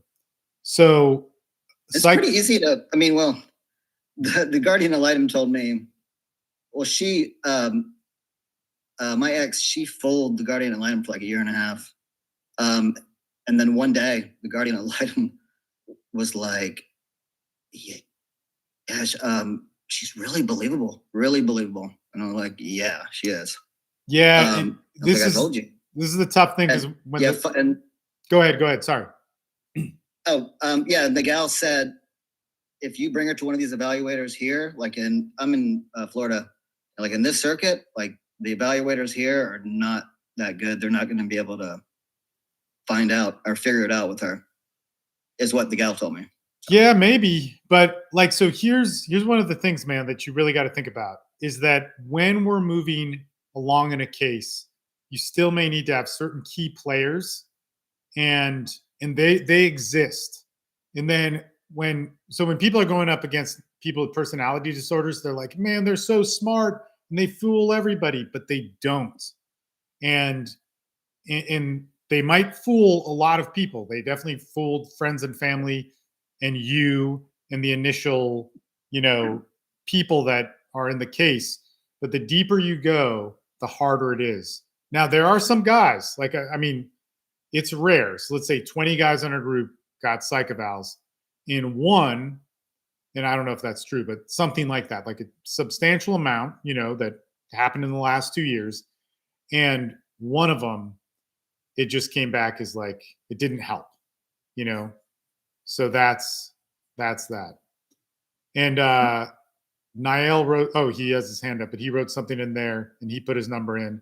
And then the other guy who has the sunset baby, he put his number in. And Shelby wrote some good stuff in there. This is important to read because also all these people, they've done some pretty substantial stuff in court with very effed up cases. But Niall, what's up? I guess Tim, if you like, or if you feel comfortable, you should hit me up. I just put my number in the chat. I can talk just a few things, and since we're kind of like punched on time here on the call, it's pretty simple, and straightforward. But then, other than that, Yeah, cool. I put yeah, absolutely. There's some things that you mentioned that I just kind of like. I don't know. I'll talk to you more. And then I guess for everything else in general, I put a lot of links in the chat. Didn't mean to spam everybody. But I kind of, as the call was on, I just went through all the different places where I found like different nuggets. These are all very good resources. They're either it's just good stuff. So it's nothing spammed. It's all good. And then just go through it. It's nothing is one glove fit all. You just gotta see how it best pertains to you. And that's it. Hey, so Tim, we'll talk more, but really try and be on that Thursday call. Hey, I'll be on there. Yeah. The therapist is on there Thursday? Yeah. Okay. Yeah. It's something where you're either going to hear similar to yours, and then if you get a chance to talk to her, just try and show up on time and get a chance to talk to her, and it'll be good. It'll be good because at first she was basically like, you got to trust the third parties, and then I think with experience in the group, it's like, well, there's ones that are better than others, but as you move down the chain, they do tend to get better, and they're extremely useful, man. They'll really help win your case. David, what's up, man? You're unmuted. Hey, I figured it out. You're good, man. Well, it sounds like you figured a lot out, so that's pretty awesome. I mean, we're learning the hard way. We're elbows deep in the shit. I wanted to comment about. I don't know what all Shelby's filled y'all in about our cases, but y'all were just talking about the narcissists and how everybody believes them. I'm in a severe situation with that. I'm talking my ex. It's so severe that her older daughter that is now just turned 17, she's made 2 outcries of physical, mental, and emotional abuse to her school resource officers. Had just recently had 5 CPS cases put against her. When she was 6, this just happened a couple of months ago. She made another outcry to her school. She was homeschooled after the first outcry, removed from school. CPS did nothing. They interviewed in front of my ex and her stepdad, the abusers. Removed from school. 3 years later, moves to a different school. First opportunity she gets, makes another outcry. 5 CPS reports. CPS agent met with her before speaking to anybody else, any of the reporters, the child, my daughter that's involved as well, that's witnessed all this. CPS spoke with the mom, not the child. Spoke with the mother, not the children. CPS talks to me like I'm some piece of shit for being involved in it, telling me that, oh, this is just an extreme custody case. We closed the case. However, at the same time, she removed her in the middle of the night, took her 3 hours away just so she wasn't in jurisdiction of the CPS agent. Then she goes and files an EPO against me. I wasn't even in town. Files an EPO against me that I harbored and runaway, enticed the child, all this stuff, comes to court saying all kinds of nonsense, that I've allowed my children to watch porn, all kinds of stuff that wasn't even relative to what happened. And the EPO gets granted. CPS shows up and on the stand says that they'd never spoke with the children, the actual, which they're supposed to do. That's how far this woman is willing to go, and how easy it is for her lies to be believed by everybody else involved. So I'm dealing with that in court. I've had multiple TROs filed against me with false accusations. I've been on supervised visits that was supposed to be for 75 days. Now it's been over 3 years. I mean, it's a mess, you know, trying to get ahead of somebody that is willing to go as far as possible to cover what they've done wrong. And I mean, there's drugs that's been introduced to the kids. The kids, her and my 8-year-old daughter and her best friends all ate edible pot that's been left out on their counter. The distance that they're willing to go to file against me like I'm a problem, and it's believed. The court, when I step in court, you know, it's a scary situation, because when I step in court as pro se, I'm treated like I'm a piece of shit. I'm talked to like I'm a piece of shit. I don't get the, you know, the respect that the opposing counsel and she gets while sitting there on the stand, when everything she's done is lie, perjure, and do all these things. And the court sees it as she's some innocent little woman who is being put through the ringer through the court. And I've never even filed anything against this woman until recently. It's been file on me for the past 8 years. It's always consistent. And the problem is getting ahead of that, you know, trying to get in ahead of all the lies that's been put out there against you. And I don't know what Shelby's told you about the situation, but now we're in deep with, I'm trying to disqualify this attorney for the abuse that he's done. I'm trying to expose the things that this woman has done to my children. And, you know, it is scary, but the beautiful thing is that I see from this judge, no matter how he's treated me, how he's talked them, I mean, literally will tell me, you need an attorney, and won't even give me the time to speak up. Well, right now, last week, I stood my ground and I cited law. I cited case law, and he heard me for the first time. And now we're having a hearing on the 16th to disqualify this attorney. So, you know, all I can say is, you know, that for you guys that are dealing with stuff like this, that, you know, when you're dealing with the courts that, and this narcissist and all these false accusations, and just take your time to study and learn what you're talking about. This judge, the only grace that I see going into court on the 16th is he said something that really stuck with me, is that he follows the law. No matter what, he follows the law. So it's all about speaking law and getting it in there legally. And I don't know where I'm going with that really, but the laws, if the laws are being violated and you learn how to speak and stand up and actually enforce these laws in the court, it's helpful. And, you know, that's where I'm at. I'm having to learn what laws these guys are violating, what laws she's done. And, you know, I think I just heard taking emotions out of things. That's a hard thing to do. You know, when you've been whipped and beaten and just stomped on through the court system with lies and allegations and TROs, and you know, it's extremely hard to take your emotions out of it, because you want to just get in there and yell from the rooftops that, you know, I've been beaten down and I've been lied about and all this stuff, but that's not going to get your case heard. You know, the judges don't give a shit about that. Yeah, so, I mean, no evidence whatsoever on her side, right? No, I mean, none, just false filings. None. And I show up.